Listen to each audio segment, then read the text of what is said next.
This is the regular County Commission meeting for February 8th, 2022. We are happy you're here. We'll go over some housekeeping reminders here in a moment, but first we'd like to begin our meetings with our invocation and Pledge of Allegiance. Today, leading us in our invocation will be Pastor Doug Alexander, old friend we all know and love from the new Church Without Walls. And after that, we're going to have Chief Master Sergeant Philip Watson with 25 years of service in the United States Air Force come and lead us in the pledge. Are you here, sir? He's here. Okay, great.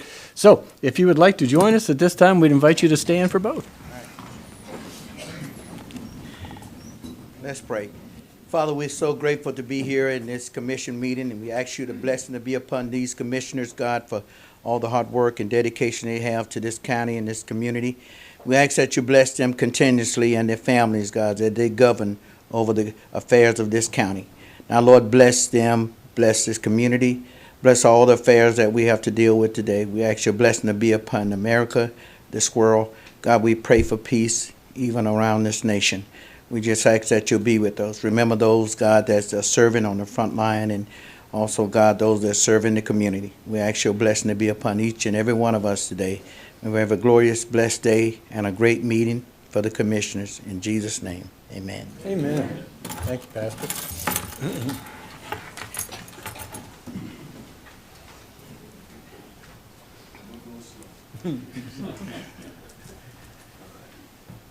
Pledge allegiance to the flag of the United States of America and to the republic for which it stands, one nation, under God, indivisible, with liberty and justice for all. Thank you all. Thank you very much, Chief Master Sergeant Watson and Pastor Alexander. Appreciate you both being here. Okay, could we please have a roll call, please, Madam Clerk? This is a regular meeting of the Citrus County Board of County Commissioners. This 8th day of February, 2022. In attendance are Chairman Ronald E. Kitchen Jr., Second Vice Chair Holly Davis, Commissioners Scott Carnahan and Jeff Kennard, County Administrator Randy Oliver, and County Attorney Denise A. Diamond-Len. Thank you very much. Under approval of the agenda, I just have one item I'm aware of to add item E18 as an emergency item that requires a signature for the ARP contract and resolution. Is that the only item that we need to add or change? That's the only item that's being added, yes, sir. Okay, so I would Mr. ask... Chair, motion to approve the agenda with the addition of item E18. Okay, we have a motion by Commissioner Kennard and a second by Commissioner Davis. Any other board discussion? All in favor say aye. Aye. Any opposed say nay. It passes unanimously. Next is the consent agenda. We have item B1 through 11, Commissioners. Mr. Chair, motion to approve items B1 through 11. Second. Okay, so we have a motion by Commissioner Kennard, second by Commissioner Davis. Is there any public comment on the consent agenda? Any further board discussion? All in favor say aye. Aye. Any opposed say nay. That passes unanimously. We have no proclamations, so that takes us to open to the public. A couple of things before we start. Just to remind everybody, if you've been here before, either before, during, or right after you speak, we want you to make sure you fill out a green card and give it to the clerk. Also, we ask that you limit your time to 3 minutes unless you have representation authority from a member a group that has their letter on file with the clerk, and then we'll give you 5 minutes, but you need to let us know before you speak. Also, we ask that you basically just follow good rules of civility and decorum, and nobody in the audience speaks while other people are talking. And if you need to have a discussion, please take it outside, because believe it or not, even when people speak on the back row, it's distracting up here, and mainly to other people around you with a small room like this. And I will also remind you to please address your comments to the chair, not to the audience. And with that said, we are ready to, one other final thing. We have a 1:30 time certain with a special presentation. So we're going to go ahead and start on open to the public. If we complete open to the public before 1:30, then we'll continue on. If not, I may pause public comment until we do the 1:30 presentation and then come back to public comment. Okay? So now we're clear on that. We have the first speaker, please. Good morning. Good afternoon. I'm Dr. Paul Reinhardt, candidate for the State House, District 34. On December 14, 2021, Commissioner Slaybaugh had concerns about the Turnpike extension. The response by some on the commission was the matter was a mere rumor. Some commissioners mentioned the Suncoast Parkway was to go to red level. However, I attended the Marion County Commission meeting on December 22, 2021, where Commissioner Dr. Jeff Gold of District 3 said Citrus County wants the Turnpike extension. Commissioner Jeff Kennard said to the Chamber of Commerce on February 8, 2019, that the Suncoast Parkway will go to the Georgia border. He said the Florida Turnpike will connect with the Suncoast in Citrus County. In particular, he said the majority of the interstate system points right at Citrus County. On February 12, 2019, resolution number 2019-014 was a resolution of support from the Board of County Commissioners of Citrus County supporting the Florida Department of Transportation in the Suncoast Parkway proposed extension to Georgia. A copy was sent to Representative Ralph Mazzullo. So the question to be asked and answered is, wasn't the position of the commission decided already as early as February 2019? So the Suncoast Parkway will be met by a turnpike extension somewhere in Citrus County? It's interesting who has been purchasing property recently in these areas. So the Suncoast will not terminate at red level, but instead go north to the Georgia border within a short distance of Wiggum, Georgia. It is very interesting to examine who purchased land along such a proposed route and nearby. I attended the open house at the College of Central Florida in December, and I asked the project director if no build was an option, especially if we have improvements to I-75. She agreed it was. Then when I attended the summit, FDOT clearly said no build was an option. No public input was allowed, but several of you said no build is not an option after the FDOT officials left. That shows bias. Is it bias on behalf of those that will profit from the infrastructure projects like they did with the Suncoast Parkway? My grandfather, that was a deputy U.S. Marshal and prohibition agent appointed by his friends in the New York State Republican Party, had a favorite expression when he took people to the federal prison in Atlanta. Who was kidding whom? May you see these words in your sleep. Don't speak to the audience, please. Thank you. Thank you. Ladies and gentlemen, I warned you about that. Okay, no booing, no applauding, no cheering, okay? Pastor Alexander, yes, sir. Yes. First of all, thank you guys so much. Could you give us your name for the record, too? Doug Alexander, and I appreciate you guys so much for everything that you do for us and have done for us and helping us. And we have a building that you guys gave us, which is Fire Station East Cove community, so thank you so much for that. What we do there is we host and house, this is what we call a disaster meal. And I'm going to give every one of you guys one of them because you can eat later. And then I'm going to give you some water that we have out there. Also, we have some hand sanitizer for everybody. We want to give that to you. Basically, I'm asking that you change our status. I'm just planting a seed today, that you change our status from the fire station that we rent from you guys for $1 and have it purchased for that same $1. Okay, the place that we have it needs a new roof, need new plumbing, it's new electrical wiring, needs lighting, has mold, painting, and we can do something with that building. We'll continue to use that building to help some of the all of the 501(c)(3)s and also the community. What we are going to do, we get money from this coming in from the county and from out of the state, and we like to use that building continuously to serve Citrus County residents. Okay, so my guy's gonna come on. I don't know why the guys come on. Give it to him. So anyway, this is disaster meals, and I got Doug. He's gonna give this to you guys. Yeah, and you can have your folks give the stuff to Doug, and he'll make sure we get it. Yes, sir. If you don't mind. Thank you. Thank you. Thank you, guys. Next speaker, please.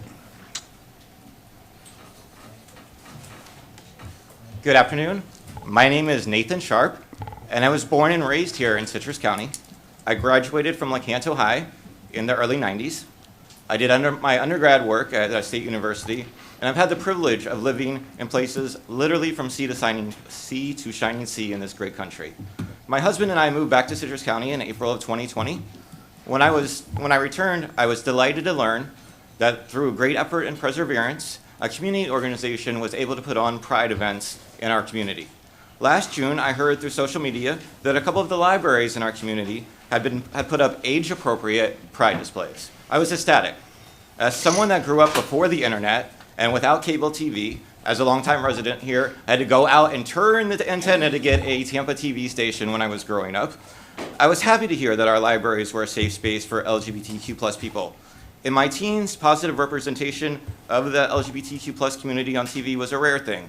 The Golden Girls and Roseanne were considered groundbreaking for their coverage of the topic, but these were the days before on-demand and networks existing just to syndicate TV shows. I wish the safe space existed when I was growing up here, which is why it troubles me to see that this safe space might be going away. Before I continue, I would like to take a moment to thank those commissioners who stood up for good governance.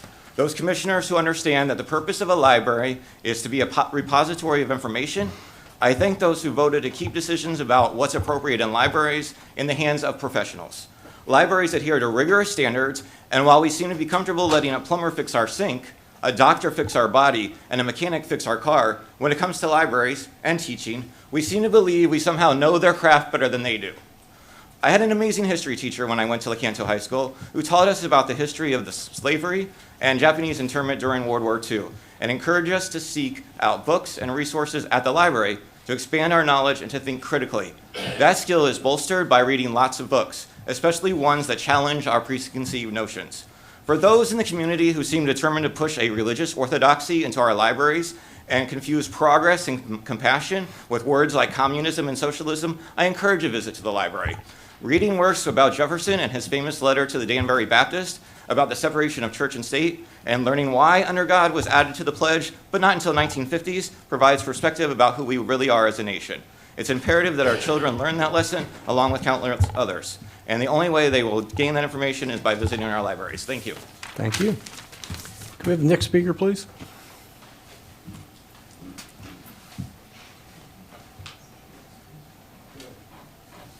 Hello there. I'm Dale Prey from Inverness. My wife and I settled in Citrus County a good 12 years ago.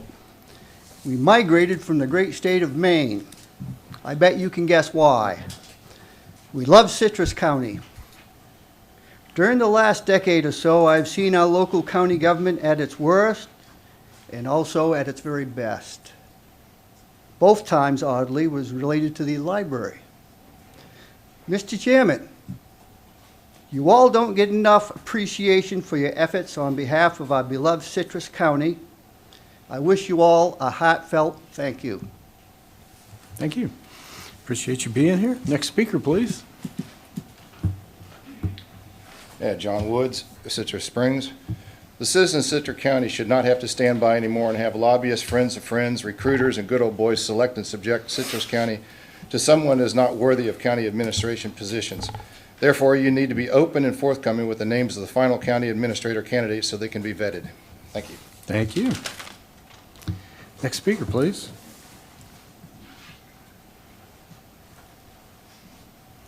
Deborah Spence, Citrus County. I was dismayed in reading the minutes from January 4th meeting that 19 of the religious zealots speaking against the library were from outside the county. They came from Claremont, Bushnell, Fruitland, Ocala, Lady Lake to spew their hatred and their lies. We also had a busload come in from the villages. Everyone who spoke against the library displays used the battle cry, "The children, we need to protect the children." I agree we need to protect our children, but not from homosexuality, but from food and housing insecurities and drugs. We have a program in Citrus County Harvest which provides school-age kids backpacks to take home, ensuring that children have food to eat at home. 1,900 students go home with a backpack every week. 70% of school children in this district are underfed, but I don't hear anyone talking about these children.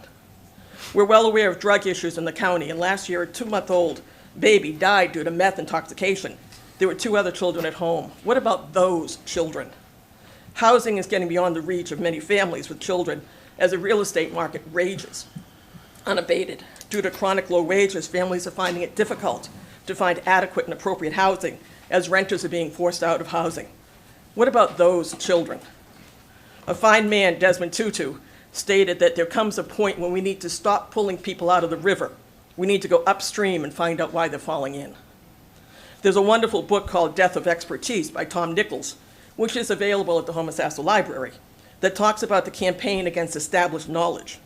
It opens up how citizens are now considering themselves experts on things because they read a few articles online. They challenge others' beliefs with, well, that's just your side of it. Several people that may be speaking here today and have spoken in the past think they that know better than educated and trained professionals who are hired because of their expertise. Members of the library staff, like me, believe that education is a lifelong journey, which they build educational sessions covering many topics. I assist twice a week with technology classes where many of the elders in our community come to learn about different technology. Our citizens are thirsty for knowledge, and it's answered by our trained and educated library staff. It's a wonderful resource for lifelong learning. And yes, sometimes learning is controversial. Make no doubt about today's hearing, it's less about library displays and more about an opportunity to spew anger and hatred and lies. I stand here today saddened that in 2020 we're still fighting for inclusion of homosexuals into daily life activities. I am not a monster, I'm not a pedophile, nor a pervert. I'm a loving Christian woman who lives her life with joy and with love. I've fought these battles for over 40 years, and yes, it gets tiring. Those who speak today with anger and hatred, that goes well beyond respect for me and for others. When I assist at the library classes, nobody cares who I love, or when I donate platelets, there's no stipulation of who gets my platelets. Look for the people coming up today. Look for the joy in their eyes. When the insults and slurs are called out, remember my face, Thank you very much. because I'm who they are against. Thank you very much. Next speaker, please. Sabrina Watson. Good afternoon, Commissioners. I've been here several times before and have talked about the transparency of government, or the lack of transparency and the lack of trust in our local county government. And I am here once again. Twice this week, I have tried to make public records requests over the same item. In both cases, I was told that there were no public records with regard to that item. That item is Government Services Group, and as you all are well aware, they just presented to this board in September of 2021. So there has to be some kind of records available on Government Services Group and how much we pay them or have paid them since 2015. There appears to be some kind of financial connection to Government Services Group with Randy Oliver. I'm trying to explore that connection and can't seem to get any records. Thank you. Thank you. Go to the next speaker, please. Hi, good afternoon. My name's April McLaughlin. I'm here today because you will be asked to consider today the reappointment of the Library Advisory Board, of which I've had the honor to be part of for the last 4 years and the chair for the past 2 years. And I'd like to just give you some reasons to reappoint me, if you could. I read to the kindergarten classes. I worked on the book sale for the past 15 years, which probably hundreds, maybe thousands of hours stacking, sorting, helping, lifting, all the things that we do at the book sale. I've worked in the library itself, stacking and sorting there. I'm with the Friends of the Library. I've been a member for 15 years. I'm the past vice president and president of that. And with that, we design, fund, and collaborate with our library. We constructed and renovated the children's area. We computer purchases, we coordinated with that. We worked with Friends Committee, we painted the library, reupholstered furniture. I've spent many, many hours over the past 4 years working with the Library Advisory Board. It's a working board. It's not just a board that you sit on and raise your hand for stuff. Our members have spent hundreds of hours on the annual fundraiser that we've had for the past 10 years. Their work continues all 12 months before, during, and after the Love Your Library event. I've worked for 6 years on the fundraiser before I became part of the Library Advisory Board. The board, the LAB for short, and the appointees are from many different backgrounds. They have varied experiences.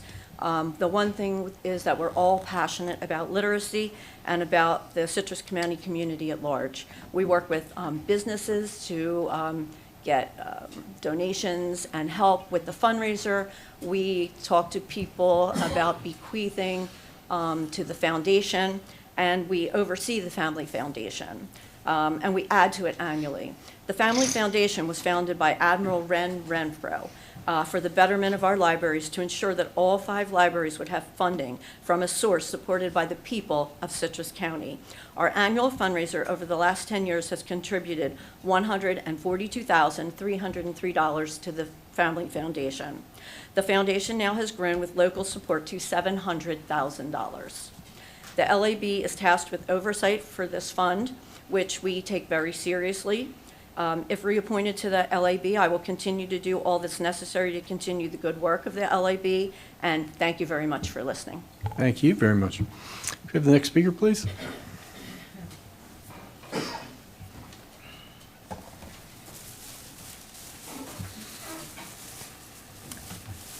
Janet Merrick for Citrus Springs Civic Association. 5? Well, yeah, because it is for the association. I'd like to beg your indulgence for a few minutes and ask that Larry Brock come forward, please. Larry Brock doesn't work for us. He works for the county administrator, so this is your Well- time to, Well, go this is- ahead. This is on behalf of the Citrus Springs Civic Association that we wanted him to come forward. He will be retiring before the Just a next second, so it's MSBU Mr. meeting. Oliver's call if he's okay with that. Yeah, I'm fine with that. Mr. Brock's done a fine job. I know he's worked closely with the Okay, association. so we're good. If you want to come up. I'm sure that Larry's going to feel more uncomfortable than we are. And now the question is, does Larry want to come up? Right. I gave you a way out, Mr. Brock. I told right? you it was a change from my normal. Larry? Take your time, Larry. The clock's ticking on her. On behalf of the Citrus Springs Civic Association, we would like to thank you, and we want you to enjoy your retirement. He's given 34 years to this county, and we felt he needed to be recognized. Thank you. Thank you, thank you.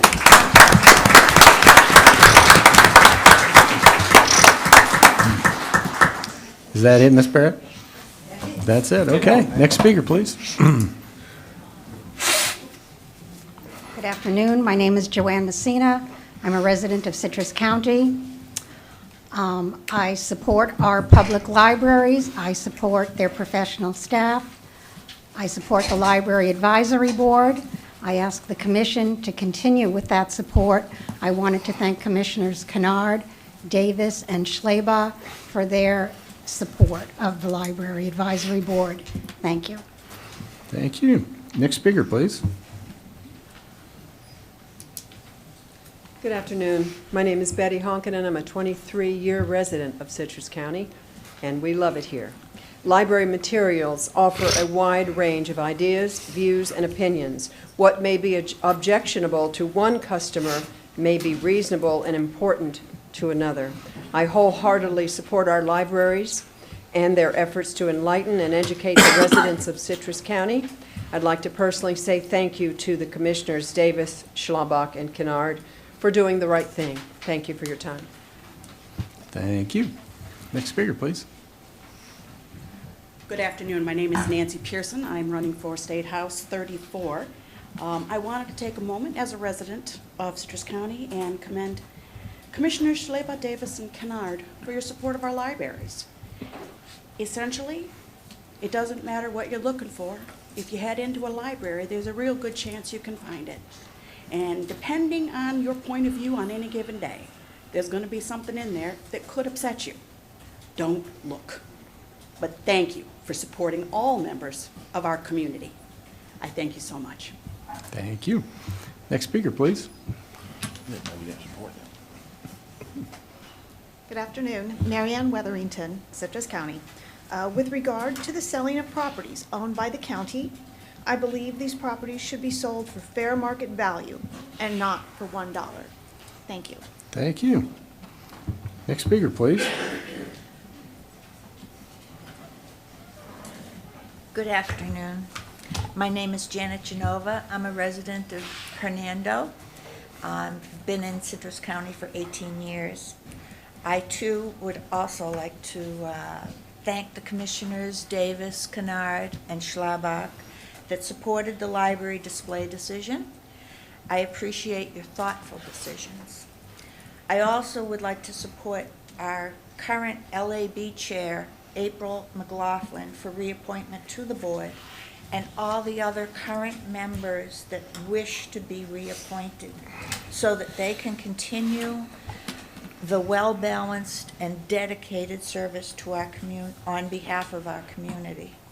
I too also noticed, and I have a question in regard to this, I too noticed a number of non-county residents that came and spoke at your January 4th meeting. And I wonder the extent of that, and how and if that their speech carried the same weight as a county resident. So I thank you. Thank you. Next speaker, please.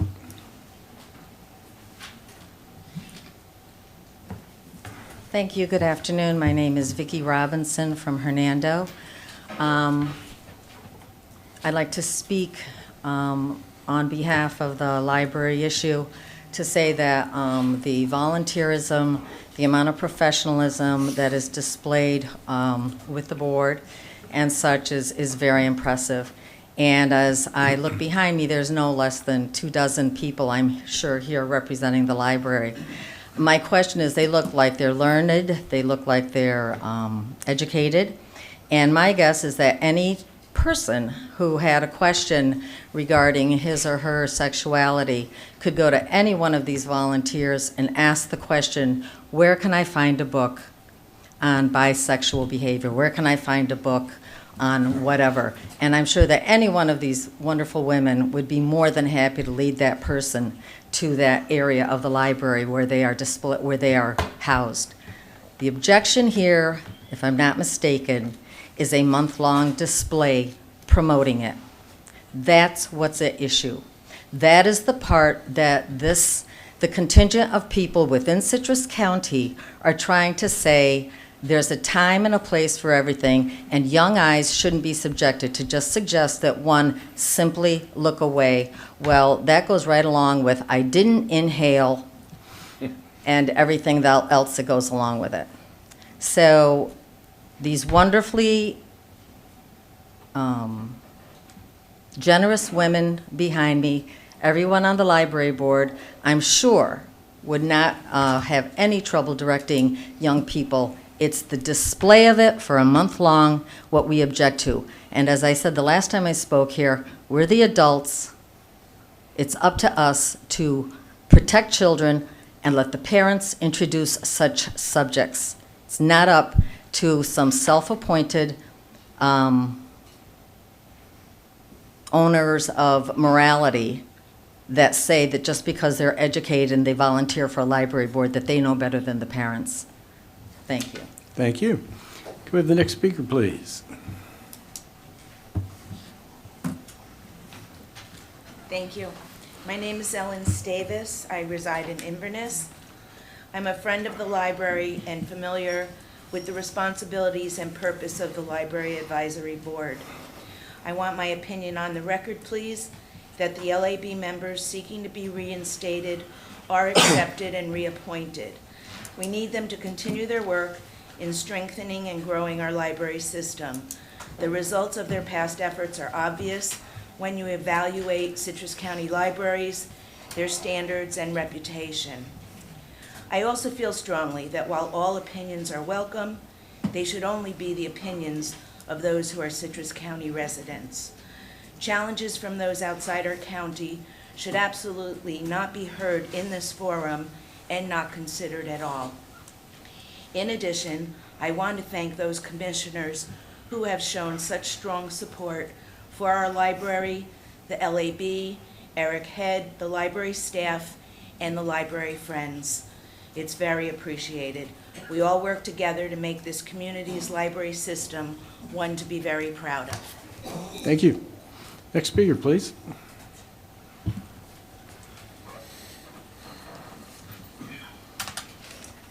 Good afternoon. My name is Mary Kay Pavalonis, and I live in Fairview Estates in Hernando.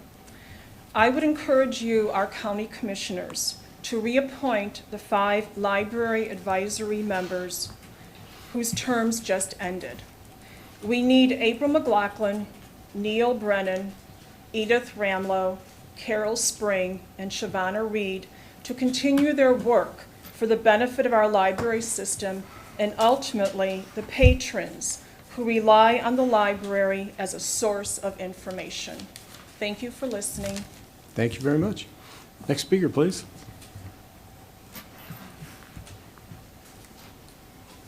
My name's Dave Vincent. I live in Floral City. I've been in Citrus County for 26 years.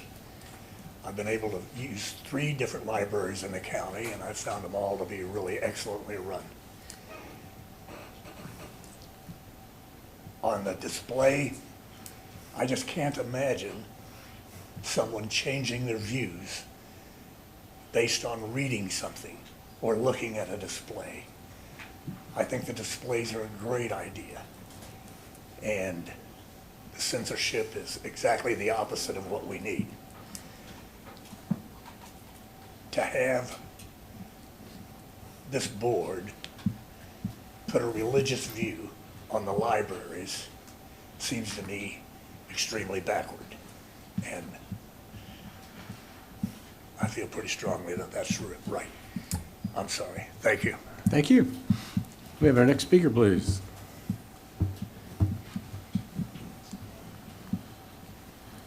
Good afternoon, John Labriola, Inverness. I just want to thank the administration for agreeing to reopen the period of taking of applications for the Library Advisory Board. However, I was disappointed that it actually took a public records request from me demanding proof that the Library Advisory Board expiration of terms was actually announced, which you were told at the last meeting that did happen, but obviously it did not happen. And then we were given a different explanation that, oh, well, actually we didn't have to, supposedly because of some regulation or some administrative regulation governing advisory boards in the county. However, the advisory or the regulation that was provided to you all specifically did not cover a library advisory board. So I made another public records request and saying, asking specifically for that regulation governing the library advisory board or ordinance governing the library advisory board. I still have not obtained it. My guess is that because the library advisory board does in fact have an announcement requirement, and it simply was not announced. And really, it raises the question. It's very hard to imagine how that could have just been an accidental oversight, given the amount of attention that this issue received, particularly, at that meeting last month, January 4th. If the application period was open at that time, why was it not mentioned at that time? I'm not going to belabor this point too much because I appreciate the fact that the error was corrected.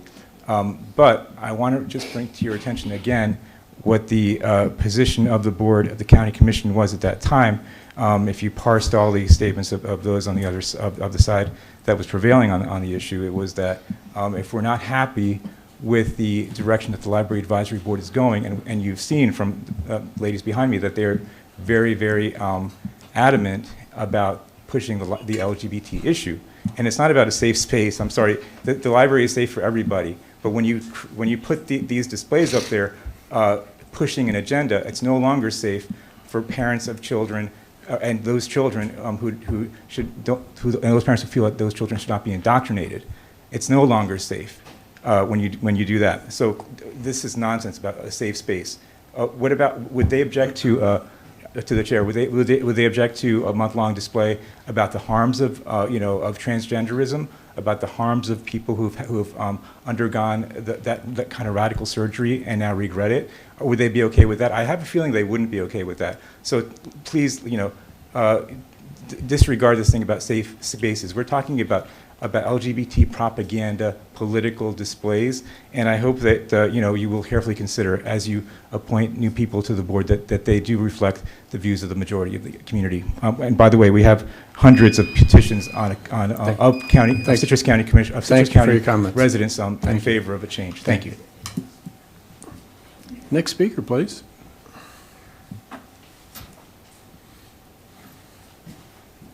Good afternoon. My name is Gil Phelan. I live in Lecanto.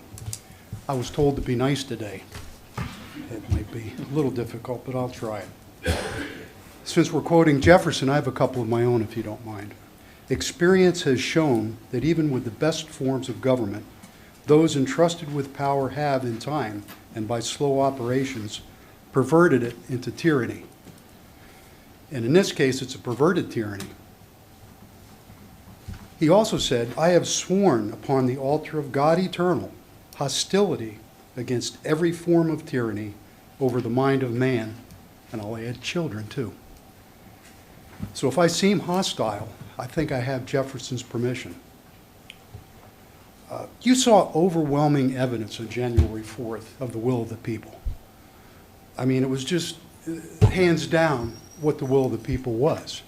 Yeah, there was two sides, but I couldn't believe the results. I was really kind of shocked.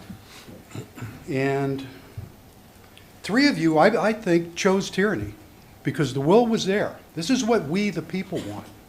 Okay? And to me, it's a betrayal to us voters and us citizens. And you're the enemies of our children. You know, the first one I heard was like a ball of confusion. Oh, what about the rules? What about the laws? What about the statutes? You know what? If the will of the people is evident and the rules and the statutes don't match, you're not going to change the will of the people. You need to change the rules. So to have the rules trump the will of the people is backwards.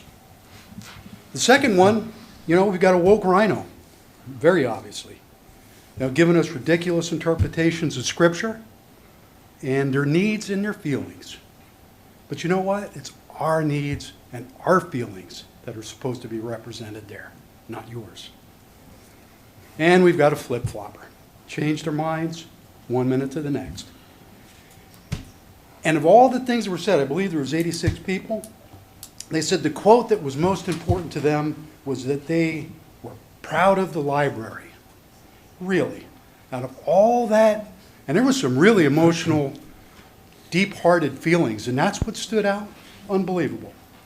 This shows how little the will of your employers and citizens mean to you. You all keep saying that the advisory panel makes the decisions. No, they don't. Okay? We're the people who make the decisions. And we're not going to rest until the tyrants on the board become amendable to us citizens or they leave. Thank you. Thank you. Next speaker, please. Is there anyone else who wishes to address the board? Yes, ma'am. Good afternoon. My name is... Stop. Don't hold her time for a second. Folks from FDOT, where are you?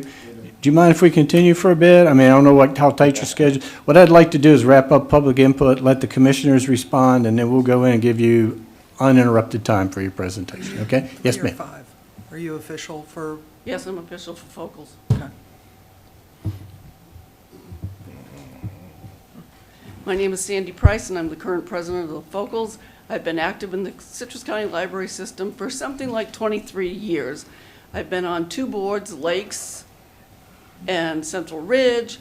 I was Volunteer of the Year for the entire state of Florida.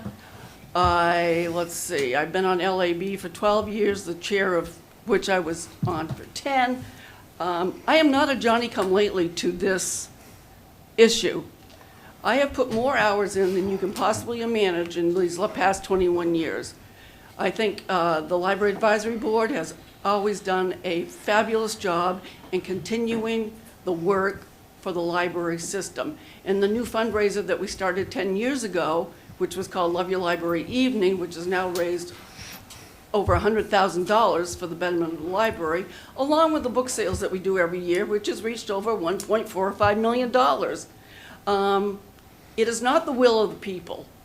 The will of the people counted a lot of people that do not live in this county. The people that live in this county and showed up at this meeting are the ones that count. They put their money where their mouth is. They work free of charge. We are the only group in this county that does not have one paid employee. Thank you for your time. Thank you very much. Next speaker, please.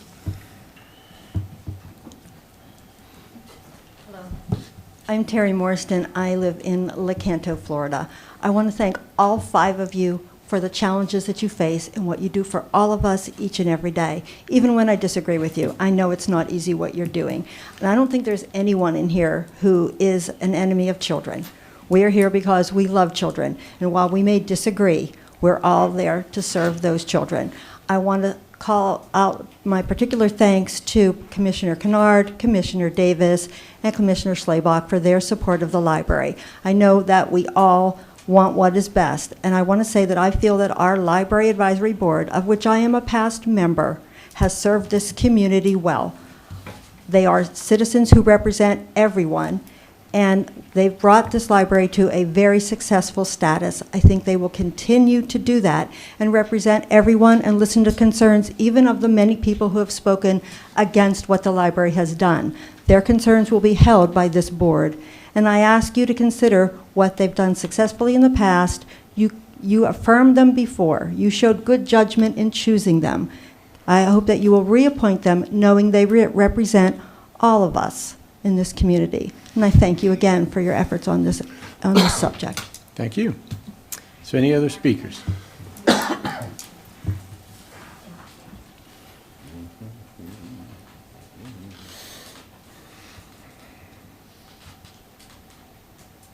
My name is Diane Campbell, and I don't believe that these books should be in the library. If they are going to be in the library, they shouldn't be displayed to the children. I have grandchildren, great-grandchildren, and I wouldn't even want my children to see them. I just don't believe it's supposed to be there for the little children. I really don't. I've raised a lot of children, and that's the last thing I want in front of them. If this group wants the books in there, they could also get their own library, put a whole library around their books. Why does it have to be pushed on our children? I just don't think it's right. And that's where I stand. Thank you. Thank you very much. Is there any other speakers? Anyone else wish to address the board at this time? Okay, seeing no other speakers, we'll close public input. Commissioners, I'm going to jump out just real quick and just say a couple things. First of all, let's back up a few steps around the library issue. A little bit of history. A few years ago, the library was requesting funding to put the digital version of the New York Times in the libraries. We said, well, we already have the print copy in there. Do we really need to put the digital version in too? That then turned into an international controversy where Commissioner Carnahan and I were accused of censoring people in Citrus County and telling them they couldn't read the New York Times. Okay? Anyone that lived here, anyone who paid attention knew what the truth was, and they knew the story that was purveyed. Okay? Neither was even close. The other issue now that's come up is time after time I've heard people say only 3 of the board support the library. I've never heard Commissioner Carnahan say anything but his support for the library.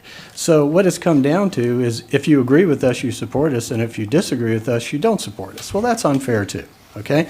That's like saying if we disagree with the sheriff on a purchase, we don't support law enforcement. That is not a real argument, okay? I don't think anybody up here has ever said we disagree or we don't appreciate the work of the libraries and what we have here, and we understand they're a good one. So let me just say this. Here, I thought, I hate to pull people up by name, but I think it was Vicki Robertson that I put a star by because I thought that speaker summed up the situation. Has nothing to do with if we think the library is good or not, has nothing to do if we think, we're for this or not. It's just that when it's a taxpayer-funded display in the library, that argument was that promotes, that's supporting promotion of this. And should the county be in the position of promoting that? And all my motion was about all this was that I moved that we just say we don't have displays promoting any sexual orientation. That was it. Not against anything. That's what the motion was. Go back and look it up, okay? So now we have all this controversy over that one motion.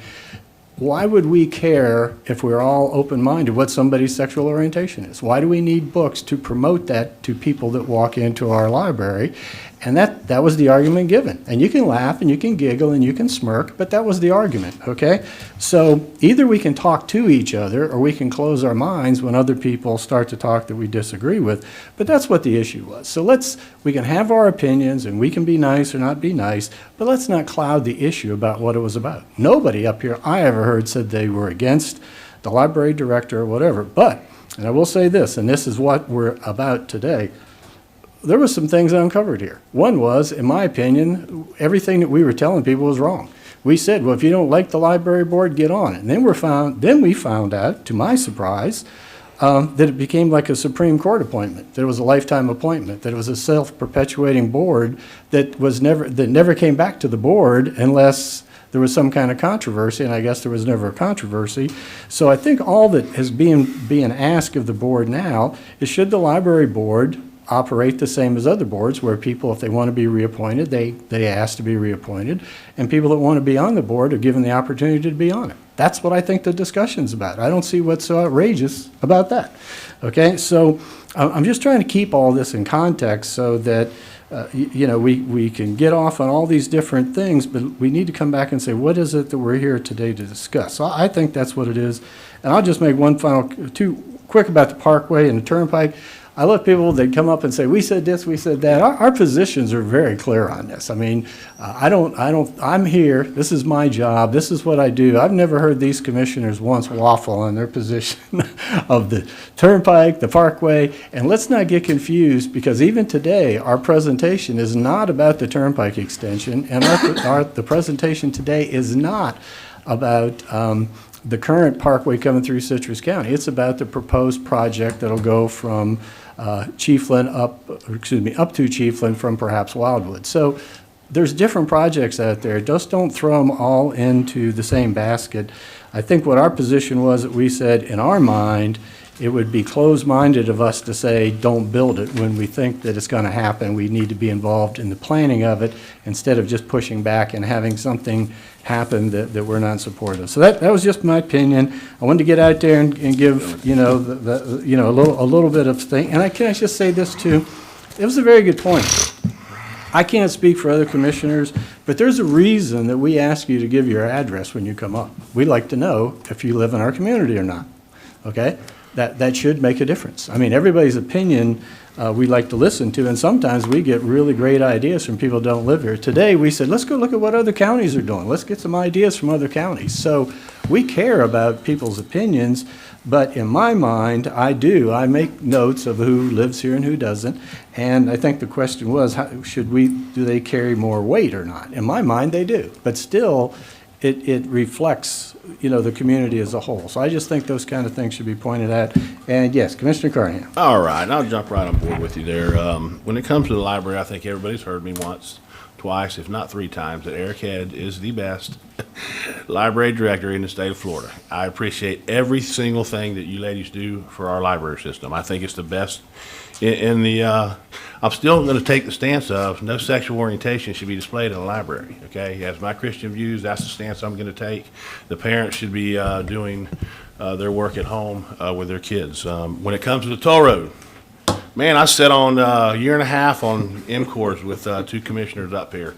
And I know they tried to pick out on Commissioner Kennard today, but his stance has always been the same. And if any commissioners up here that's bought any land to benefit, that's an outright lie. That's defamation, okay? And it's getting old, and so I think it's about time to start doing something about that, because I can promise you, if anybody has studied these toll roads, the end game was in Madison County, okay? That's far from me. I don't think anyone up here owns any land in between those two. But so, our stance has always been the same. Get it to 19. That's what we preached. That's what we preached. That's what we preached for a year and a half. Get it to 19. Then, into January when we had our summit, it was, don't be closed-minded. You work with DOT and the Toll Road Authority to figure out what's best for Citrus County. The last thing we wanted to do is not be engaged. We want to be engaged with the Toll Road Authority. So we picked the best route for Citrus County, and we still maintain the quality of life for you citizens, okay? So that's the stance. Just turning your blind eye, that's the wrong way to look at it. But we definitely want we live in the Nature Coast, and we're going to preserve what we have here in the county. But turning the blind eye is not the way to do it. Working with the state authority to find the best route to keep our quality of life is what we're going to do. And I feel that that's the right thing to do. The other one was the administrator. If there's something going on behind closed doors with the administrator, please let me know on who's, I've heard all kind of rumors out there also. I can tell you as two of us sitting up here that hired Mr. Oliver, that was a open book policy. As far as I'm concerned, that will be an open book policy again. Every citizen in this county should know who we're hiring to lead the employees and to lead our county into the future. So if there's anything going behind closed doors, I sure don't know about it, but I've definitely heard some stuff. But again, I'm an open book when it comes to that, and it should be out in the public because you residents have every right to know who's going to lead this county forward in the future. So thank you. Sure. Mr. Davis. Janet, wherever you are. Hello. No, the other Janet, Janet Barrett. Awesome. Good move. That was really special. Thank you for that little highlight for Larry and the cupcake. Doug Alexander, love what you do. I'm sure we can figure something out with the firehouse, but I'm with the speaker who said fair market value. If it needs that much work, it's probably going to be more of a deal than if it didn't need all that work. So, but I think fair market value is definitely the way to go with taxpayer assets. So now I'm going to get a little, I'm going to say, I want to go back to one other person who mentioned the Family Foundation with Ren Renfro. I actually spent a lot of time as a kid with Ren and Shirley Renfro because Shirley and my mother were best friends. So that was a family story that was, I was like, oh, I smiled at you. I was like, oh, it's Ren Renfro. And now I'm going to turn a little bit to the, speaking of Mom always said you attract more flies with honey rather than vinegar. I am getting really tired of hearing that we're all on the take and that there's money being made on land acquisitions. I own one piece of property. I live in it. So if you're going to cast aspersions, do your homework and come forward with actual real documents that show that somebody's making money on the backside, okay? Throwing this crap out here is just not okay. Speaking of, I am going to also defend Mr. Oliver on the Library Advisory Board issue. I think that our boards are a little, they could use some cleanup. They could use some review for consistency to make sure that we are absolutely following the rules. But I read what he wrote, that he said, you know what, he has a fair point. We really need to open this up and re-advertise it or whatnot. And so kudos to Mr. Oliver for saying, you know what, our bad, let's do this the right way. So just because you find something doesn't necessarily mean that it is anything more than an innocent mistake or an oversight. We are understaffed, especially at the top level of the county government right now. So, you know, these things do slip through the cracks. So I think it's fine that we're going to go forward again and look at new appointments. They are not self-appointed arbiters of morality. They are actually appointed by this board. So the Library Advisory Board. And I believe that's all I have. Thank you. Commissioner Kennard? Yeah, a quick correction. I think you just misspoke on it when you'd said that today's presentation was on the road from Wildwood to Chiefland. The presentation is on Highway 19. I meant from Red Level Red to Level, Chiefland. right. Yes. I'm sure you just got some people at home pretty excited that they're missing what's happening between Wildwood and Chiefland. There's some speed limits being broken, people running up here right now. The second bone of contention that I have is that early this morning, you asked me if I would do the invocation for the 1 o'clock meeting, and you picked Doug Alexander over me. I had to call an audible, Commissioner, from the, So. All right, so on to the public speakers. First of all, for everybody who came up to speak about the libraries, either likes the decision we made, doesn't like the decisions we made, thanks for being here and giving your input. This is what public input should be. We can do without the baseless accusations, but come up and just give us your input. Well, you know, you're disappointed or you're thankful. You've got 5 commissioners, unfortunately only 4 today, but you've got 5 commissioners up here who really take our jobs very seriously. We listen to the public input. We listen to our administrator. We listen to any staff input, folks out in the community, and make the best decision we can because we live here too. We want this to be a great place to not only raise my kids as I have, but we want them to come back home to a great place, to have great employment opportunities, have nice schools for my grandkids someday, to have nice parks, things like that. Those are all things that we are in charge of trying to look out, not just in the next week or year or 5 years, but decades down the road. We want it to be a better place for them as well. So let's talk about the fire station. Sounds like that's in need of some repairs. I certainly don't know that it can be sold for $1, but if there's repairs to be made there, then a fair market value seems reasonable, and that's something that can be worked out down the road, I suppose. Let's see, Mr. Woods, anytime an applicant applies for a position with the county government, it's public record. So there's not any private deals being done. There's not anybody that's going to get hired behind the scenes by some mythical good old boys group. That's just not going to happen. People can apply for the job. Anybody could apply for the job, but it will be public record. And Janet, again, Commissioner Davis stole my thunder a little bit. That was very nice. I don't know where Janet's at. Very, very nice gesture. And I think that's all that I had. Okay, thank you. Just a couple of quick follow-ups. Well, first of all, to Mr. Wood's point about the candidates, I think as people, when we open that process up, which we haven't even gotten to yet, but when we open that process up, if I understand it from the last time, every resume that comes in is public record. So the citizens get to see everything we see, and then every step of the process is open to the public, okay? And that is,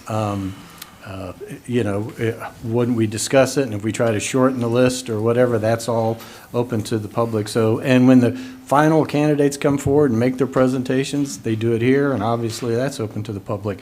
But, let me put a but in. What it doesn't take into account is any backdoor arm twisting for potential candidates that apply. So I would invite the community to stay involved in the process. And if you see somebody that you think perhaps got special treatment in the selection process or got there in a way that maybe somebody else didn't have to go through, you might want to ask questions about that. Because as far as I'm concerned, if we go through this, it should be the best candidate, period, okay? And already I'm getting emails from people telling me who I should be looking at instead of doing this. And so the back room arm twisting is already starting. So just be aware of that. I think many people who have lived here understand all that.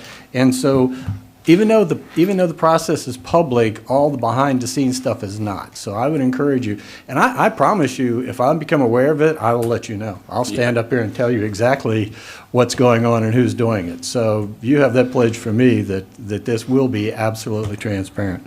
And also, Mr. Oliver, can you, I don't know, but can you follow in? This is twice we've heard that a records request was denied.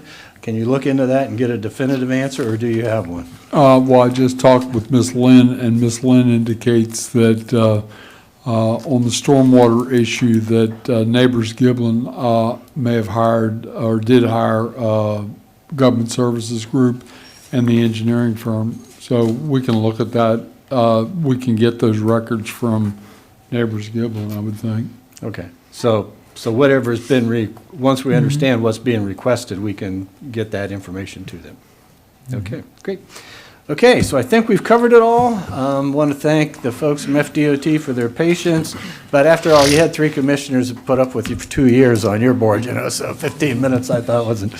So I'd invite you to come forward now and come up and make your presentation. Any of you folks that are leaving, I'd ask you to do it quietly because we're still in session here and we have business to conduct.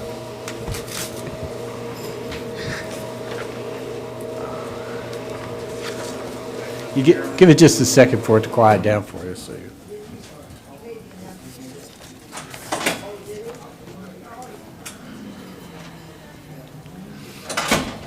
and it's interesting, if there's so much interest in this project, why is the room empty? You got to ask yourself this guy. I just noticed stuff. I appreciate the clarification from Commissioner Kennard on the Wildwood and. I was thinking. You're like, I'm here for the wrong one. I'm thinking red level. I might be getting a little more Q&A than I'm expecting.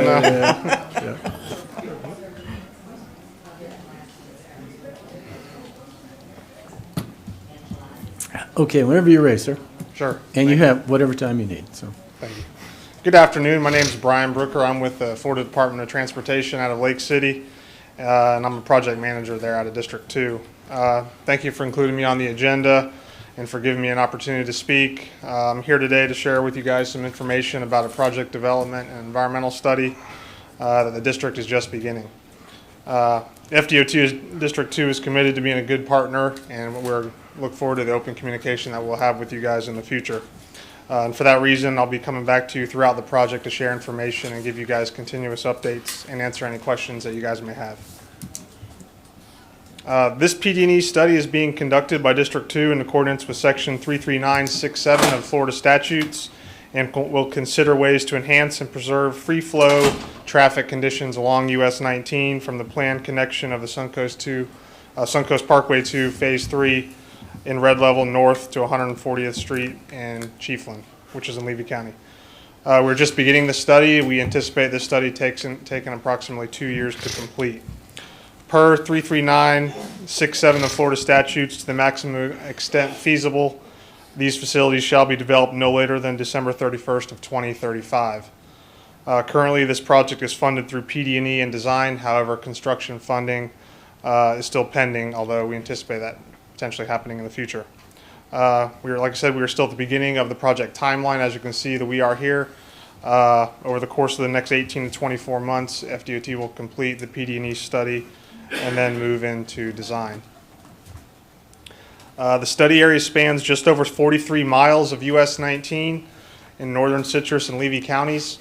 The southern limit is US 19 at the terminus of the Suncoast Parkway 2 Phase 3 at Red Level in Citrus County, and the northern limit, as I mentioned earlier, is northwest 140th Street in Chiefland in Levy County. Project staff will examine US 19 and consider ways to achieve free flow traffic conditions along US 19. So what is free flow? So free flow is defined as the uninterrupted flow of traffic along a roadway achieved by the absence of conflict points that slow, impede, or stop the primary traffic movement. Examples of conflict points can be such things as traffic lights, median openings, right turns from on or off the main thoroughfare, in this case US 19. While considering potential solutions that will help achieve and preserve free flow conditions within the study area, we will examine a variety of options called alternatives, such as the addition of turn lanes, acceleration or deceleration lanes, increased distance between median openings, interchanges, overpasses, and bypasses. FDOT District 2 is committed to transparency, and we want to be good partners with you guys. In order to maintain that partnership, we will host a series of public kickoff meetings to introduce and explain the project and answer any questions. We will continue to coordinate with local governments to obtain input on the development of our potential alternatives that are aligned with the community's needs and goals. After we have developed those potential alternatives, we will conduct another round of public meetings or workshops to receive feedback from the community. And then we will then use that feedback to further refine the alternatives, including the no-build alternative as one of the options that will be evaluated. After a recommended alternative is selected, we will hold a final public hearing to receive any additional feedback from the public. So I mentioned initial meetings. We are holding our first 3 kickoff meetings to maximize the opportunity for public participation. As you can see on the slide, the first meeting will be next Tuesday, February the 15th, in Chiefland from 5:30 to 7:30 p.m. at the College of Central Florida's Levy campus. The second meeting will be a virtual meeting on Thursday, February 17th from 6 to 7 p.m. For that virtual meeting, attendees can register online at our project website, which, as you can see on the slide, is nflroads.com/US19. And the last kickoff meeting will be the following Monday, February 21st, from 4:30 to 7:30 p.m. at the Inglis Community Center in Inglis. The same project information and topics will be discussed at all 3 meetings. Our in-person meetings will be of an open house format with project staff available to ask and answer any questions, so folks can drop in at their convenience. No formal presentation will be given, but project displays will be available for review, and a variety of staff will be there to answer questions. We will be accepting written comments at all 3 of these meetings. Those who attend the virtual meeting using their computers or other smart devices will see the same project information as the in-person meetings, and there will be an option to submit questions via the chat box for the in-person or for the virtual meeting. We are encouraging everyone to register to attend the meetings ahead of time. While registration for the in-person events is not required, it does help us better prepare for parking and logistics, things like that. The virtual meeting does require registration, and attendees can register anytime, even after the meeting has started. And again, there's the project website and a QR code on the screen for registration purposes. If you can't make it to any of the 3 public meetings, or if you think of a question or comment you want to share before the meeting, you can always reach out to myself or the program manager for this study, which is Ryan Asmus, and both of our contact informations are there on the screen. And thank you for your time. I hope to see you guys at one of the kickoff meetings, and if there's any quick questions, I'll be happy to entertain any of those. Questions, anyone? No, Like I said, we're just getting started, so no real breaking news yet. It's just kind of announcing the kickoff meetings and just I had here two very quick ones. And again, nothing in concrete. I'm just curious. It seems to me, from what you've shared with us and my recollection of the MCORS meeting, this really does kind of follow the outcome of that. I mean, was it not kind of the conclusion of the MCORS group that there was not going to be a entirely new corridor made? Or was going to try to be, what was the word they kept using? Co-location. Co-location. So it seems to me what you're doing here is kind of following, to some degree, some of the comments from that group. So, one of the guiding principles from the task force report, one of the first ones I think it was to utilize existing routes or co-locate. So with the existing US 19 route that's already available, obviously it makes sense to make some improvements to it to maintain that free flow speed for vehicles that are moving through, instead of, building a brand new greenfield alignment when the need's not there for that. So you just make improvements to US 19 since we already have an existing route. And a lot of those guiding principles carrying over into this study. And is there some degree, I'm sure, of the technical work as well? I remember one of the cool things you all developed was the overlays of avoid this area, avoid that area. GIS layers, yeah, yes, and sir. once you did that. Yeah, all those guiding principles that we developed are carried forward. We're still going to be considering those as we move forward. So the acronym was AMME, A-M-M-E, avoid, minimize, mitigate, or enhance. But yeah, this study, it follows all of our typical FDOT PD&E processes. That's a typical PD&E process that the department follows for most of our projects. So yeah, we'll still go through all the environmental screenings, reviews from a natural, physical, social, environmental perspective to reduce impacts, if at all. So. Okay, great. That was all I had. Mr. Chair? Yes, sir. I got a quick question unrelated to this project, Brian. You gonna help us get the 200 bridge replaced? We got 2 districts right there together. So 200, that's out of our district. I'm District 2 up in Lake City, so I think that might be. I thought that was District 2. All right.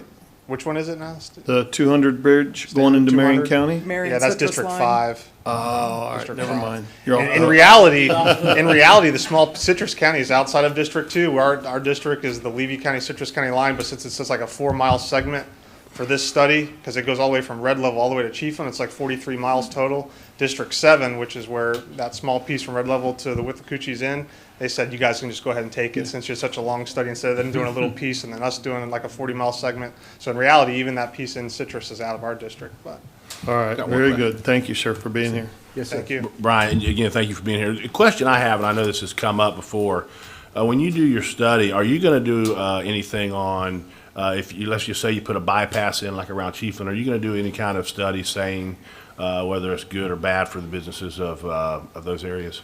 You try to minimize the impacts. I mean, we don't do an economic analysis. Okay. We're the Department of Transportation, but you try to minimize your impacts if bypasses are entertained from the social, natural, physical, and environmental perspective. Okay, I just know I get that question on what's the economic impact of a bypass around a city, and Stark has come up and other areas have come up, and I was just curious. Yeah, a lot of those are hard to. I guess you could do some analysis. We're a transportation agency, but even like the Stark questions come up. It takes a while for those numbers to shake out. It takes time, and especially with COVID, some of those numbers are kind of in flux and impacted. So, take Okay. it. Yeah, that's, Thank you. Thank you for being here. Yeah, it doesn't impact us, but my question about that was regarding places, well, obviously Chiefland, I'm sure, is going to have some decisions to make, and Inglis Sure. maybe to a degree or two.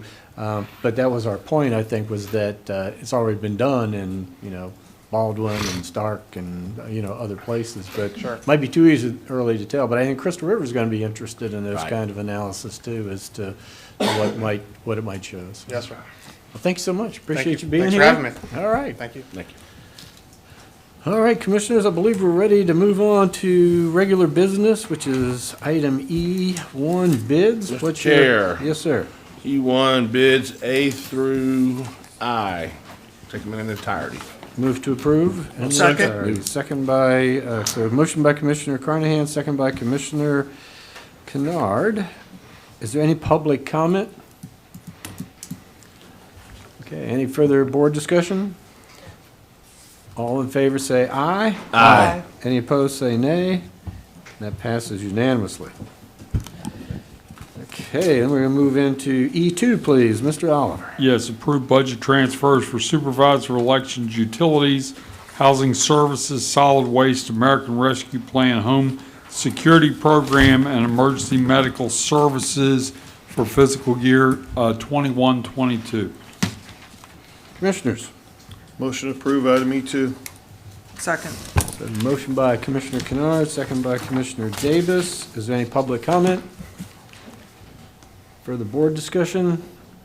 All in favor say aye. Aye. Any opposed say nay. Passes unanimously. Item E3, please. Yes, adopt and authorize the chairman to execute a resolution amending adopting the septic upgrade incentive program, state housing initiative partnership, and Duke Energy Foundation grant budgets for fiscal year 21-22. I would note that they provided a lot of money for the septic upgrade program, but they did not fund the sewer connection program, FDP. Move approval of E3. Second. Okay, Commissioner Davis makes the motion, second by Commissioner Kennard. Is there any public comment? Any further board discussion? All in favor say aye. Aye. Any opposed say nay. That passes unanimously. E4, please. Yes, accept and authorize the revision to AR 8.07-8 county vehicle policy. Motion to approve item E4. Second. Okay, Commissioner Kennard makes the motion, second by Commissioner Davis. Is there any public comment? Further board discussion? All in favor say aye. Aye. Any opposed say nay. And that passes unanimously. E5, please. Approve the contingency in the amount of $28,555.24 for ITB 21007. Move approval of E5. Second. Motion by Commissioner Davis, second by Commissioner Kennard. Any public comment? Further board discussion? All in favor say aye. Aye. Any opposed say nay. That passes unanimously. E6, please. Yes, approve and authorize the chairman to execute a waste disposal account agreement between Citrus County and Sheffield Structures, Inc., establishing a monthly charge agreement at the Citrus County Central Landfill for disposal fees up to $500. This ensures that we get paid the monthly amount. Move approval of E6. Second. So Commissioner Davis makes the motion, second by Commissioner Kennard. Any public comment? Board discussion? All in favor say aye. Aye. Any opposed? That passes unanimously. E7. E7, accept the completed Forest View and Stone Brook MHP project and approve the release of retainage in the amount of $126,282.57 to Constantine Constructors, LLC. Move approval of E7. Second. Okay, so Commissioner Davis makes the motion, second by Commissioner Kennard. Is there any public comment? Further board discussion? All in favor say aye. Aye. Any opposed say nay. That passes unanimously. E8, please. Yes, E8 does two things. It slightly expands the workforce expansion and incentive grants to include certain aspects of medical, because we think that is an industry that we will be successful at. And the second part of that allows us to cover up to $1,000 per attendee for site selectors for the Juice for Citrus event. Chair, I will make a motion, but we need to look at the abstract on page 1 of the attachment. It says up to 2,000, and it should be up to 4,000. We just need to make a note of that. What page is that on? That's the backup. This is what it looks like, this one. Well, what page? I don't know, I'm on digital. This one here? This one, yeah. Okay. It says 2,000, it should say up to 4. Should have a packet page number at the bottom. Page 521, yes. It that's doesn't show on this, Okay. sorry. All right, so your comment, well, okay, so first of all, you want to make a motion? I'll make a motion to approve E8 with the notation that it's supposed to be up to 4. It's the only place it wasn't consistent that I saw. Okay, so 4 instead of 2 on the backup. Is there a second on that? I'll second. Okay, so motion by Commissioner Davis, second by Commissioner Kennard. Is there any public comment? Further board discussion? All in favor say aye. Aye. Any opposed say nay. That passes unanimously. E9, please. Yes.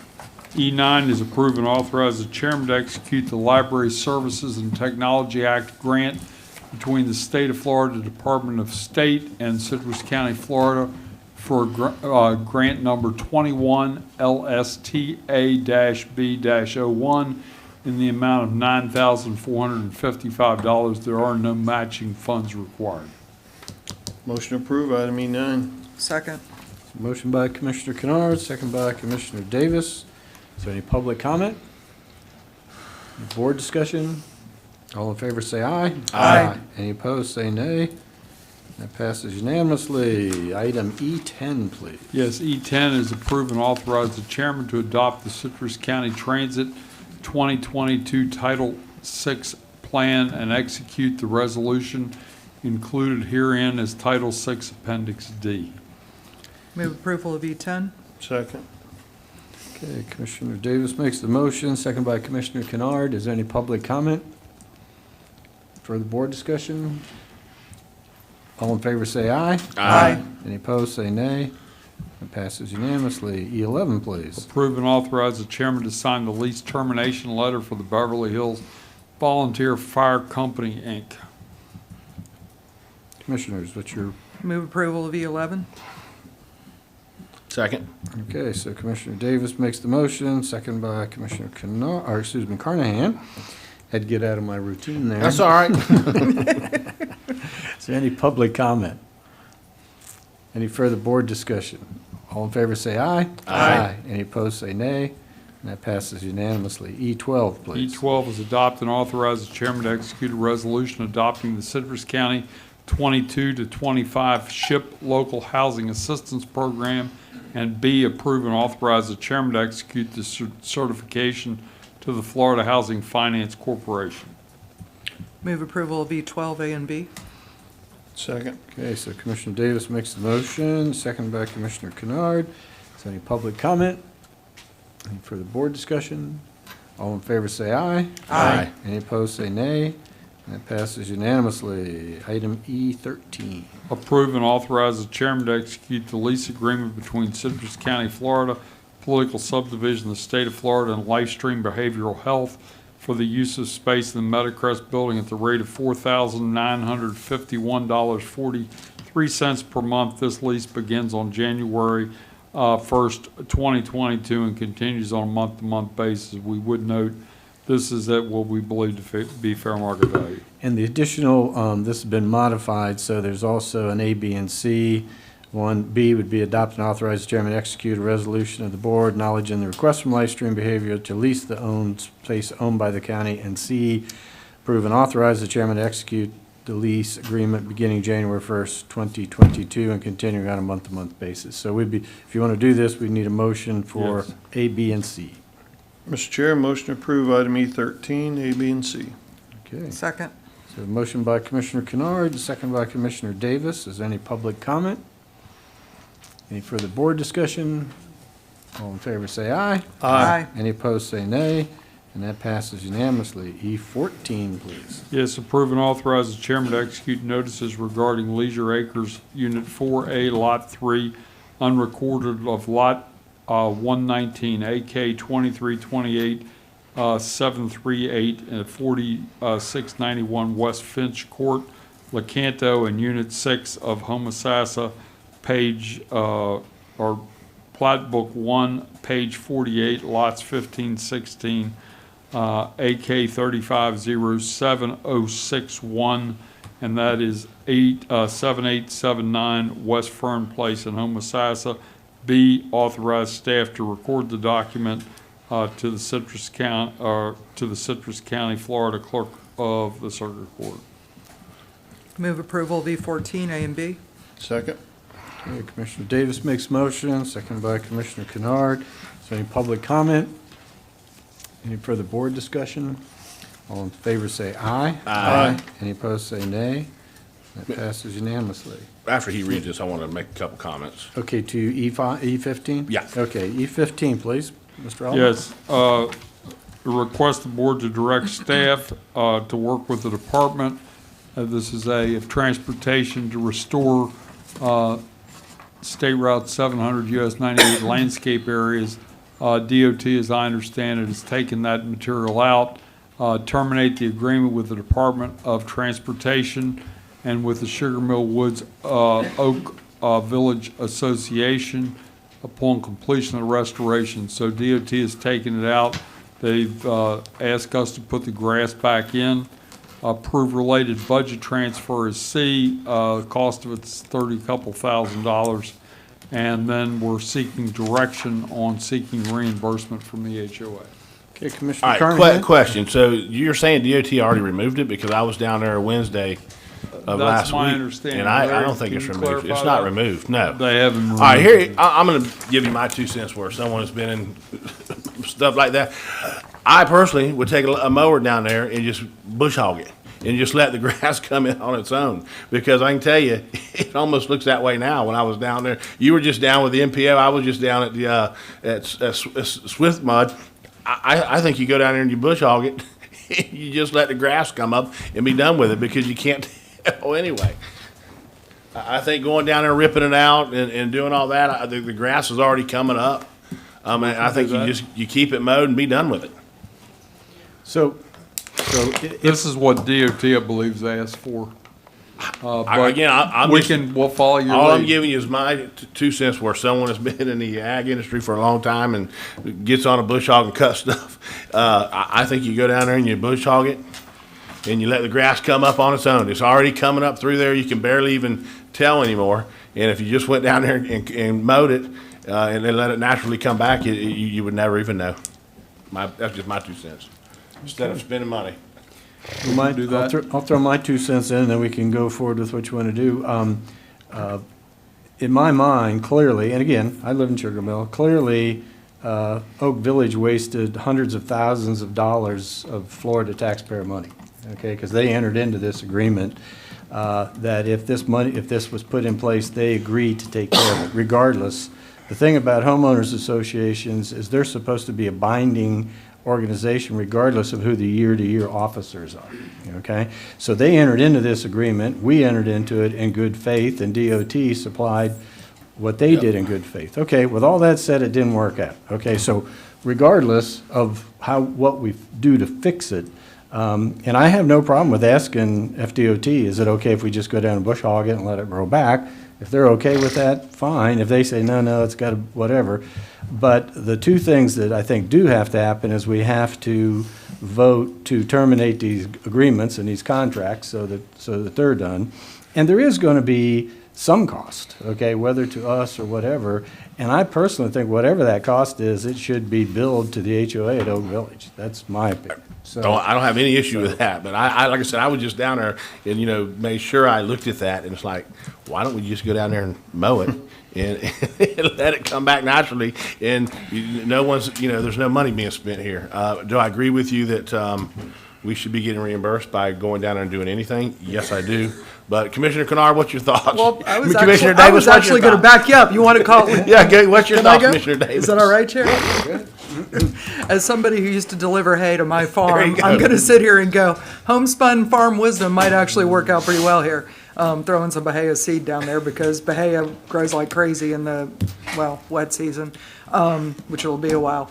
I feel like, yes, we should bill them the whole doing legal any sort of legal thing, from what I understand, it's gonna cost more than what we're gonna bill them, so we can't do that. That's a very, very poor use of taxpayer money to throw good money after bad. That being said, if people wonder why, we don't do public-private partnerships, this is why. Like, this is such a small amount of money spread out over this many residences, they should be ashamed of themselves. Reneging on the deal, that's all I got. Any other comments, Commissioner Kennard? Yeah. Randy, did we ever engage in a conversation with, was it Oak Village?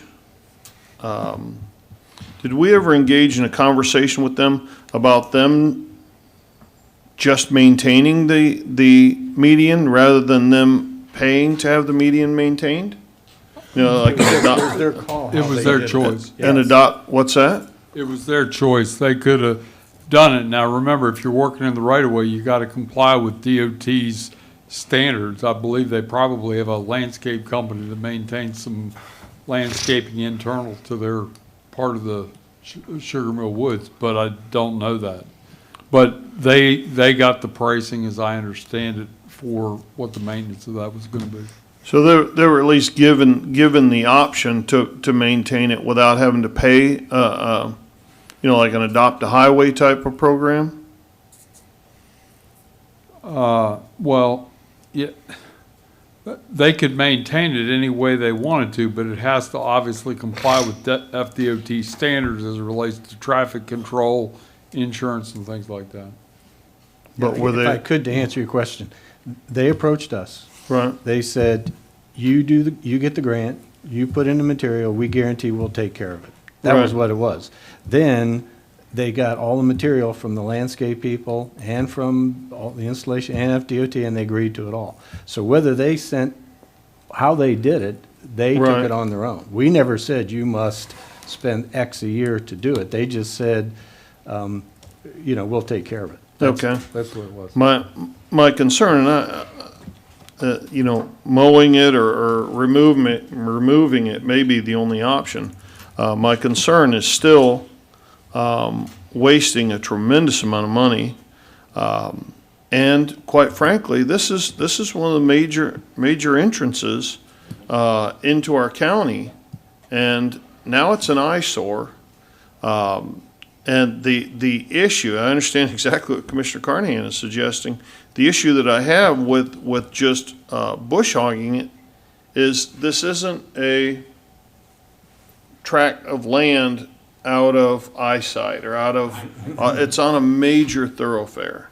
And while we may not necessarily want to maintain all the landscaping there, we do want it to not be an eyesore, that it should be grass there, if it's not going to be Can we landscaping. do wildflower So, seeds? Because a lot of and- our verges have Just that, a sorry. sec, go ahead, go ahead. Sorry. And regardless of what the board decides, I agree that we need to try and recoup those monies for returning it to a grass median, recoup that from the HOA. Okay, Commissioner Davis. Wildflower seed You might need be a to- good you way need to get do, closer I'm to- sorry, wildflower seed might be a good way to dress it up that's low maintenance.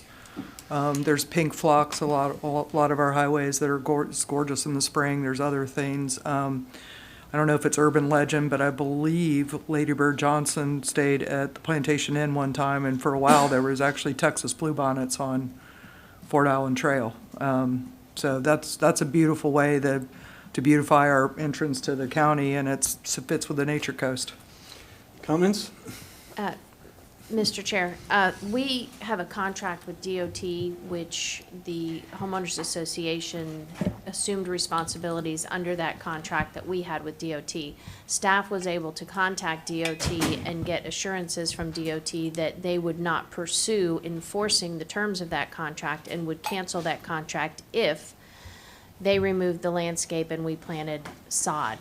So and they agreed to that. So we can't unilaterally now change the agreement that we have with DOT. So if you want to do something other than just plant sod, we probably need to go back to DOT and make sure that they're okay with us canceling the contract. It's their median, it's not ours. The thing with sod, it's immediate, it's done, it's fixed, and to speak to the eyesore, and even wildflowers, we'd have to go to FDOT and get permission, and they'd have to deal with that. What was the cost if we went with the sod? What did we come up with? It's About $30,000 $30,000. 30-something thousand. 30,000?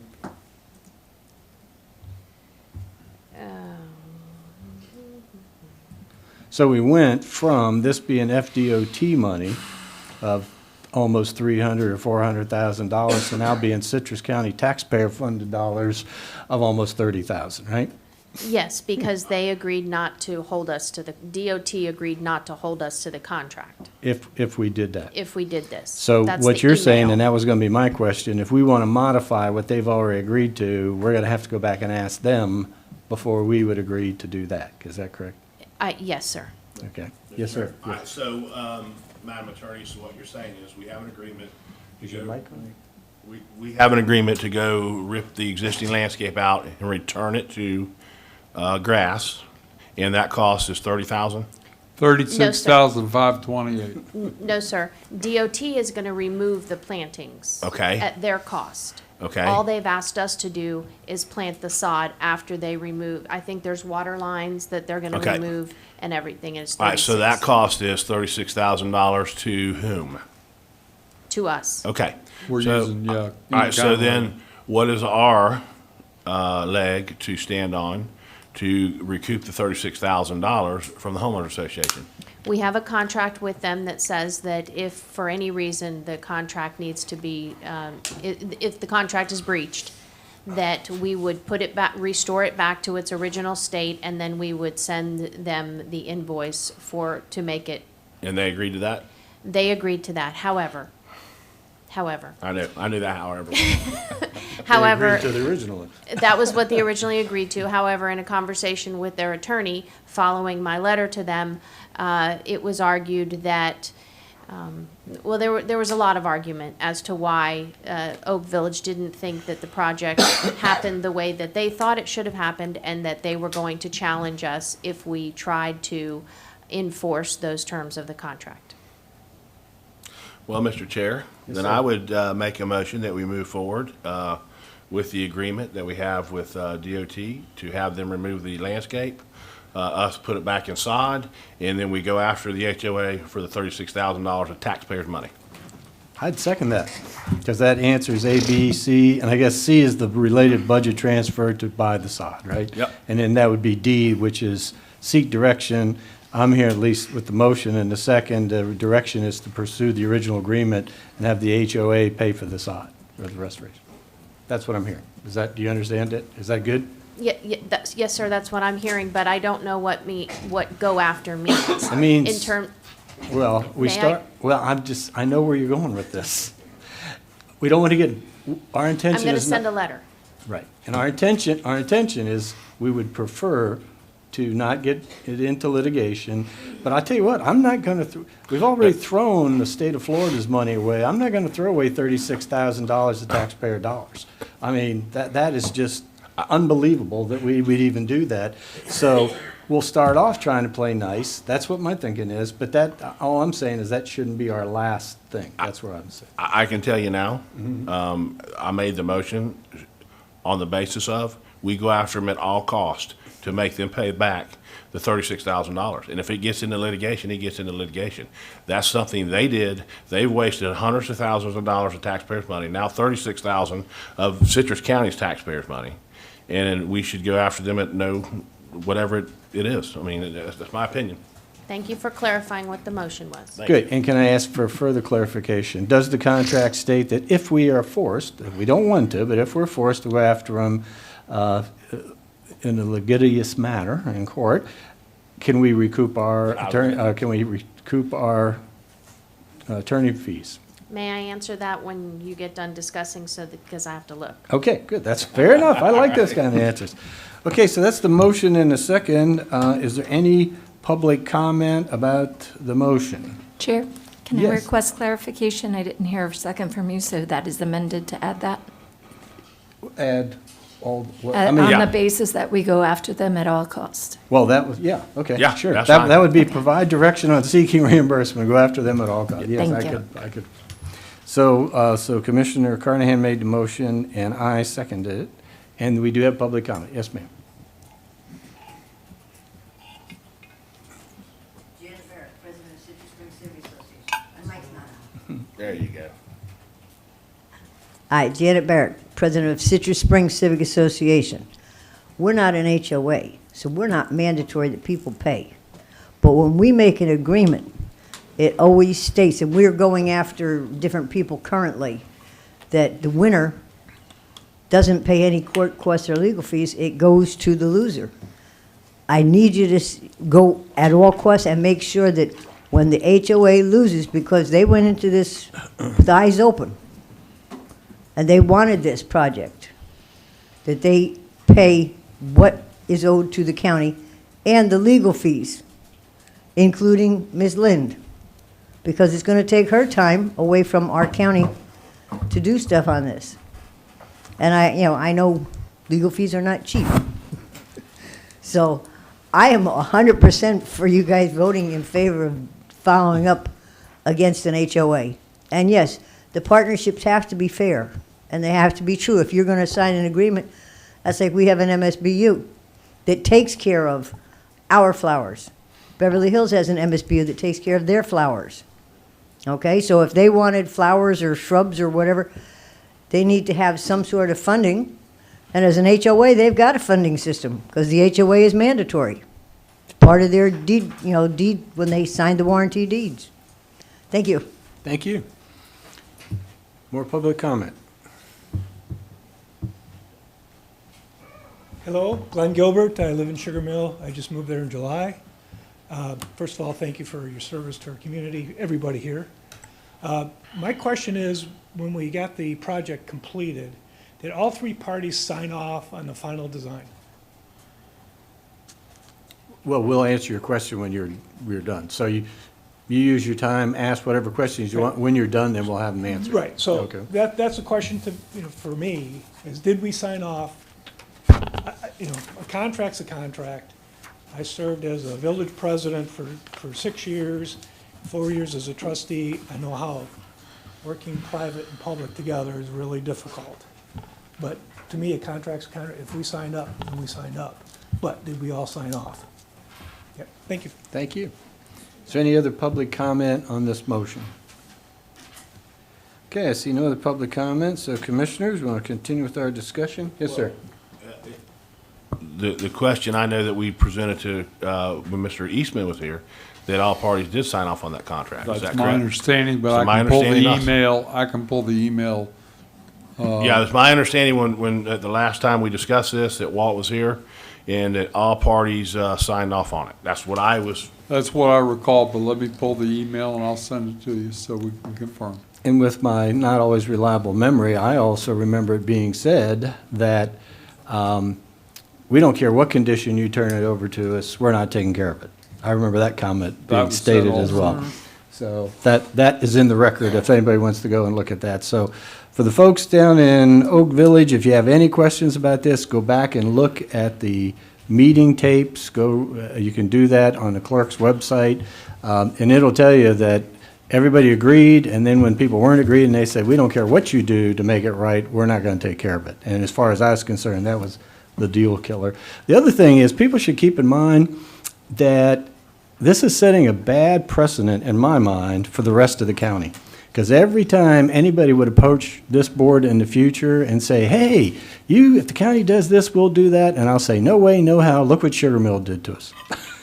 Look what Oak Village did to us. So Oak Village, as far as I'm concerned, has just put the kibosh on killing every future private partner, public-private partnership in the future, because this was all set up with all contracts, all promises, everybody, and then because the board changed down there, that changed all this, and in my mind, and I think we're being very generous, commissioners, if we follow through with this motion.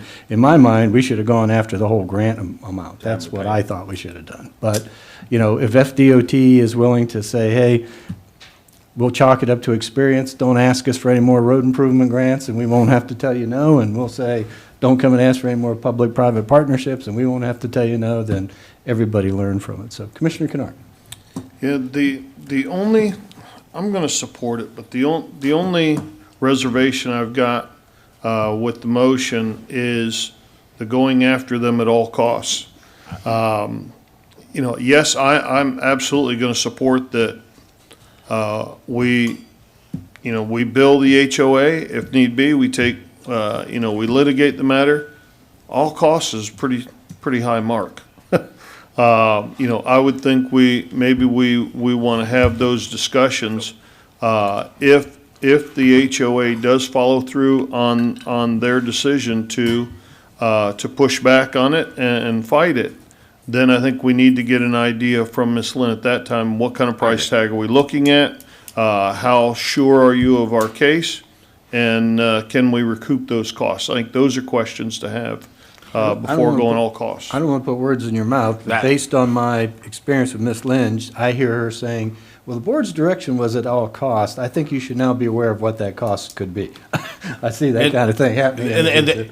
Commissioner Card, I agree 100% with you. And she's always relayed that to us. Okay, this is what I'm sure she's going to come back and give us an update on where we are, that we can discuss it at a further point. Yeah. So now that we told us what we think you're going to do, what are you going to say? Okay, so a couple things. Bear in mind that the landscape design, the landscape installation, all of that was done with complete concurrence by the association. So whether there's a sign-off on it at the end, I recall that there was, but we'll get back to y'all on that. There is an indemnification clause in the contract. The indemnification clause says that the association will indemnify the county for all costs or expenses related to the contract. I'm not going to say 100% that includes attorney's fees, but we will certainly request attorney's fees. As far as what's next in the process, I do take a very conservative approach with litigation, so you we'll send the letter. I'll be back before you, again, letting you know the results of that and indicating what the next steps are. There you go. And again, just for the record, because I've read through this contract more than once, they also agreed that we applied for the grant. It was whatever it was. We'll say $375, somewhere in that. And if the cost came in more than that, they agreed to pay the difference. All right. So their original agreement was not only would they pay for the maintenance, but they would pay for any extra cost that was incurred above the grant. So as far as I'm concerned, they went into this eyes wide open. So I don't feel bad about saying just honor your agreement. So. And if DOT had come back to the county for the amount that DOT had invested, the indemnification clause of our contract would have shielded the county from that as well. So DOT is being very gratuitous in not pursuing those remedies that they could have pursued. Okay, so I hope they'll take that into mind when they receive your letter, and perhaps you should spell that out, because what I'm running into down there is it seems like the information that goes back and forth between you and the HOA is not privy to everybody in the HOA. So if there's a public letter that could be shared, like if somebody says, hey, what's happening, once you send that letter, that's public record, is it not? I communicate with the attorney, and Okay. how the attorney interacts with his client, that's up to him. Okay, but my point is, the letter you send to the attorney is public record, so that if somebody from Oak Village wanted to know what we offered, it's public record? Yes. Okay, great. Just want to be clear about that. If they as ask well. us for it, yes, absolutely. Okay, great. Okay, commissioners, any other discussion? Commissioner Davis, any more points? I'm on board. Okay, Commissioner Kennard, ready to vote? I'm ready. Okay, so we've had a motion made by Commissioner Carnahan, seconded by myself. We had public input. So, commissioners, all in favor, say aye. Aye. Any opposed, say nay. And that passes unanimously. Thank you very much. E16, please. Yes, E16, and I believe there's a gentleman in here today that may give you money, $1,000, and agree to maintain this mat for a year. There's a proposal in front of you to discuss and potentially approve the plan to increase ADA accessibility at Fort Island Beach. It includes a concrete sidewalk that's going to go out to the pier, but it includes a beach mat that's going to go down. I want to be clear on this so everybody understands. During some times of the year, it may go as far as the hard packed sand at the water. Other times of the year, it won't, if it's a low tide, things like that. The cost of that is $13,653.51. This is not impact fee eligible because it does not increase capacity. So we need to identify a funding source. If you want to, you can go to general fund contingency. Mr. Chair? Yes, sir, Commissioner Carnahan. What would be a good funding source for this to get this moved forward? When I saw this, my thought was general fund contingency.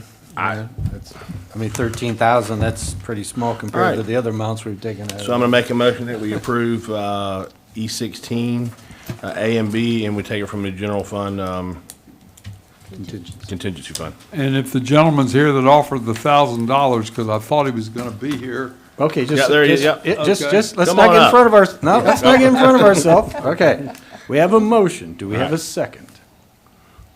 I'll second. Okay, now we have a second. Sleep at the wheel. Okay, now we will take public comment on this motion, and I'm sure the gentleman would like to come up during public comment and please come forward. When do we start taking money from people, everybody gets real anxious, so they just want to give. Good afternoon, Commissioners. Thank you. I'm realizing Could you give us your now- name, please? Mark Maximowitz. Okay. We live in Citrus County. Yes, sir. I'm realizing now this should have been done anonymously. We had seen Bruce on the news segments, and we're touched. It touched our heart. My daughter's disabled, and there's nothing as, I'll use the word painful, watching your child who is not in complete control of their body want to do something and they can't. This is one of those projects that pleases everybody and we all win. So we'd like to donate $1,000 right now if we can, but more importantly, we'd like to volunteer to maintain the mat for a year. I know that it's tough allocating budgets right off the bat, and so this is something we're able to do and want to do, and we thank you. Well, thank you. We very much appreciate your offer, not only the funding, but the time and the commitment. I'm sure you can get with Mr. Oliver and work out all the details and whatever, and I'm sure they'll make short work of getting your check in the bank, however it works out. Is there any other public comment on this motion? Anything else? Yes, sir. Please come forward.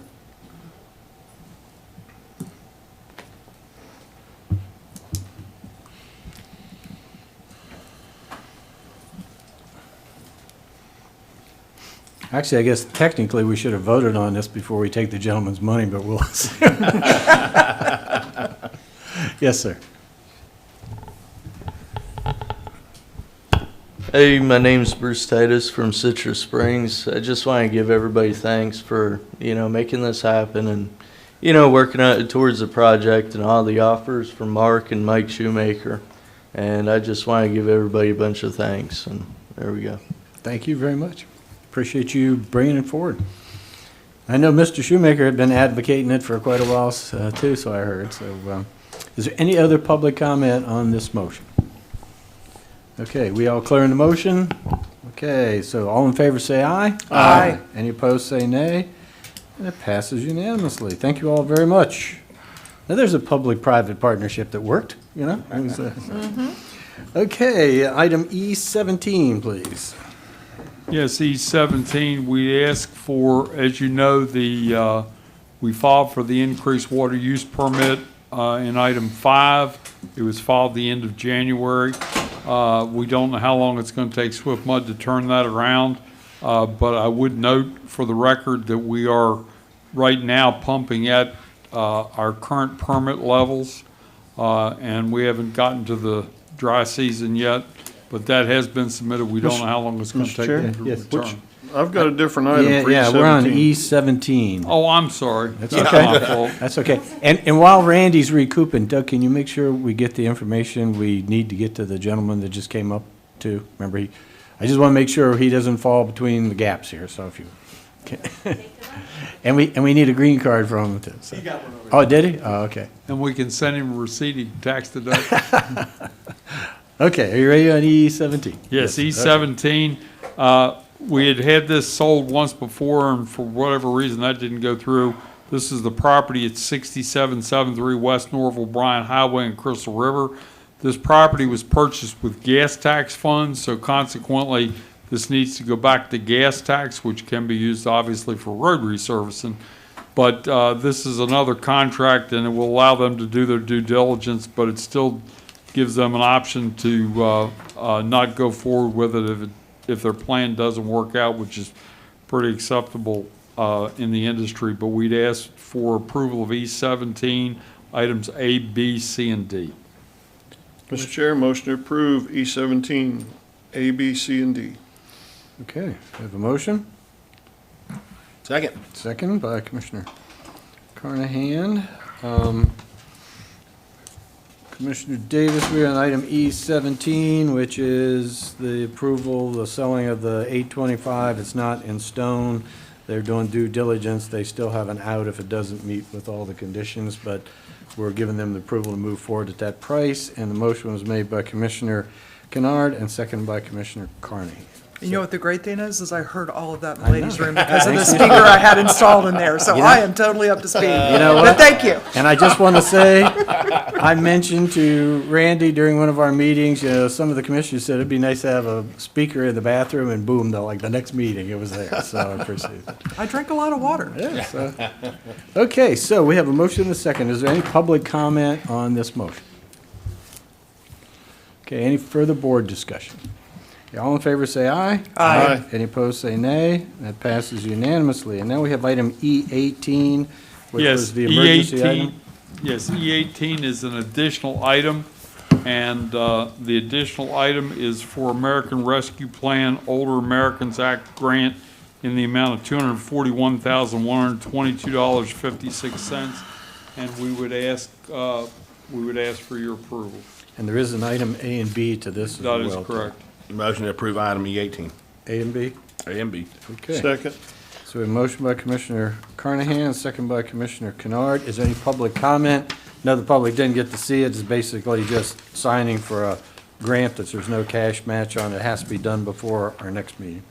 Yeah, so Okay. we get the money for sure. All right, so that's it. All in favor say aye. Aye. Any opposed say nay. That passes unanimously. Item F, please, Mr. Hall. Yes, item F, I won't repeat myself on 5. And we're asking for 5 and 10 to be listed as, to be deleted from the list. Mr. Chair, motion to approve item F with the deletion of item 5 and 10. Second. Okay, so Commissioner Carnahan makes the motion, second by Commissioner Davis. Yeah, Commissioner Kennard, I was letting Randy go because sometimes he takes us on a different route to get where he's going to. I was kind of waiting to see. Okay, so we have a motion and a second on it. Yes. I would know one thing, Commissioner Kennard brought a good point up. There's a workshop that's been scheduled on impact fees based on current state statute. I don't think that's workable, so you may want to consider deleting that workshop. Okay, why don't we do that under G1 when we talk about the additional workshop dates? Okay. So the motion is to approve item F with the deletion of 5 and 10. We've opened it to the public. Nobody had any comments? Commissioners, anything else? Yes. Yes, ma'am. It does keep coming up from CCBA. Do we have, where is the ADUs on that, accessory dwelling units? Because it was on here, then it wasn't. Are we Well, done we with told that? him, Mr. Hall wants a slight change to the language, and we told him the next time we modified the code, we would consider that change. So it doesn't belong on this table? To make sure I that we can- keep track of it? I can put it on the table, but this is what I call a Scribner's change. Okay. But I can put it on there if that's what you'd like. Well, as long as it gets done, just because Yeah, it's. Joanna's well aware of it. It's Okay. just we're waiting to do it when we do some other, because there's some costs involved with making changes. I to just, it. I just wanted to put it out there publicly to make sure we're all good on that. Yes, ma'am. But we did make the changes. We've made some changes already, and Gaston just wants us to change some language. Okay. So the change with the size and so forth and the allowability, that's already been made. Okay, good. Now it's just a little scrivener's Tweak, error. yeah, yep. Okay, so back to item F with the discussion. Is there anything else? No, sir. Okay, all in favor say aye. Aye. Any opposed say nay. That passes unanimously. We're down to G1. Mr. Oliver, additional workshop dates. Yes, this just establishes the additional workshop dates that the board had asked for.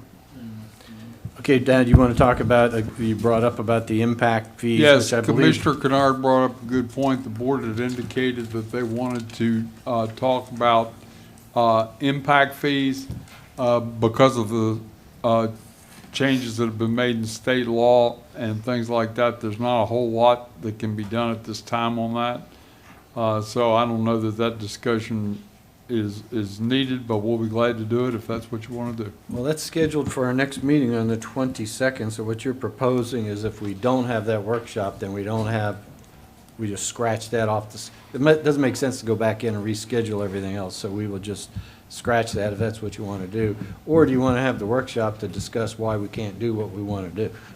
I don't think that's necessary. I think if there's ever a day to scratch a workshop, that would be the day, because we got site selectors and we have their 5:30 with the Right. turnpike Right. people coming, so I think that would be a good I was idea. thinking the same thing. I wasn't going to put words in Commissioner Kennard's mouth, but I was wondering now that he knows he's going to be somewhere on the 20th. Yeah. Okay, As so. it turns out, I'll be somewhere in the 21st and the 23rd now also. So let's do this then. So we have the list of the additional ones, starting what's being proposed, again, if the public is listening. May 24th, debt reduction to capital. June 14th, long-term landfill planning. June 27th, resiliency. July 12th, use of boat launch funds. And 7/26, succession planning. And that is added to our original list that appears in today's agenda. And so we can include in this scratching the workshop or canceling the workshop of February 22nd on impact fees, right? That is correct. So that would be a motion if somebody wants to do that on related to item G1. I can do that. Chair, move approval of G1 with the addendum that we are going to scratch the workshop on February 22nd. Okay. I'll second it. I do want to talk about one of those though before we vote. Sure. Okay, so let's see. So Commissioner Davis makes the motion and Commissioner Kennard seconded. Yes, sir, go ahead. Randy, we had, during the conversation about the boat launch fees, we had promised that there would be a page up on the county's website where people could see how much money had been collected and exactly what those funds were being spent for. Is that page up and running? No, I don't believe it is. The only thing we've done at this point is collect the money, but I'll make sure that that part of it's up. We've not spent any money at this point, other than what the person collecting the fees is charging. But Okay. I can make sure that we don't have a lot of data, but I think that's a good plan. All right, very good. If we haven't spent any money, we haven't spent other than for the vendor, but that's something that people will want to start seeing as Sure. weather warms up, more boats are launched, because it's something we did promise. We will. All right, thank you. Okay, so we have a motion and a second. Is there any public comment on item G1? Commissioners, any further discussion? All in favor say aye. Aye. Any opposed say nay. That passes unanimously. G2, please. Yes, G2 is, in government, it seems to always be in budget process. This kicks off the budget process for the 22-23 budget. And we did get the sheets in from two commissioners as it relates to things they would like to see considered by their colleagues as part of the 22-23 budget. We will be presenting that information at the kickoff meeting on the 22nd of March. You know, the only thing that stood out to me on this, Mr. Oliver, was in the 7 years I've been here, we've usually sent some direction out to the constitutionals. You know, I remember once we I think our first year we said, cut your budgets by 10%. You got one sitting here, now be careful. Yeah, well, I know, but all I'm saying is, in the past, we have done that. This year, we're not doing that. Remember last year, we asked them to stay with a 3% cost of living, and so, I mean, do we have any outlines that were? We've sent out the capital part, we've not sent out the operating part yet. Okay, but or do we have some parameters that we're asking folks to stick to? Well, based on history, and if you all want to give me different direction, that's fine. It would be cost of living, plus obviously any mandates and things that we've got. Okay. Mr. Chair, I agree that we need to get that out there because it sounds like there is a constitutional officer that's going to be asking for a significant amount of money that, not sure that we're all on board with that, but, I do think that we need to get that out sooner versus later. Yeah, well, usually we make it fair by saying, this is what we're looking with based on the numbers in front of us, and the constitutionals come in. President company comes in and says, hey, I can't deal with that, I need this, or whatever, so it's not written in stone, but it's, it gives some guidance. In the past, it seems to me, last year, it seems like we sent out and said, we're looking at rollback plus new growth plus cost of living plus whatever things that the board has been mandated, like fire, EMS, whatever. And I don't think any of the constitutionals didn't come in under that I recall. So What we've done, and Colleen advised me that at the meeting of March the 22nd, that's when we would set those guidelines after receiving direction from you all. If you want to give us that direction now, that would be fine also. Well, in fairness, we probably should wait for all of us to be here, but I'm just saying that if we need to have that discussion, if we're going to send it out. Last year, there was much discussion about commissioners that didn't agree with the direction we took. Seems to me that's the very first thing that we agree on is what kind of direction are we going to kind of put out there and say, this is the parameters we'd like to stick to. I think our position's always been, this is what we'd like to stick to unless you give us a compelling reason why we can't. And I think that's what we've done. If we don't have to do that, if the majority of the commissioners don't, but can we get that on the next agenda? Because you're gonna have to move pretty quickly on this if that letter has to go out when, March, what? No, well, the first presentation for the budget setup is set for March 22nd. Historically, we've done it just after that. But we can move it up if you want for just that part of it to the next meeting, if that's the direction. I just think we should have an item on the agenda that talks about, do we want to make some recommendations to the constitutionals during their budget recommendations? That's the way I'd word it. Is that the direction of the board? Anybody disagree with that? I mean, we should let them know. I don't ever like folks coming in here and getting surprised, coming in and saying, hey, so, because last year, when we gave those percentages, I think everybody stayed within them and there was no issue, so, but we have to have that discussion, I would think, so. So I don't hear any objection to putting that on the next agenda. Put it on the next agenda. Okay, great. Okay, so we have the motion, we're gonna have to approve, or we need a motion to approve these budget hearings. They're outlined there. Typically, that seems this follows all the history ones, right? So we have March 22nd for the preliminary starting, and then we have the special library one and the budget hearing starting in July, and then they culminate. They Motion to conclude. approve item G2, the meeting dates in G2. All right. Second.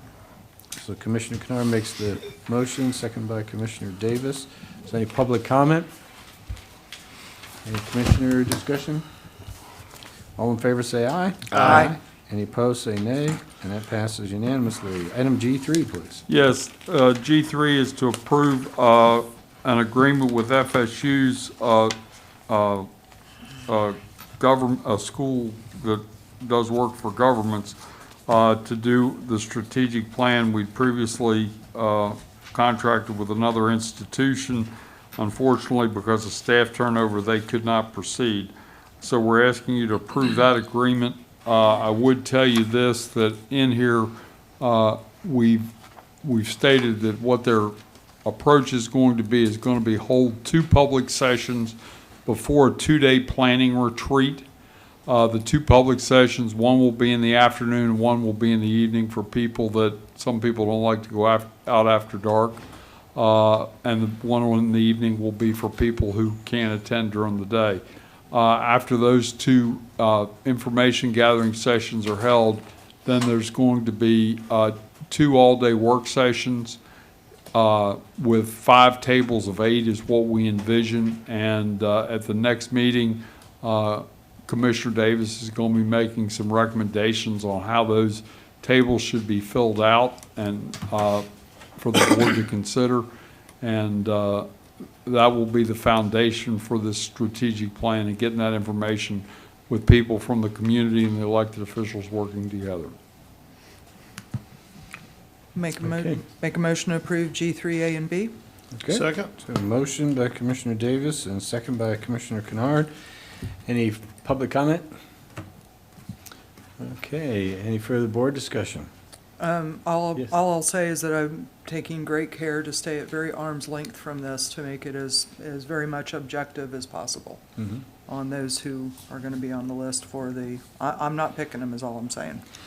I think, just something that occurred to me, and again, I'm not going to weigh into this, I'm keeping the arm's length on all of it, but it seems to me that when these presentations or concepts about who's going to participate in this, it should be probably to some degree include announced candidates for the public, for county commission candidates.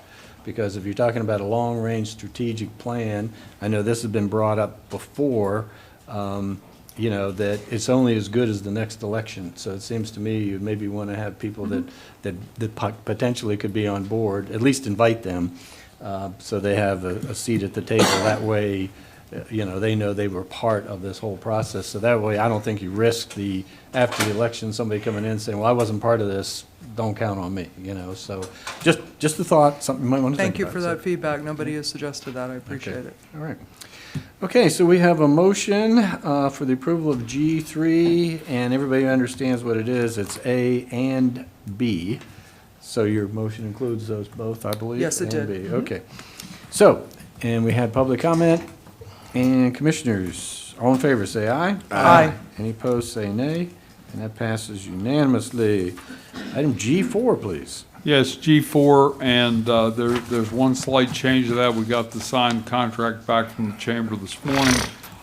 It moves money from their rehire initiative over to the core center as directed by the board previously. The only change to that agreement was it had been worked out between the chamber and the clerk's office as it relates to the clerk's office is going to do a review and then an audit of to ensure that the money is spent in accordance with the contract. And I've communicated with both the clerk's office as well as the chamber, and both parties are agreeable to that. It also does give them the option, however, to have their certified public accountant certify that it was spent in accordance with the requirements of the contract.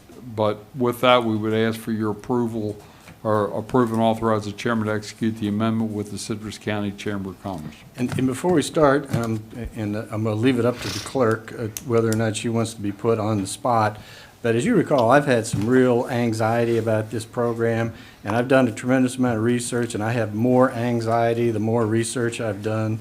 I asked before how we could continue to give money out without any accounting of how it's being spent, and what we got a list of award amounts, but it doesn't say who it's to, what it was for, no backup documentation, and then we get into, well, whose job is it to make sure that the rules are being followed? And then we got some, well, I thought you were and I thought you were.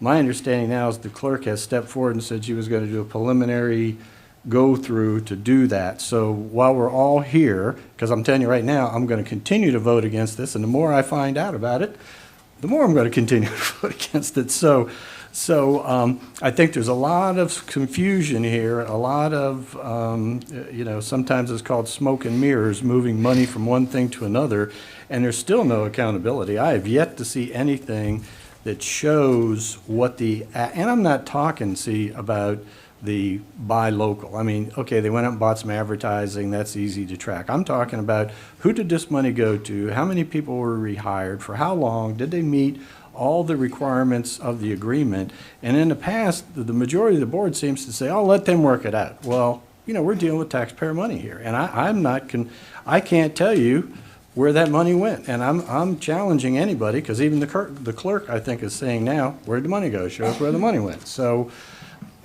I don't want to put you on the spot, Madam Clerk, but you want to say yay, nay, or are you comfortable with, I don't want to be throwing stuff on you that you don't have in your schedule or your budget.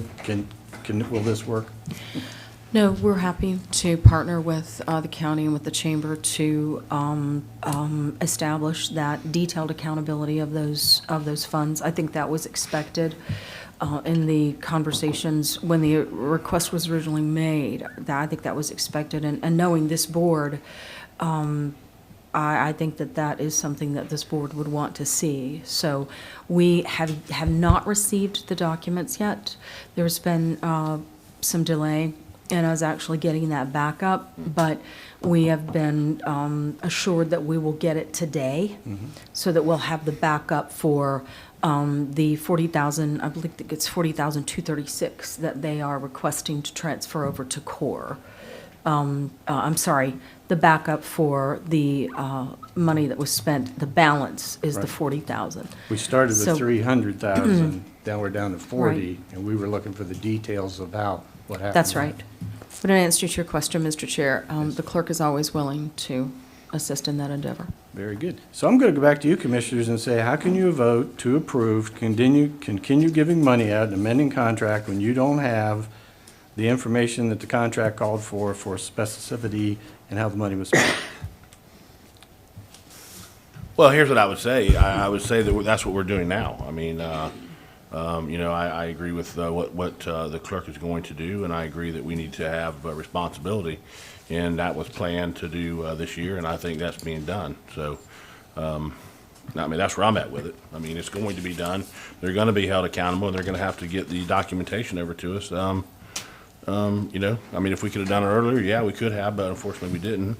And I know the clerk's been, she's always extremely busy, but we are going to do it, and we are going to find out where these funds have been sent. And again, let's don't hold the Corps responsible here, because the Corps is a totally separate entity versus the chambers and what they've done with their money. So that's all I'm going to say there. And again, I'll just come back and say, I've asked the same questions of the Corps. Who were the clients? How much money did they get? How many jobs were created? What was spent on salaries? What was spent on rent? What was spent on facilities? And what actually went to job creation, to the mission? And that's all I've said. And it seems to me that if this program was such hugely successful, we'd have people falling all over each other to give that information, instead of, all I keep hearing is we've already supplied it, and when I start asking for it, it's not there. So. But I totally agree with what you're saying, but again, what I want to say is Corps separate than the chamber and this money that they're giving out. We're just voting on to move 40,000 over to the Corps so they can start a program, and I promise you that will be well tracked and maintained. I've got full faith in Dawn and the job she does over there, but I agree 100% that the money needs to be tracked. It needs to be, we need to have the documentation to back it up, and especially the presentation they made to us. Okay.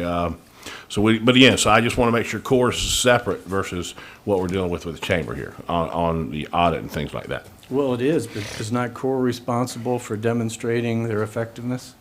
Well, I think they will be, yes. So they've spent money, they haven't been able to demonstrate their effectiveness, and now they want more money. Well, what I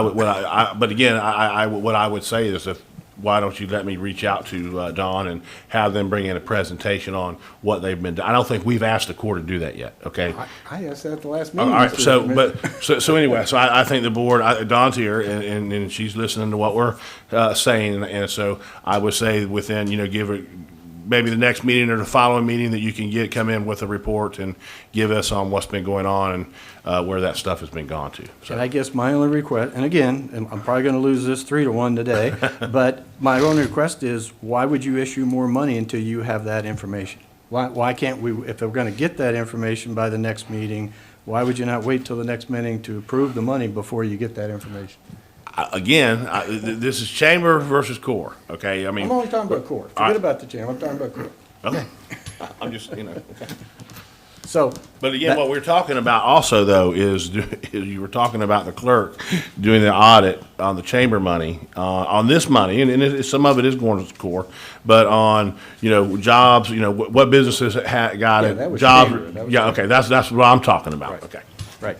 Yeah, there was separate, the core was separate, and there was also the other one about the buy local, and there was also the other one, remember, there's all those small little projects of programs and stuff that money, and as far as I'm concerned, we never saw the results of any of that money being spent. I never saw the money that went to all these different organizations, what the results of it were. We just kind of put it out there.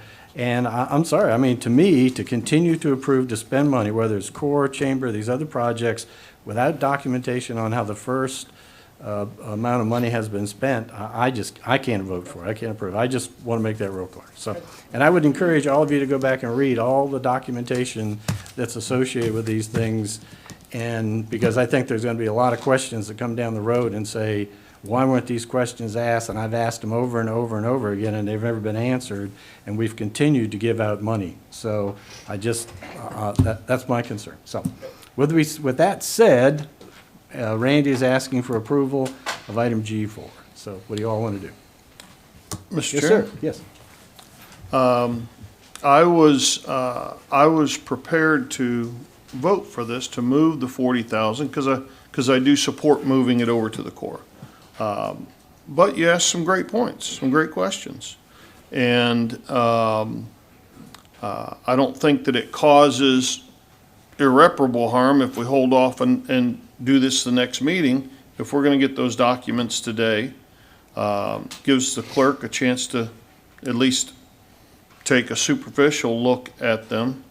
And, and then we vote. I absolutely will be there, provided we don't have any problems. I will be there to move that 40,000 over to the core, because I am hearing very good things from multiple people, not not just the ones directly involved with core.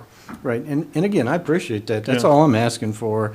But the other thing is the stuff we hear, we don't hear it at the podium. Mr. and Mrs. Taxpayer sitting at home does not seem to have the same information that some of us have as to how the money's being spent and where it's going.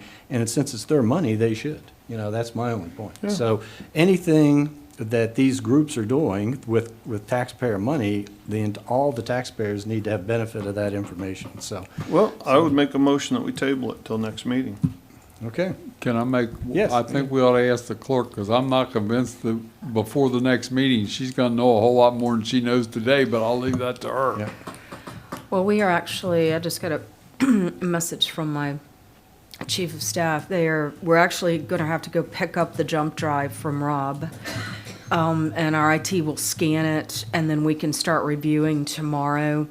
I was just asking her, do you think that we'll be able to get this done, this review done in 2 weeks? I feel yes, and her response is yes. So I feel very confident that we can as well. And again, just so we're clear, and I appreciate that, so the motion is to just table G4, bring it back at the next meeting, right? Okay. Does anybody disagree? I mean, we could do that by, well, let's vote on it if you want. So we have a motion to do that. So Commissioner Kennard made that motion. Would anyone second that? Second. Okay, second by Commissioner Davis. My only comment was, and just to be clear now, there are separate programs, okay? So, and Commissioner Carnahan's brought this up. I just want to be real clear. What I'm talking about, Chamber was given 300,000. They have 40,000, they say left coming back. I would like to see how all that money was spent, who it went to, and what the results were. That's what these forms where they're supposed to talk about employees that came back for the period of time specified. That's that set of data. The other set of data is the money that went to cores. I would like to see how that was spent. Okay, that's all I've been asking. We had a conversation here one day when I said the backup material said it was for some renovation, and somebody said, no, it's not, none of it's for, but that's not what the backup material said. So there seems to be some confusion as to what it was for, and the board was given certain information. I just think the board should have backup that says they spent it the way they told us they were going to. So whether it's core, whether it's the chamber, whether whoever it is that got this money that has some level of accountability, I just think they should bring it forward. So I appreciate your motion. I'll support it.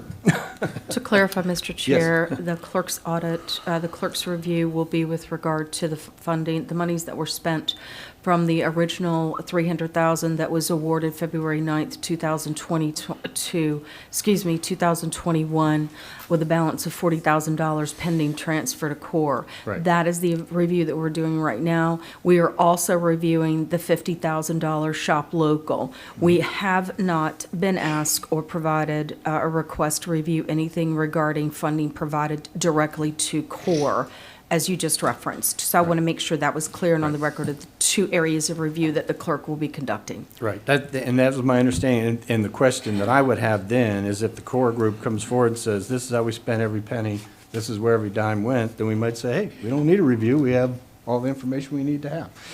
If they can't do that, then we might be in the same boat, in my mind, where we have to look back and say, you know, what happened, so.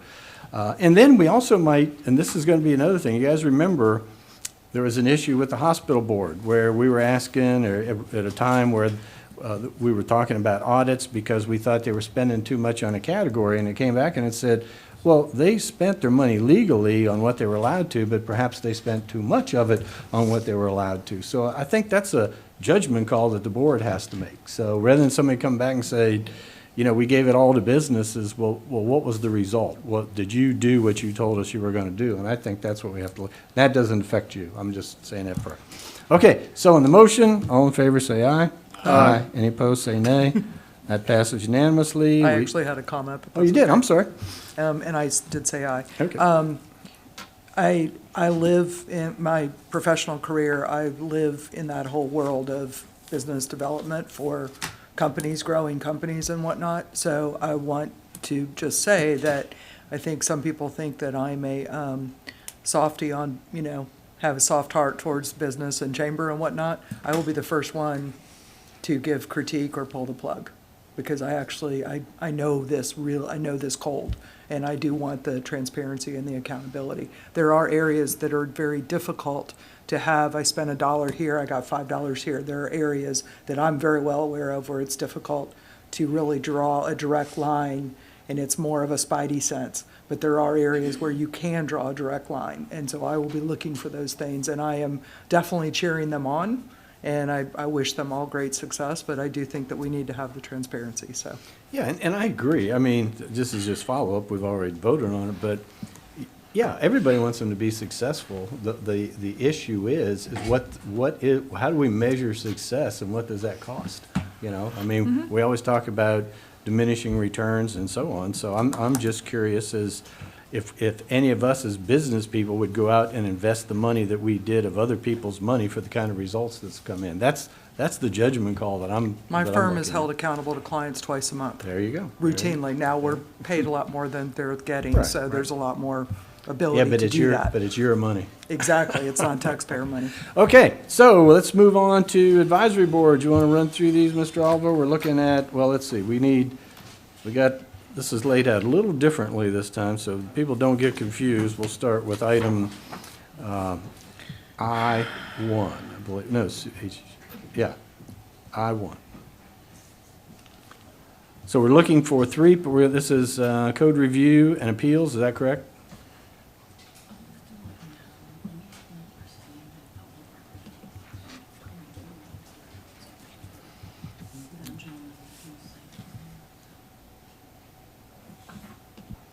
Looking. Yeah, and we're looking at I-1.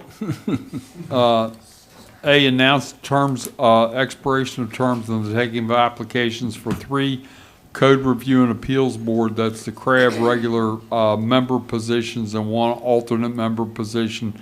The terms of these positions are 4 years, starting February 1st, 2022, and expiring January 1st, 2026.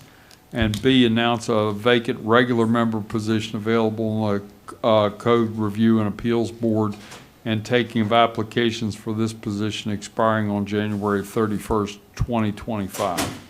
Okay, so all we do is announce on that one. So item I-2. Yeah, I-2, we're going to need a little bit of direction from you all.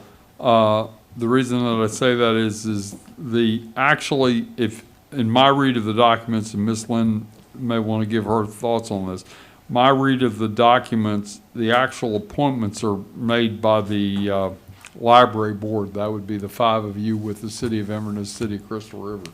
You want to elaborate on that, Ms. Lynn?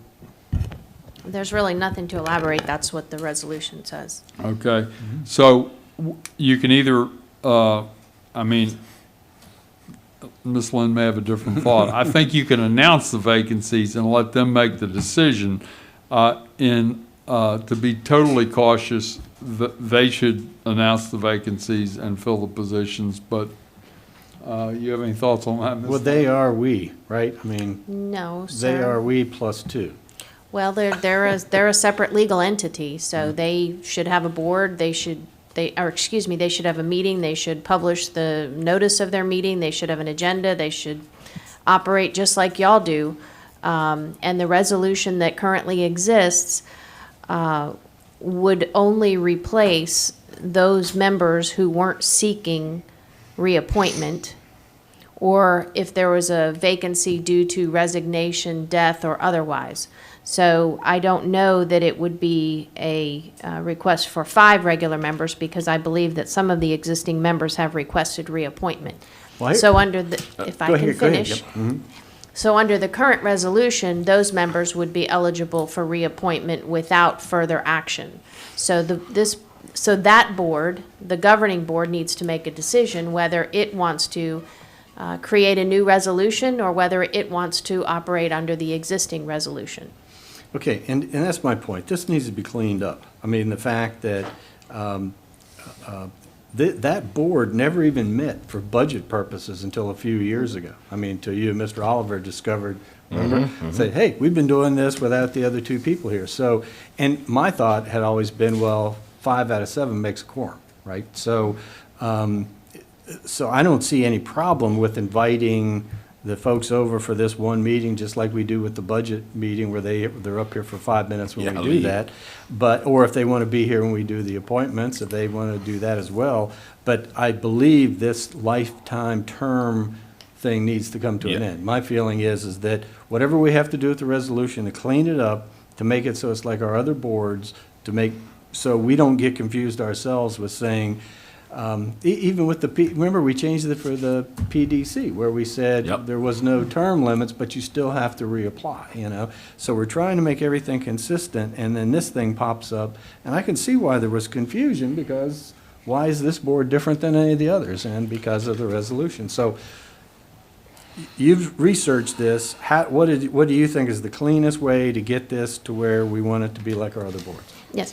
Well, not all of our other boards operate the same way. Each board has its own enabling action, whether it be an ordinance or whether it be a resolution, whether it be created by statute or otherwise. So the reason that the administrative regulation specifically excludes certain boards is because their enabling document created them differently. So I don't think all of your boards operate the same way. Having said that, it's up to the library governing board, which is the 5 commissioners plus 2 others, to determine how it wants to move forward. I can see many options available. That board may decide that it wants to delegate the authority to make the appointments to the Board of County Commissioners. That might be an option.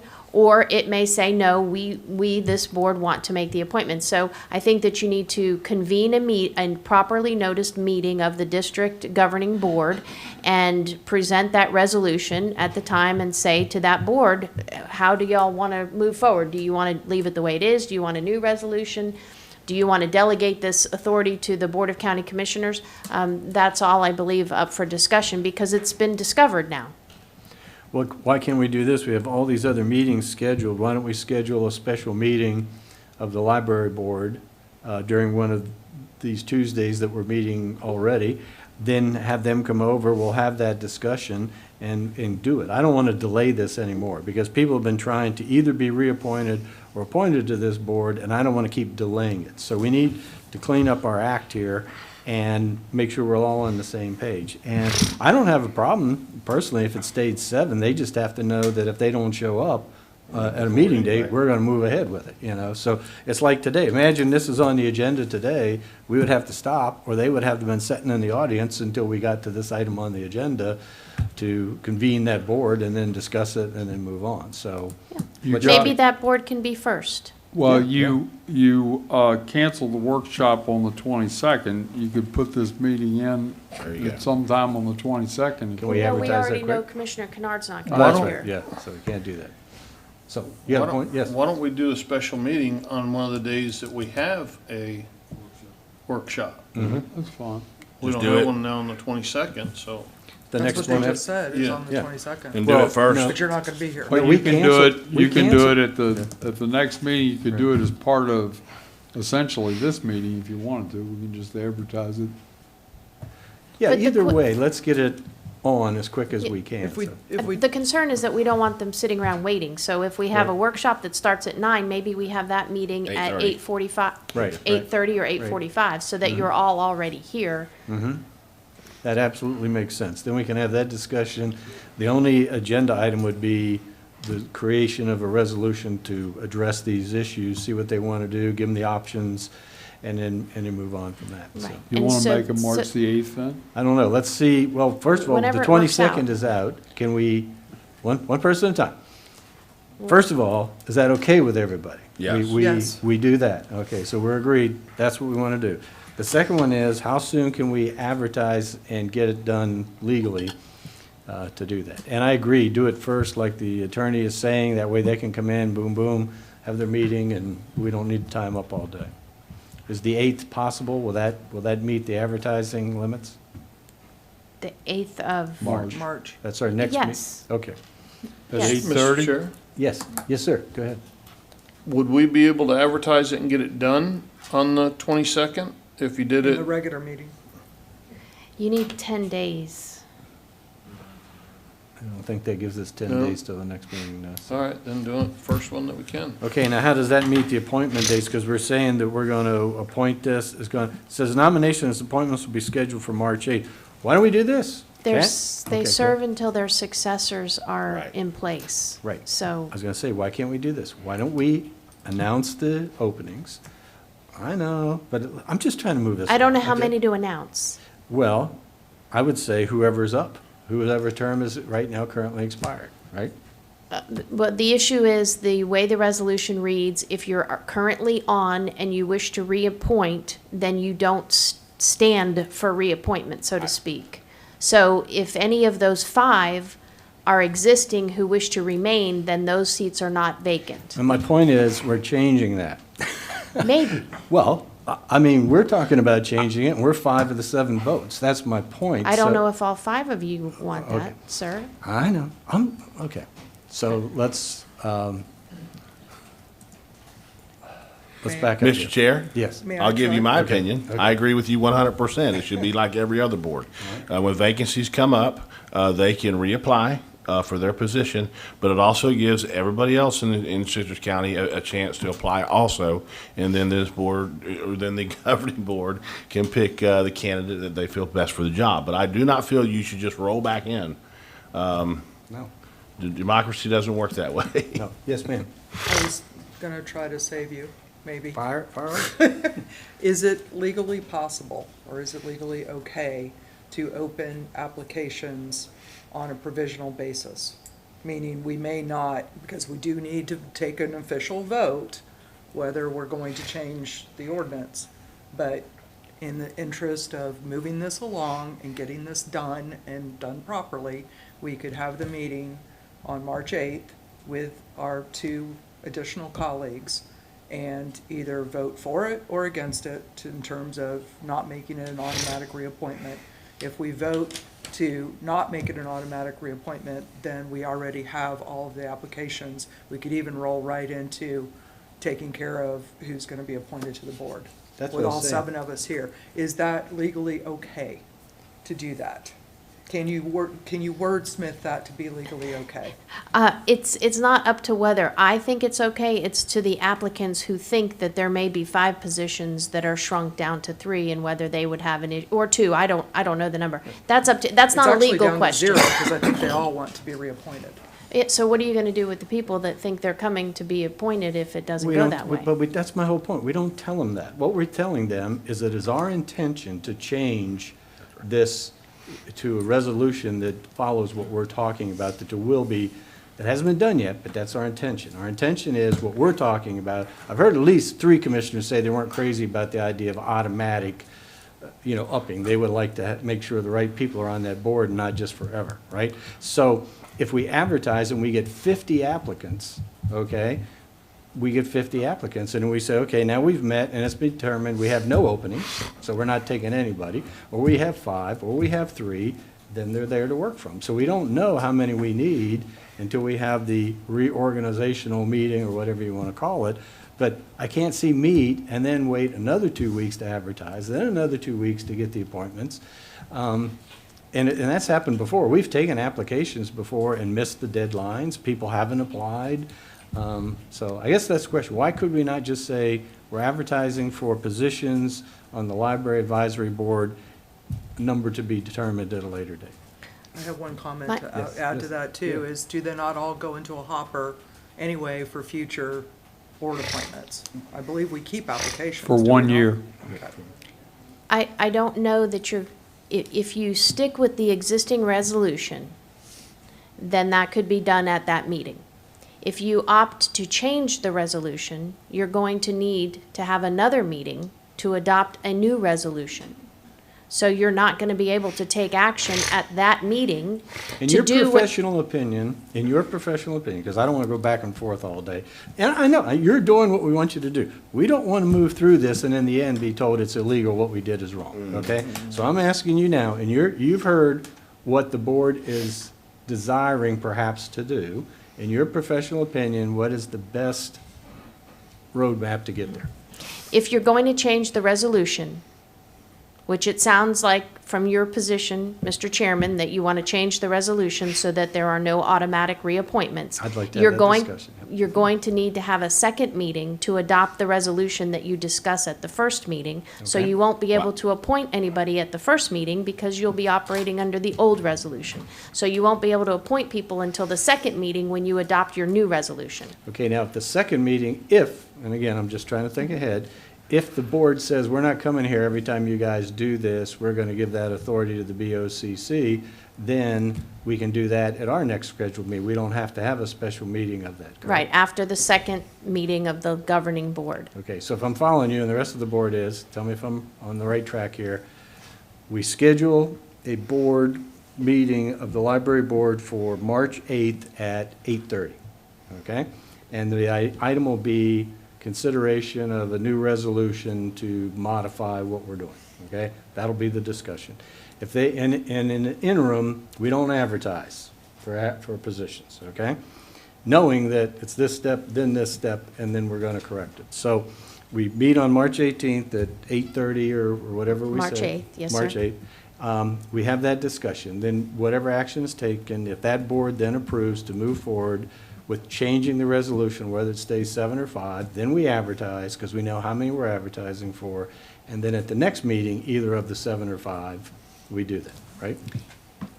If the resolution keeps it so that the governing board makes the decision rather than the Board of County Commissioners. Right. But if the new resolution says that from now on, we're not going to have automatic reappointments and we're going to have the BOCC select rather than us, then the selection would actually occur at the BOCC's next meeting. Right. But we're covered either way, because then if they say, no, we want to keep it, that they stay on, then we can just schedule that around one of our regular meetings and do it before, right? Or we Yes. could, why couldn't we do it as a time certain? Why couldn't we schedule that meeting, we stop at 1:30, say we're going to convene the library board, do it as a time certain at 1:30 or whatever, do that, and then continue on? You can schedule that at any time. I understood the concern to be you didn't want the extra 2 folks to have to sit and Right, sit right. through our meeting. Right, so that would be my question, is do it like we talked about on a workshop morning, or schedule it as a time certain, but it seems like that's the course that we're gonna have to take. Yes, So- ma'am? The time trail that you just went through, does that mean we would advertise, if we decided to do this, that we would advertise directly after the March 8th meeting and be appointing people 2 weeks later? Because that doesn't seem sufficient to gather, because it's actually picking 2 weeks later means we have to have all the applications by literally 4 days after March 8th. right? The way I was understanding the timeline, it was gonna be meeting number 1, decide whether you wanna change the resolution. Assuming the resolution's gonna be changed, at meeting number 2 of the library board, governing board, change the resolution and either have the next opportunity be in front of the Meeting library three. meeting 3, either be at the governing board meeting number 3 or at the Board of County Commissioners next meeting. But whatever that meeting number 3 is, I think you're gonna have to advertise between meeting number 2 and meeting number 3 to get applications. I have a. Actually, it would need to be right after meeting 1, because we would have said that we were going to change it.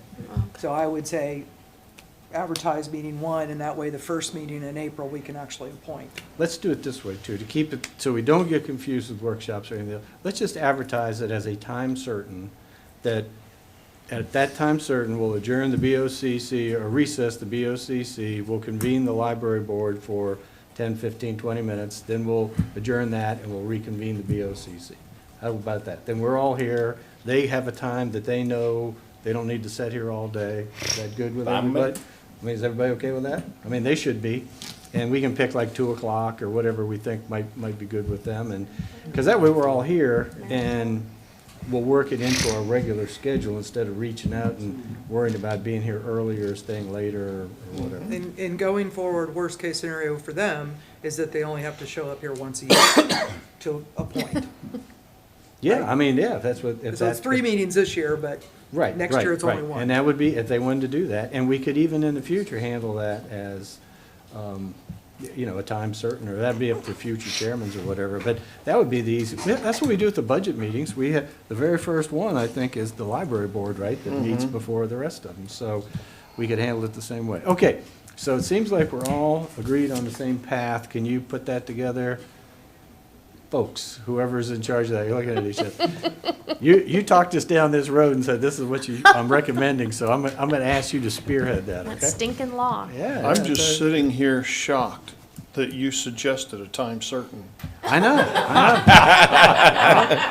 It's been one of those days, but only because I think we can do it quickly, Yeah, you know, I and get understand. through it. And again, we won't delay holding our colleagues here, but you saw what I did today. If we have a bunch of people, we'll take a break, do that, and then we'll move on. So, Yep, perfect. can you put that together for us? I Just when can, you think he so- doesn't like something. I can, but my only question, I have a little bit of confusion between what Commissioner Davis said and what what you're saying. When we advertise, we're still back to the question of we don't know how many positions to advertise. So perhaps the ad needs to say, we are accepting applications for vacancies without identifying how many vacancies. Exactly. And then And then we we can have go a from pool there. of resources to work from. And Yes. we may have none, we may have some, we may. 200. Yeah, exactly. No, I mean openings, once we determine how many openings. I we thought we were right? gonna have 200 Yeah, applicants.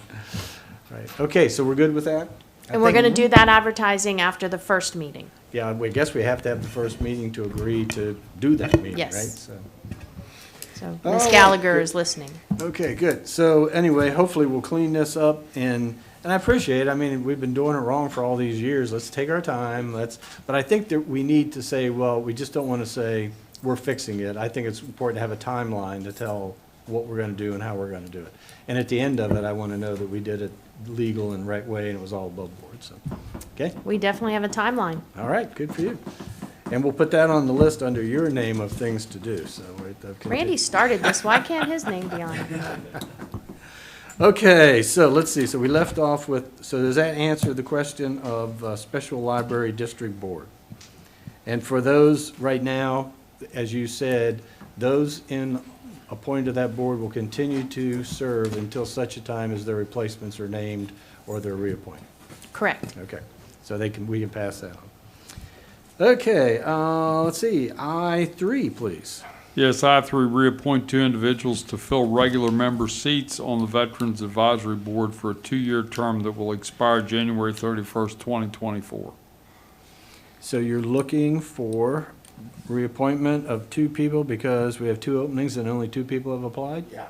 Well, I wish they were all this simple, right? Mr. Chair, Yes, sir. motion to approve or appoint Bud Osborne, and Arlena Newsom. Okay, so we have a motion by Commissioner Kennard. Second. Second by Commissioner Carnahan. Is there any public comments? Okay, we'll wait here. Commissioner Davis is coming in. We're on the Veterans Advisory Board to reappoint the two people that want to be reappointed. Aye. Okay, so all in favor say aye. Aye. Any opposed say nay. And that passes unanimously. Now I believe we're on item I-4, please. Yes, this is to nominate and appoint members to the Aviation Advisory Board, and they're broken down by district. This is another one that we probably need to clean up the language, but for these appointments, it's not necessarily necessary to clean it up now, but I would recommend cleaning it up. If you all do want to change the composition of this board, however, we would need to have any input you may have on that, in that regard. Is that why this is spread out, because we have multiple This is by applicants? district. They Right. have to reside in a specific district. But again, we have one vacancy, and I see 6 names on this first one, so we're into one appointment per vacancy on this first one, is that correct? Well, no, you have nominate and appoint one regular member for District 1. Okay, and then those are the candidates for that position from District 1. That's what I said. That's what I said, Oh, Mr. okay. Hall. I'm sorry. 6 applicants, 1 opening. Okay, yes, May- yes, ma'am. So obviously, I took a lot of interest in this, and I've talked to quite a few of them on the list. I haven't called all of them yet.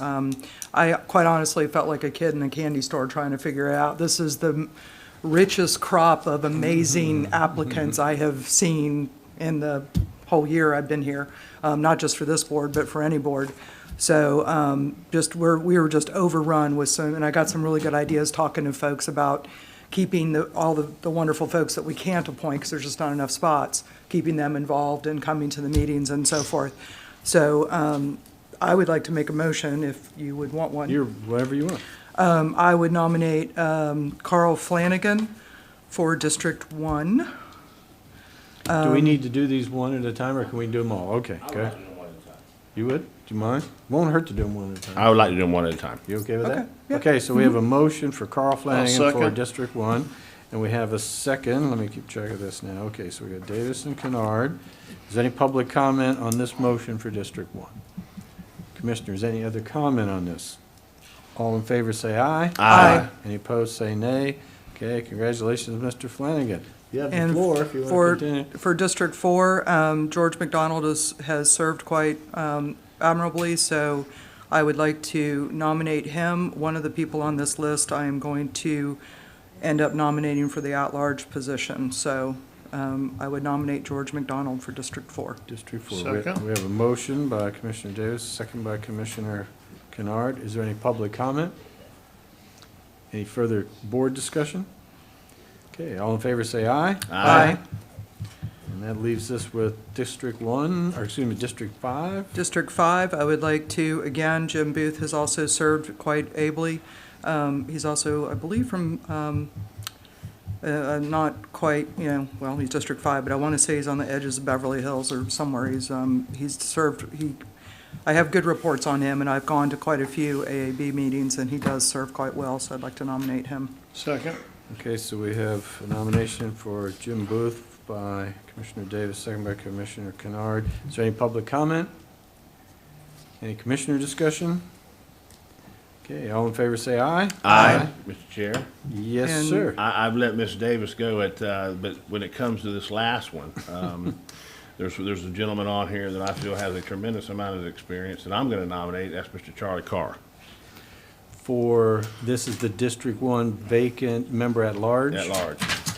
Okay, so we have a nomination Charlie Carr. for Charlie Carr.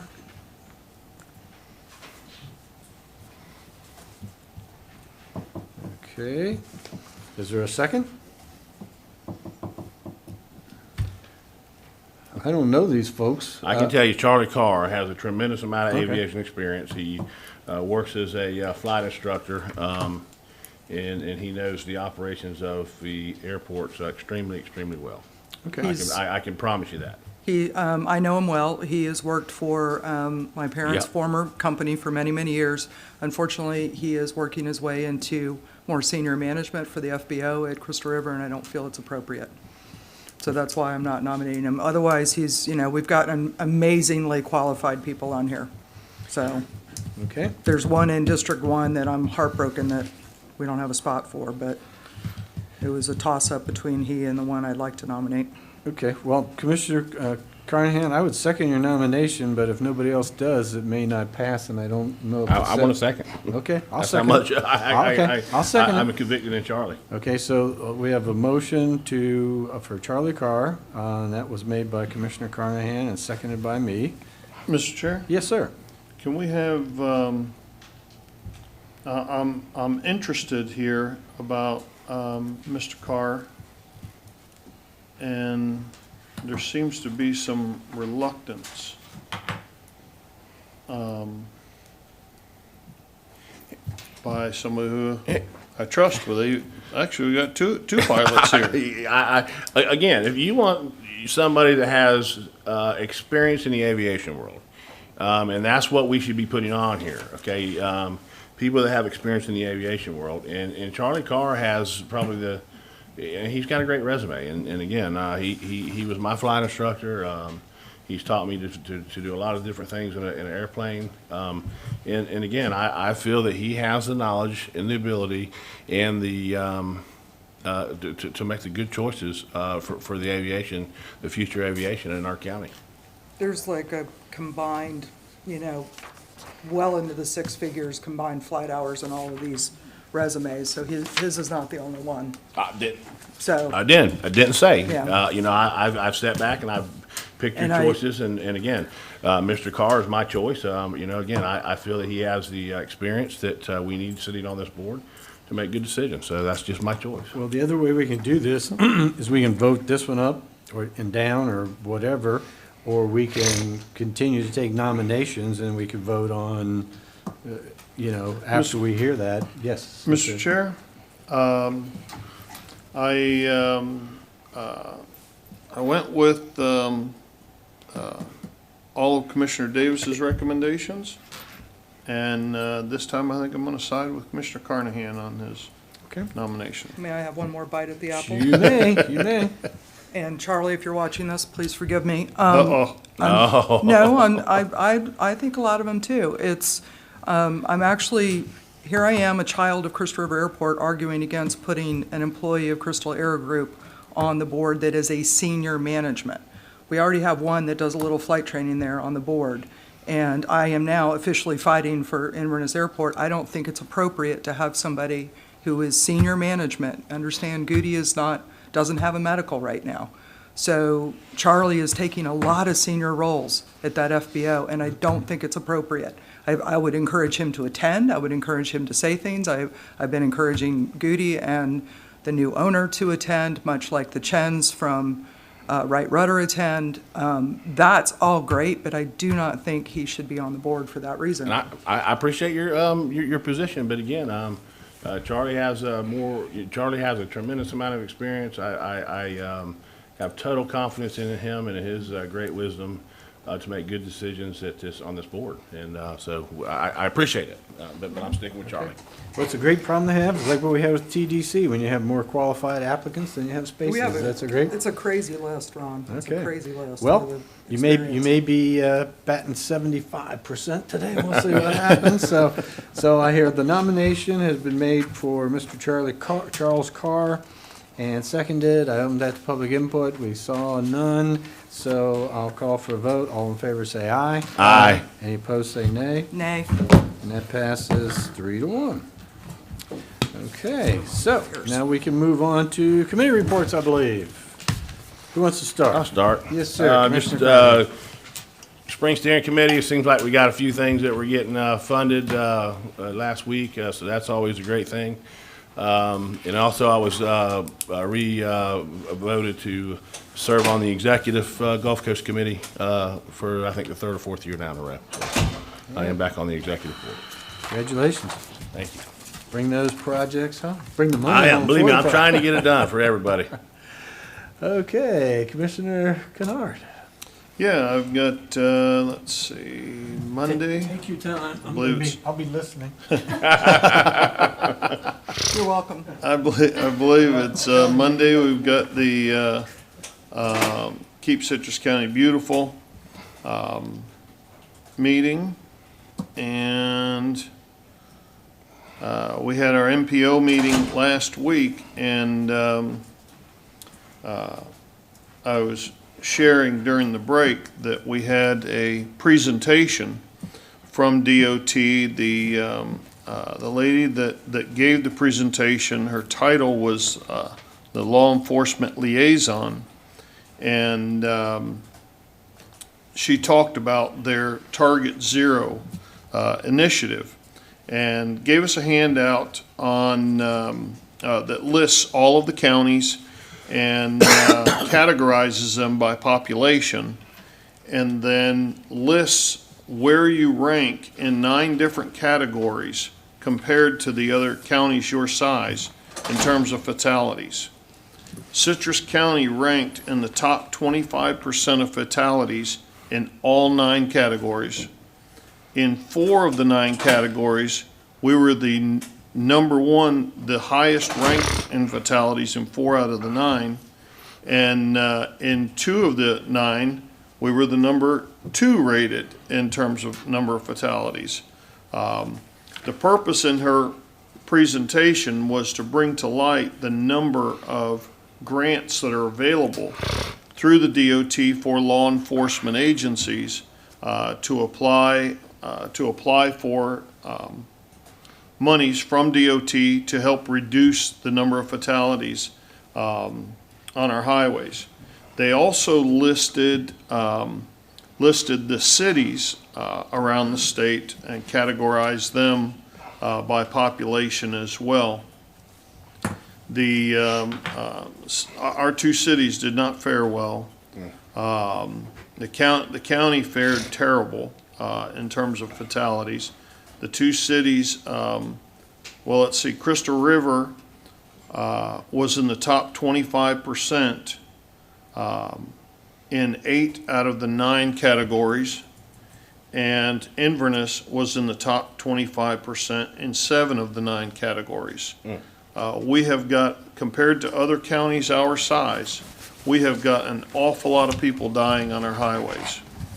Now, the lady that did the presentation did talk about both counties, both sheriff's offices, and whether or not they had applied for any of these grants. Thankfully, the Citrus County Sheriff's Office had applied for, I believe, 4 of these grants over the years, and Hernando County Sheriff's Office had not applied for a single grant for this. So their commissioners had some questions for their sheriff to ask, why were they not applying for these grants? But anyway, it was an interesting presentation, but statistics that do not bode well for the safety of our highways in the county or the 2 cities. I I'm sorry. I assume that email we got with the big presentation, all the color graphics and stuff on traffic fatalities came out of that as well? Because I read it thoroughly. It was a very well done presentation, and it was scary. Yeah, it was. She did a fantastic job. She really did, and gave us a book with some information in there. And she gave the MPO. She only had 1 catalog to give to the MPO to share, but it lists every single initiative that's been funded through these different DOT grants to try and get that information out to the sheriff's office, essentially begging them to apply for these grants to get this money out there to try and decrease those numbers. We also got an update on the turnpike, and let me see here. No, nothing new here. I don't believe. State Road 44, not Turnpike, I'm sorry, Suncoast Parkway. State Road 44 to 486, construction letting in fiscal year 23. And Suncoast Parkway 2, phases 3A and B. 3A is 486 to 495. That construction is funded in fiscal year 26. And 3B from 495 to US 19. No construction funding yet. I believe they've got design funded for that one. But that's all I got for you. Very good, very good. That was great. And Commissioner Schleybaugh is the vice chair. Oh, okay, because you moved back down to Pasco? We did the reorganizational meeting down in Hernando County. She wasn't there, so I nominated her to be the vice chair. She got onto a couple other really fun boards too. All right. But well, thanks for your service as chair on that board too. I mean, you bet, I enjoy it. You did a great I enjoy job it. representing us, I'm sure. So it's a good board. All right, Commissioner Davis. Let's see, it has been a crazy it's been 3 weeks, so it was not crazy for about a week in the middle there. Legislative days right after we got done here. So far, so good with the Senate appropriations. Went to Inverness Area Council. That's doing good things. So we talked about with the chamber there trying to restart what they have crack, of course, in Crystal River and Inverness Area Council, but maybe starting councils in Floral City and Beverly Hills and whatnot, which would be really helpful. I virtually attended the National Association of Counties Community Economic and Workforce Development Committee meeting, which was pretty good. We were talking about legislative priorities, especially attainable housing is a big deal nationally. 4CF, Citrus County Community Charitable Foundation, and also Early Learning Coalition. Fortunately, Early Learning Coalition, one of the worst things happening in early childcare is they keep having to do more with less. We are a very small amount of private payers in this county, and so we've been heading towards a cliff, but apparently there is rescue money coming for early childhood learning to make sure that children actually are prepared. It's, pre-K and school readiness, voluntary pre-K and school readiness. So hopefully there's going to be a little bit of relief on that. And then I have TDC tomorrow, and I'll be voluntarily attending AAB on Aviation Advisory Board on Thursday. Very good.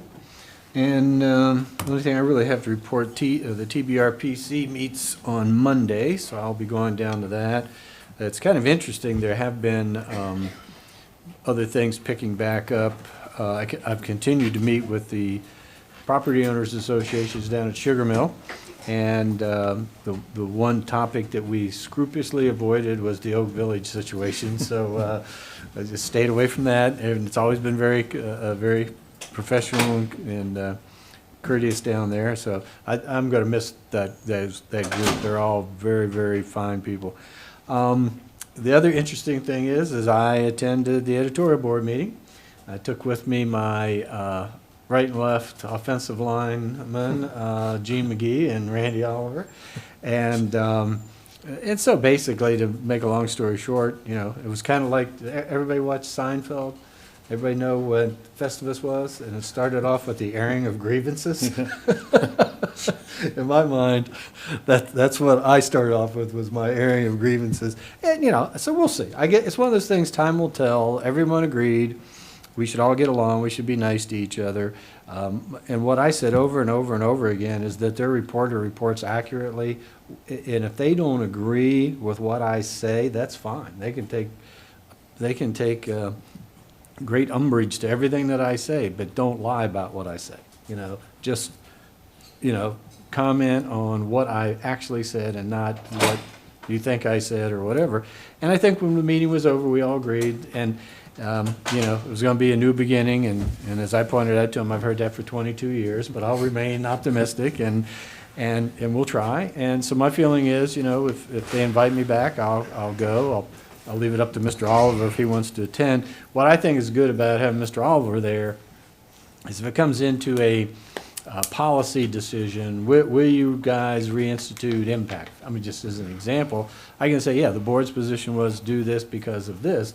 And then when they want to know how, why, when, what, then that's when Randy can talk about how it's all implemented and how it happens. So I think, because we don't get involved, or we shouldn't get involved in the how, why, what, and when.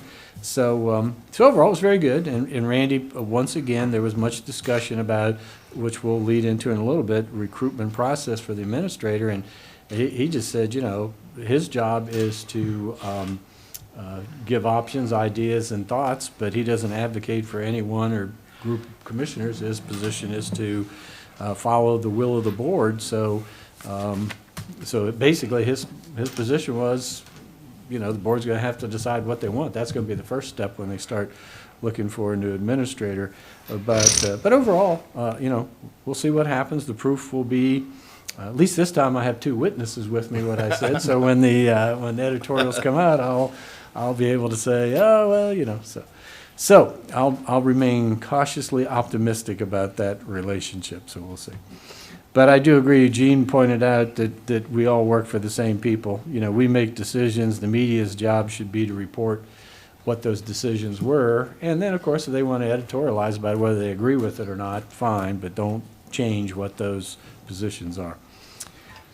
I'll tell you one thing, and I'll share this with you guys. I'm surprised it didn't come up before, but I was very, very upset when it was pointed out to me that they wrote an editorial that said this board has never been supportive of law enforcement. And I challenged them, and I said, show, what do you base that on? How can you say that? And of course, there was just stares around the table, and there was no answer. But that's the kind of stuff that bothered me. You know, when you make those kind of statements, when I can't remember any time for the last 2 years where the sheriff hasn't walked up and said, here's my budget, and we said, okay, how can you say we don't support law enforcement? The contrary, right? But for them to even write that, and then not even go back and make a correction when it say, hey, it was pointed out to us that we shouldn't have said this because there's no basis in fact for it, still we stand by our story, you know. So anyway, just those are the kind of things. So I aired my grievances. We'll see if it has any effect. Okay, so let's see. That would be, and I tell you, if that was the only committee assignment I had, that'd be plenty for me. I'm telling you guys right now. So. Okay, Commissioner Carnahan, anything tonight? No. Commissioner Kennard. Let's see. The only thing that I would like for us to begin to outline, obviously this Turnpike connector has, it's not anything new. We obviously, like Commissioner Carnahan talked about, we sat through I shouldn't say sat through, we actively participated in the MCORS process, and it looked like all of these projects were going away, and then Senate Bill 100, I think it was, revived exploring the possibility of a Turnpike connector. This board took the position that, well, let's hear what DOT has to say first about the options. And as I understood the options, there are 4 potential corridors, and they're going to be exploring these 4 possible routes. That they would be prepared to hear our preferred routes the end of the summer into the fall. I think that's, if anybody heard any differently, say so, but I think that's what I heard. And so what came out of the summit was it would not be reasonable to advocate for a no-build option because of the growth in the state, the growth in the region. There's going to need to be avenues for transportation built. So going forward, we know that they're going to want our input. We know that public interest is gaining ground very fast in this, either for it or opposed to it, or for it but take it out of here. What's going to be our process for taking a position? I think it would be appropriate to lay out a timeline, whether it's we're gonna take we're gonna workshop this and have the public come in and give us an earful about it, or they can come in and maybe it's an ongoing agenda item until X date, the end of June, or first part of July.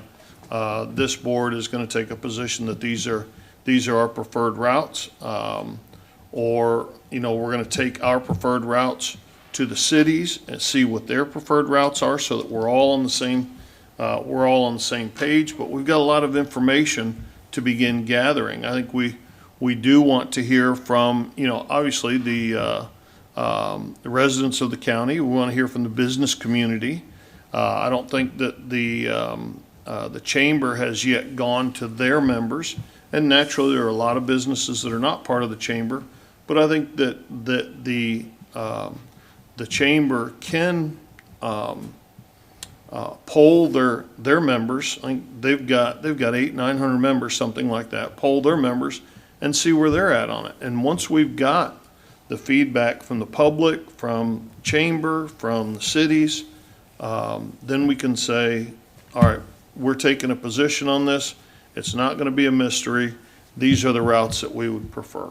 You know, however that ends up shaking out, after a lot of input, a lot of discussion, these are our preferred routes. And then DOT, we like this route and this route only, not the other three. Or if we had our preference, these are the four in order. But I think there needs to be a timeline for that process. You know, we don't have to decide what that timeline is today, but maybe that needs to be an agenda item coming up to say, all right, let's start laying out how we're going to go about this decision. I had a phone call with a gentleman last night whose neighbors are very upset that the turnpike could potentially be coming through their neighborhood and wiping out half of their neighborhood, half of the city of Inverness. I talked to another individual that lives out in Black Diamond, and his neighbor was telling him, oh, they're going to do eminent domain. They're going to buy up all these houses from this street over. That all this stuff had already been decided. So there's an awful lot of misinformation out there. I believe about the position that we've taken, but we can help clear that up by establishing, I think, a timeline. So I think, did we not, at the summit, after they spoke, I think I asked them, what is our next step? And I said, should we be reaching out to you and telling you what we want? Should be waiting to get your feedback from your information gathering? And I thought they said, like, summer. They were going to wrap up. Did they not? I mean, I thought they said this, that they were going to gather it, and then they were going to reach out to us and say, we want to come in and meet with you all and tell you what we've come up with and get your feedback on it. And then I understood it as that's when we would then workshop it or say, well, here's what they think, what do we think? And it could be A, B, C, or A1, A2. Right. You know, we can even do modifications, because you know the Parkway that's coming through now, that was tweaked on 3 or 4 times. That's obviously why it doesn't go in a straight line. But I thought that's where, I mean, we were in agreement, but the question was, where does it start? Do we step out and say, here's our position before? What if they come to us and say, we did a poll of the community and the vast majority of the poll, or the vast majority of the feedback says they like this route? Well, wouldn't we want to hear that first before we step out and say we like route X or route B or whatever? But I agree, it's got to start coming together at some point. Well, I think if history is our guide, or we use history as our guide, I think the most vocal folks that we're going to hear are the ones that are opposed to it, are going to be the opposition. Whether they're local folks or people from South Florida who don't want transportation dollars spent up here. They want transportation dollars spent in Hillsborough, Pinellas, Dade. We saw that through the MCORS process. That is a bit of disingenuous opposition, both in individuals that came to speak and in editorials around the state, opposing these horrible roads and, you know, leading to all of this destruction. Don't spend it there, spend it down here in our district. So I expect that we will hear a lot of that. I would like to see us get feedback from the people who oppose it, or this gentleman that I spoke with last night said, look, these things are going to happen. They're going to build this road someplace. what about doing X, and had some suggestions, what about this, what about this? And so I think taking that feedback, coming out right from the beginning and saying no build is not an option was a strong position. And I am not backing down from that whatsoever. I think the next step will be taking the feedback from the residents, from the businesses, from the cities, and saying, here's our position. And if we're going to advocate for a specific route or preferred routes, I think that would help DOT out to say, all right, don't make us, put all of this effort into corridor A and B if you guys are going to oppose us on it. And we may very well, after we get all that feedback. Well, that's true. I mean, we can always, whatever, you'd like to do, we can workshop it, we can put it in on a regular agenda item. Because of the four, there was one in particular that I was not thrilled about. I was willing to say, well, this one here does not. Yeah. But again, I don't like to come to judgment until I hear all the background and all the stuff on it. But yeah, you can start getting some give and take on, what are the issues. Yeah. I think some of them clearly impact our quality of life. And that's as I said, that's what I think we need to be looking at. So, but I don't know. What do you suggest? You want to pick a date and say, let's talk about it and see if we can lay it out? And Maybe we workshop it sometime in June, and then take an official position at a regularly scheduled meeting in July. that could work, because I thought they said maybe June or July, they would have their information for us from what they've gathered. So that could be a good timing. Anybody object to that? Do you think that's too late? Do we save them any time or effort by coming out and saying? I think, as you said, using past experience, if they start zeroing in on an alignment, I'm sure they're gonna reach out to us and do just what you said. Before we waste a lot of time on this and get pushback from you all, what do you think about this? So that might put them, reaching out. But I don't think we're gonna get caught behind the curve, so to speak. Right. Because I asked him straight up, are we going to be cut out of it if we don't speak up early? And you heard, the answer was no. Right. And I think Kevin McBride said, he asked a great question, I thought, a very direct question, and said, how much weight do we carry, right? If we come out against this, is that going to have any weight at all? And they said, absolutely. So, our input will count, but I'm with you. The sooner we can take a position, get out in front of something, but I just want to make sure I have all the information before that I think I need to do that. Already, I think I have enough information on one of the Right. routes. Well, maybe to help calm some of the fear that's out there. I mean, I've honestly been very surprised at the number of interactions that I've had with people already, that they're fearful that this road is gonna tear right through their neighborhood. And as I said, the one individual I spoke to, his neighbor is telling the neighbors, they're gonna come through an eminent domain, they're gonna condemn this, and they're gonna buy up our houses in this whole street, and you can already see, what streets we're gonna lose through here. Right through Black Diamond is where they had it cutting. So maybe workshopping it sooner than that. Maybe we look at workshopping it the first part of May. That gets the chamber and those folks plenty of notice that you got March, rest of February, March and April. Get the feedback from your groups. Any other business folks that are out there that want to give feedback, now's the time. Residents have got plenty of opportunities to give public input. And then we workshop at the first part of May, and following meeting, we put it on our agenda to list our preferred routes. Yeah, I think that's a good idea. All right. And I don't think there's a problem. Even we can reach out and ask the Turnpike Authority to say, this goes back to what we did before. We have 4 groups with 4 proposed alignments. You have 4 groups of people that are worried and upset. Yeah. And fear is a powerful motivator. If you want to get your neighbors behind something, go out and get them fearful about something, right? So It might work till we approach the Turnpike Authority and say, at what point in time are you willing to step up and say, we're not going to go through the middle of Black Diamond? We're Right. not going to mow down the courthouse. We're not Right. going to, you know, there should be some level of comfort they have at some point when they Yeah. would step up and say that, and that would start alleviating a lot, especially if we said, and by the way, we're not going to be for that. If Yeah, there's any yeah, doubt in your yeah. mind, you know, so.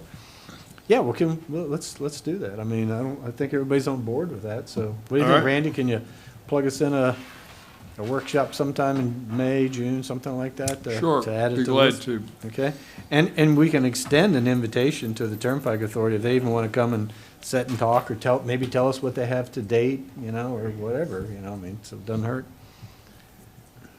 But I think it's helpful because we're gonna have, like I said, at the leadership summit, we're gonna speak with a united voice. We're gonna all be on the same page.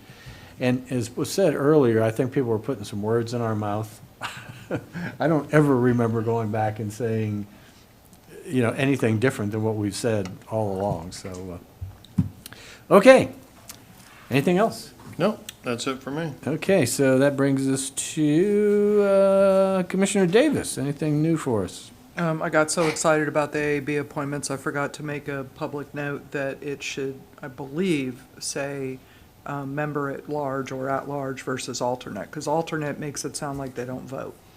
I think And it they said do. at large, the one backup sheet. Some that of it, said in the actual roster Mhm. of the current appointees, it says alternate, and they're treated like full members, so it should say at large if we're working on cleaning up our boards and board language, so. Okay. Let me look at that. All right. Is that it? Yes, sir. Okay, Commissioner Slaybaugh is not here. I got the one item and then a small one, so we'll go with my item I have listed here. As you all know, since our last meeting, Mr. Oliver has let us know that he will be moving on at the latest in November. And again, instead of just standing around and waiting until November, he and I had several conversations, and I think, you know, the proposal that I'm going to outline, he is in agreement with, which I think gives us a lot of latitude and a lot of room to work with. And again, I'm bringing this up, I know Commissioner Davis isn't here today, I'm not asking You for. mean Slaybaugh? Yeah, Commissioner Slaybaugh is not, I'm not saying let's agree to take in stone, move in this direction, but I think we have to have some kind of conceptual, philosophical agreement of the direction we're going to go, and then the details can be worked out later. And the way I see it is we can do it one of two ways. So let me outline what I think is a good program that Mr. Oliver and I have talked about, and that would be kind of what we did.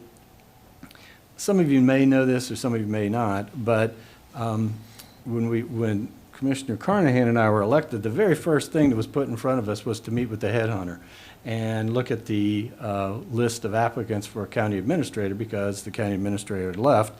And so that was what we did. And we went through this process with the headhunter, and it was whittled down to we got to see all of them, but it was whittled down to 5 that we interviewed independently, and then they came and gave a presentation at the board, and then we could keep readjusting, and in the end, we voted for our top pick, and if the chairman couldn't come to a contract agreement, then the agreement was you go to your next pick, and so on and so forth.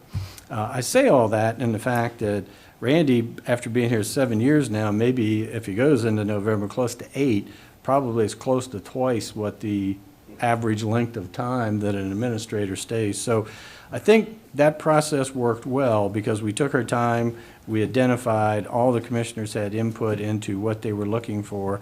And so anyway, the other thing I would mention is that after that, we hired Mr. Oliver here, then I was sent to the MPO where we were in the process of the administrator or director retiring and hiring a new one. Then also I was sent to Tabarda where they were in the process of hiring a new administrator, and I was involved in that selection. And then they sent me to the Tampa Bay Regional Planning Council where they were also involved in hiring a new director and administrator. And I can tell you in all but one of those cases, they followed the go out with a headhunter, go out for national search, let anybody apply. If you got local people that want to apply, if you got in-house people that want to apply. And then this is my opinion, of all those searches but one, they did that, and they got great people. Those people are all there to this day, okay? Sean Sullivan down at the TBRPC is awesome what he's done down there. The case that wasn't followed, where the argument was, oh, we got a great person in-house, let's not waste money on a search, let's hire them. In my opinion, that was the worst hire we did. And again, after being involved in all these and see that, so what I'm saying today is I would just like to advocate for the position, and then this is the way it would work. If the board chose to go down that path, we hired a headhunter, took our time, we look at the qualifications of the headhunter, we look at their proposals, we get 3 bids or however we want to do it, then, you have to meet with them and tell them what you're looking for, what you expect, what kind of administrator you're hoping to end up with, and then they know what to, how to advertise and so on. Then that's usually you tell them you want 10 we look at all of them, but you might say you go through, you check backgrounds, you check education, and look into all the questionable stuff and come back with what you think is the top 5 applicants. We could do that. You could make it 7, whatever. And then we do the same process. You interview them, you have them come in and do that. And I think what Randy has proposed is wonderful in the fact that, and as you're all aware, we have other senior staff that are in the process now of leaving or retiring or whatever. And Randy's very concerned about continuation and a smoothless transition. So this would give, let's say we take this process into the summer or whatever, we start interviewing people, then it would be, in my mind, it would be between Randy and the person that the board selects to work out the phase-in period. Maybe they think a month, maybe they think a week, maybe they think, 2 months. And that's our understanding that Randy's number one priority, I keep saying Randy, I should be saying Mr. Oliver. Mr. Oliver's number one priority is when he leaves here, he wants this to be a smooth transition. He wants as little disruption as possible. He has nothing but the highest compliments for his staff, and he wants to make sure that they have a degree of comfort. I can tell you right now, there's a high degree of anxiety among staff over this, and how we handle this is going to, I think, reflect well or badly on us and what the effects on senior staff are. So I'm just advocating for the he's not saying I'm out of here in 3 weeks. He's saying I'll give you the time it takes to get the right people in here that you like, to do it in a smooth manner, and I'll stay as long as you want to help the transition. So with him offering to do that, that would be what my recommendation is. The other side of the coin is you do it the old-fashioned way where people go in and start, getting lobbied to put somebody that was here before or somebody that's been pushing for the job for a while, and then we start down the road, why spend the money, why do the search, why, because whatever. So that's my position, that's what I'm presenting. The only thing I'm asking for today is not a vote to hire, do anything. I'm just looking for consensus to say, we're going to take what I think is the professional national scope and take that all in, and then we start massaging that. Or if you guys just want to go out and have your friends submit resumes and we select from them. Mr. Chair? Yes, sir. Let's see where to start here.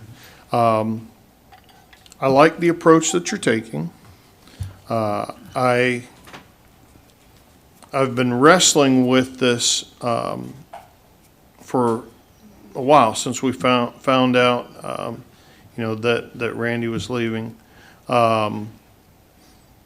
I do think that there is some middle ground between hiring a headhunter and getting your friends to apply. My initial thought was, why don't we just list this position as we do other positions,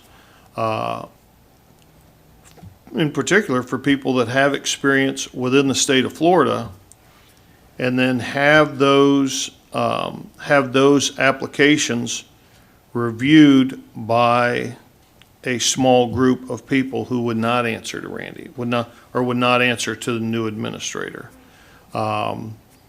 Given the so that's where I was at coming in here today. I'm sorry, but the hair just stood up on the back of my neck as soon as you said the points that you outlined were very good points as far as the reasons why we should use a headhunter. Before we go too far down this road, I would like to see, I would like to ask if we can wait to decide a direction until we have all 5 of us here. I think that's a respect to Commissioner Schleybaugh. Certainly, she didn't ask to be homesick today. And this is it's an important decision. I'm not doing that for any other reason other than just out of respect for her being here to be involved in the discussion. And again, I have no problem with that, but when you said a small group of people who don't answer to, that just scares me to death, okay? The small group of people should be us, period. No. You know, that to turn this out to where, you know, we have all the, what is the word that I've heard in the past? The influential people in the community putting their people's names in the hat just terrifies me. No, and having any of those people involved in the process. So the point that we get to, and I think the reason Randy pointed this up, and again, I don't have a problem with waiting. I think Randy's given us plenty of time to talk about it, but I just didn't want to ignore it. Okay, that's why I asked for it. And I don't have a problem holding back, because if Commissioner Schleybaugh was here, of course, then I'd be asking to move forward. But I didn't want somebody to say, well, he turned his resignation and nobody brought it up. So that's why I wanted it on the agenda. But I'm just absolutely adamant about the fact that I've seen this go well and seen it go bad. And I'll tell you right now, Commissioner Kennard, I am my biggest concern that I hear from me, from the people that talk to me, my constituents, people all over the county, is that they have fear that we're going to go right back to where we were 8 years ago. I understand. So that's what my concern. I wasn't done yet. Okay. When I say a small group of people that don't answer to Randy or don't answer to the administrator, my thought there is constitutional officers or retired constitutional officers. I'm just telling you where I was at going into it, but you laid out a number of very good points as to why maybe going the headhunter route might be the right way to go. And then followed that up with, just asking that we wait until we've got all 5 of us here. Right, and again, if I went out there, I mean, you know, my concern is I'm going to be very candid the whole way through this process. I've already had people contact me. I've already had the lobbying try to begin, and I've told them, you're wasting your effort, you're wasting your time. And I didn't know Randy when I interviewed him. And so, we get into the same situation. I mean, I'm going to hold back on some of this stuff, but that's what concerns me at this point, is that right now, I believe Randy is leaving because he doesn't believe he has the full support of all the commissioners. Right. And I believe that has happened for whatever reason, that the commissioners think, well, Randy's not their cup of tea, okay? So the whole process has to begin with selecting a commissioner as your cup of tea, right? So I don't think the constitutionals or anybody else, other than the people, that he works for, can determine that. So that's why that kind of stuff bothers me. That's why it keeps coming back to that. So I'm sorry, yes, sir, you've been kind of patient. No, Commissioner Kennard still has the floor. I'll let him finish. Or Ms. Davis can go next. The small group, and again, I'm not here advocating, I'm just trying to explain what my thought process was, is that small group would not do the hiring. They would serve as a filter to vet the applicants. We do the hiring.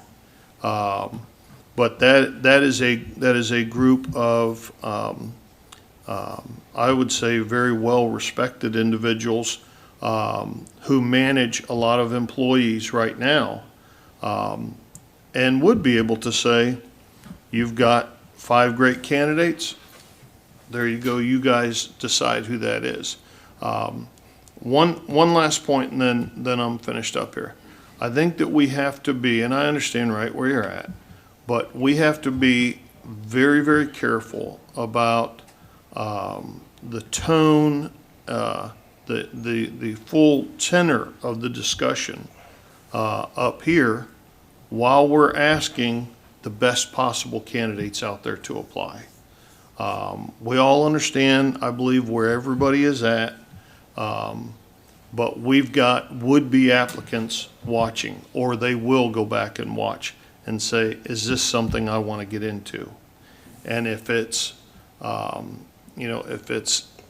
if it's a rough discussion, if it's personal discussion, stuff like that, they're going to turn the page. They're going to go to different, because there's loads of opportunities out there right now. So I just think we have to be very, very careful about that. And my only comment to that, again, no problem. The difference is that with these headhunter groups, they can tell you privately, as a commissioner, we checked out this applicant. Nobody's going to say this publicly, but we found this out. You're not going to get that from local businessmen. Okay. You're not going to get that from guys that can go and talk to people that other people have talked to. And that's what these firms can do for you. They can give you that outside the community feedback on people that they look into that the people locally might not, okay? But I'm fully on board with what you said, because I've been involved with one of these processes before where I've had potential applicants call me and I'd say, hey, I'm not talking to anybody. And I go, well, I'm just telling you, I would have applied, but I've heard through the grapevine that the folks in the community have already decided who they're gonna hire, so I'm not gonna waste my time. And you're exactly right. This needs to be out there. It needs to be free and open so that everybody understands it. And Commissioner Davis, and then Commissioner Carter. I almost 100% agree with you. Headhunter, absolutely. I do prefer Florida, but I'm certainly open to national. I think we need to, and I think that headhunters add a different level of professionalism in their search and winnowing down. My first job actually out of university, I worked with a headhunter, and it was it's a different experience than being hired by a firm without a headhunter. And so it's, I'm very much on board with that. I'm very much on board with being very objective and hiring the best candidate, period, full stop. There is no back dealing with me. There is no friend leaping ahead with me at all. Because I take my responsibility on this board very seriously, and I'm always looking out for and I may make mistakes here and there, but I'm always looking out for what I think is the best for the county. I do think we need to wait on any substantive things, so I'm glad you said that about Commissioner Schleybaugh. Now, the one place where I'd like to do a little bit of a pivot, just a slight one, is I think that one of the major reasons for Mr. Oliver's success is that you two gentlemen at the very beginning of your tenure were here to hire him. So he was your cup of tea, and he was where your vision was for the county.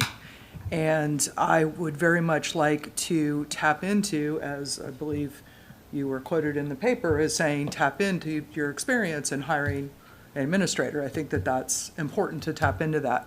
But I think that there might be a crossover point where we get it winnowed down to like the 5 top candidates, and once the new board is selected, it's the new board that votes on the final pick.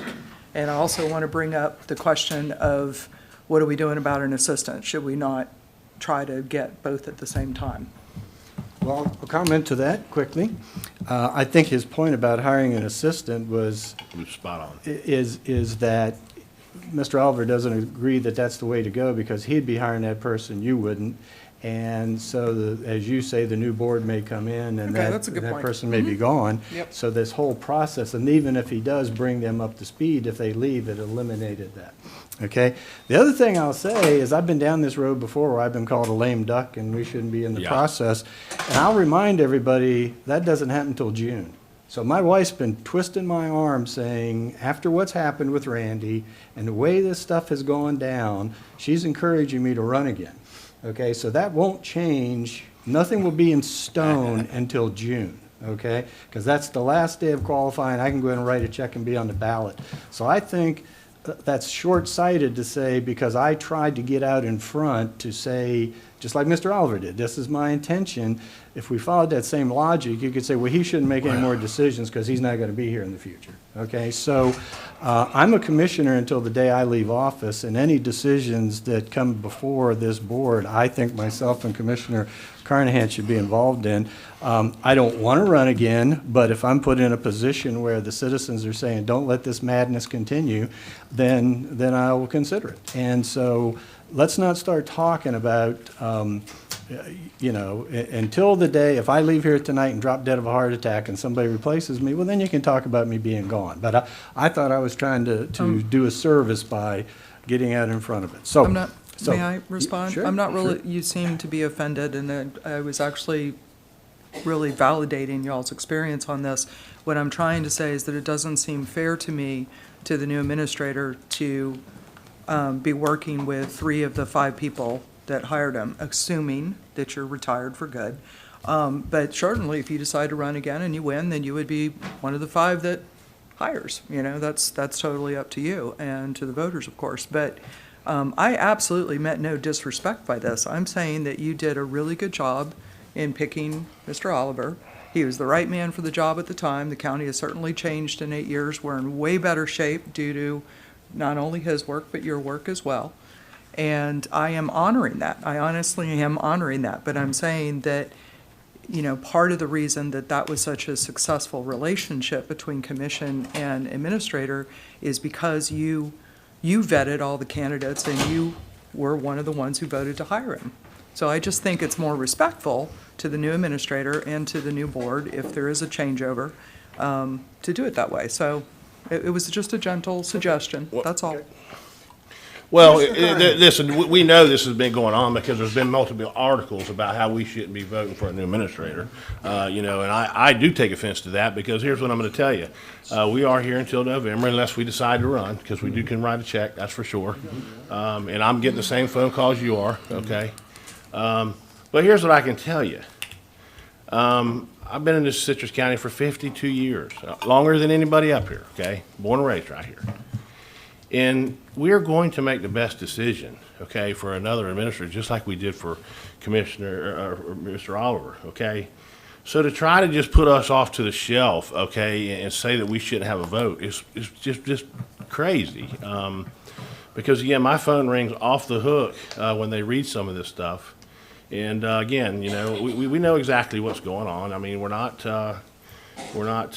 idiots by any means, okay? And we, you know, it's my job and Commissioner Kish's job to make the best decision moving this county forward, not only for the residents, but for senior staff here. Because listen, you make the wrong decision, you're going to be looking for a lot more staff because they're going to jump ship very quick. So I plan on being a part of this process. I'm going to be a part of this process. And I'm not going to let articles in the paper, okay, that are already being written, okay, that others from the outside should have the opportunity of picking the administrator versus this board that were elected, that ran and were elected. So with that being said, it's just, I'm not done by no means, okay? But so with that being said, I agree with 100% with what you said. We need to use a headhunter approach, just like we did with Mr. Oliver. We need to go out and find the best candidate to move this county forward in a direction that is going to be good management growth, financial background, and it's because again, you're hearing all the same things that I'm hearing, and you know, I just sit back and laugh, and I don't get in those conversations because I think it's inappropriate. But I can tell you, I do plan on being a part of this process and in moving this county forward. I do need to respond. Yes, yes.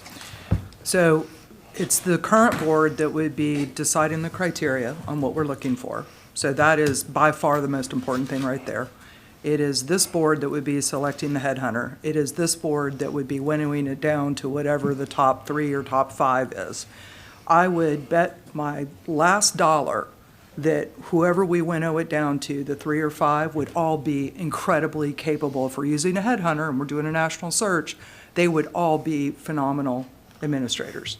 So how is that not having everything but the last few inches of the decision? How is that me not honoring your experience? Because Chair, that's, you Mr. know. Chair, with all due respect, it's just like trying to make our current administrator hire an assistant administrator. Okay, That's actually not what I meant. Just a second, one at a time. Go ahead, Commissioner Carnahan. Again, is trying to push an administrator to hire an assistant administrator that when he's not even going to be here, okay? And or we can push him out, okay? We get an assistant hired, we can push him out and move that person right in, okay? Again, I'm not going to get into the argument. I have my beliefs, you have your beliefs, everybody has their beliefs up here, and it's going to be my responsibility to help hire the next administrator for Citrus County. Now, whether it takes that long to get him hired, or we find someone in a month or two or 3 months, whatever we find, okay? But it's my job, that's why I'm sitting here, is to be in on the next hire of the administrator. Thank you. Yes, ma'am.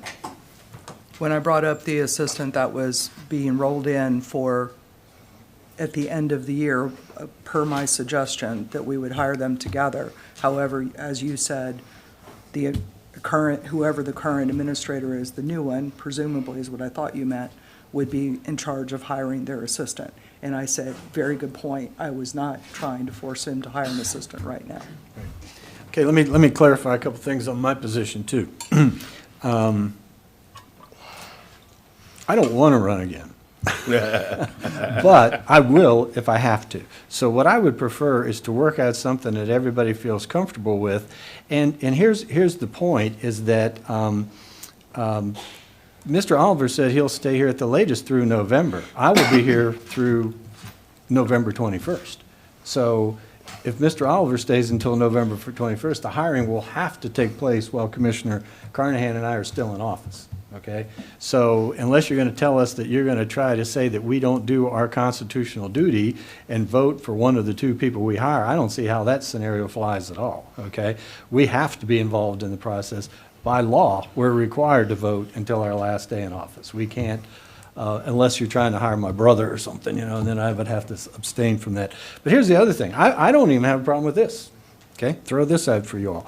If the board, as we discuss this in the future, decides to move along this road, I don't think there's any problem of expanding the tent and bringing in the announced candidates for this office, just like I said about your idea. Okay, bring those people around the table. Let them be involved in the listening and the hearing, and when public input comes up, pay particular attention to what they have to say. And you know, and it would be up to the candidates, but I would think my experience has been most candidates, especially after the primary, would meet with the people that won the primary to say, these could be my bosses in the future. It's good for me to sit down and talk with them or whatever. So I think you get everybody, you know, the outgoing board's experience, the incoming board's perspective, and that would fold everything into place. That's my concern, is that you don't do this every year, because that will cause us never to be able to hire anybody again. You know, that used to happen. Yeah, because every time there was an election, you get new people in, and they'd fire the people who was here before. And that's where we're at now. And that had to stop. And so we need to get back to that sense of stability. We talk about economic development. Are we going to bring businesses here if we continue to air our dirty laundry every commission meeting, you know, and talk about, this or that or whatever? That's why I'm just trying to say, this is my proposal. It's worked before. I don't know why it wouldn't work again. And now really what we're into is the local politics of the decision. So if somebody convinces me why it'd be some kind of conflict of vote in the hiring a new administrator, if it's done before November, I don't see, speaking for myself, I'm sure Commissioner Carnahan would not either walk away from that responsibility. So with all that said, I would like to put this back on the next agenda when all the commissioners are here, and we can do this all over again, or perhaps all of us have a chance to process what we talked about today. But again, keep in mind, the whole concept is a smooth transition so that we don't get into somebody that's hired and then fired, and then, you know, we start the process all over again. Any objection to putting this on the next agenda? No, I think that's right where it belongs. Yep, I agree. Okay. So, with that said, we'll take no action on it today. Very good, lively discussion. I have one more thing, then we're going to go to public input. I'm sure all of you, I'm assuming, received this lengthy petition from Pine Ridge about horse crossing. I'm glad you brought it up. Are we taking any action on this, or has this been sent to staff? Yes, I just got it this morning. I've talked with the county engineering staff, and they're going to restripe the markers, and we have the approved signs that are authorized by the manual of uniform traffic control devices that we can increase the signage. Great. Can we have somebody contact these folks and let them know Sure. that's going to happen? Okay. Well, Walt's meeting with them tomorrow, is my Okay, understanding. okay, good, But great. yes, we can do that. Okay, well, I was going to say, that's a considerable list of names on here, so it looked like they spent some time May I? together. Yes. I've been a little bit in the thick of this because I used to live in Pine Ridge and I had a horse farm, and I have been on a very excitable sport horse on the edge of Pine Ridge Boulevard with people whipping by and not stopping. So I am, if anybody's listening that was on the list, I really appreciate you pulling together that enormous petition that's got everybody's attention, which was needed. And I've actually asked for it to go on my agenda for the next meeting because I would like some possibly non-standard signage to really warn people that they need to yield. But I'm just now processing it, so I need to meet with staff and figure that out. But somebody's going to get killed. So. All right. Okay, let's see. Madam Attorney, do you have anything for us tonight? No, sir, thank you. Okay, and you will be here for the 501s, correct? Yes, sir. Okay. Open to the public. This is everybody's opportunity to come speak for anything you would like to. You know the routine, everybody. Please give us your name, address, and Good afternoon, John Labriola, 2806 Eisenhower Street, West Inverness. So I just want to comment on this library issue, because obviously I've been doing a lot of research and going back into the records on this particular issue, as you know. And so to me, it feels like this is kind of a bait and switch. I'm not accusing necessarily the commissioners, obviously, because two of the commissioners were very much on our side, but on the administration's part, because we've heard various iterations of what the Library Advisory Board and the authority of the Library Board and Library Advisory Board and so forth. I mean, at the last meeting in January 4th, not the last meeting, but when this was all obviously a huge issue, we never heard that from the administration that, oh, well, actually, you know, the Library Advisory Board, you know, they're like the Supreme Court, and they get to stay there for life, because one of the arguments on the prevailing side of that issue was, well, if you're not happy with the way that the library or the library displays or the policy that's being, you know, carried out with the libraries and these propaganda displays, then you can just change the members on the Library Advisory Board. And now we're hearing, well, actually, no, they're like a Supreme Court, as the chairman said. But before that, there were a whole bunch of different iterations. First, we were told, no, it was advertised when I brought up the issue, because seems like it was just going to be kind of pushed through with no notice. And then we were told, well, okay, we didn't have to advertise it. So it changed from we did advertise it to we didn't have to advertise it. Then you were all provided with an administrative regulation that said, well, these boards require advertisement, but look, there's these exceptions here. But you weren't provided with the actual regulation governing the Library Advisory Board. So again, it looks like a bait and switch again. We're told, oh, well, there is a regulation which I've made a public records request for, have not been provided with that regulation that the attorney just laid out, supposedly stating that the Library Advisory Board is actually appointed by another body, and that that they're permanently appointed or whatever. I mean, none of that came up during the January 4 meeting when there was a 4-hour discussion. So I think that's clearly a dereliction of duty, at least on the part of the administration, to now come up with another, you know, explanation or iteration of whatever, you know, this issue is. And it seems to be like the administration basically does whatever it wants, because last year, and I looked this up, January of last year, there was an announcement from the board, from the county commission, on expiration of terms, not just on somebody leaving the board, expiration of terms, and it was decided by you, not by some other body. So again, when it looks like there's, you know, some public opposition, some public concern about this, the process has changed again. So that's my real concern here, and I wonder if there's an agenda on the part of the administration. Thank you. Thank you. And we'll address that after everybody speaks. Next speaker, please.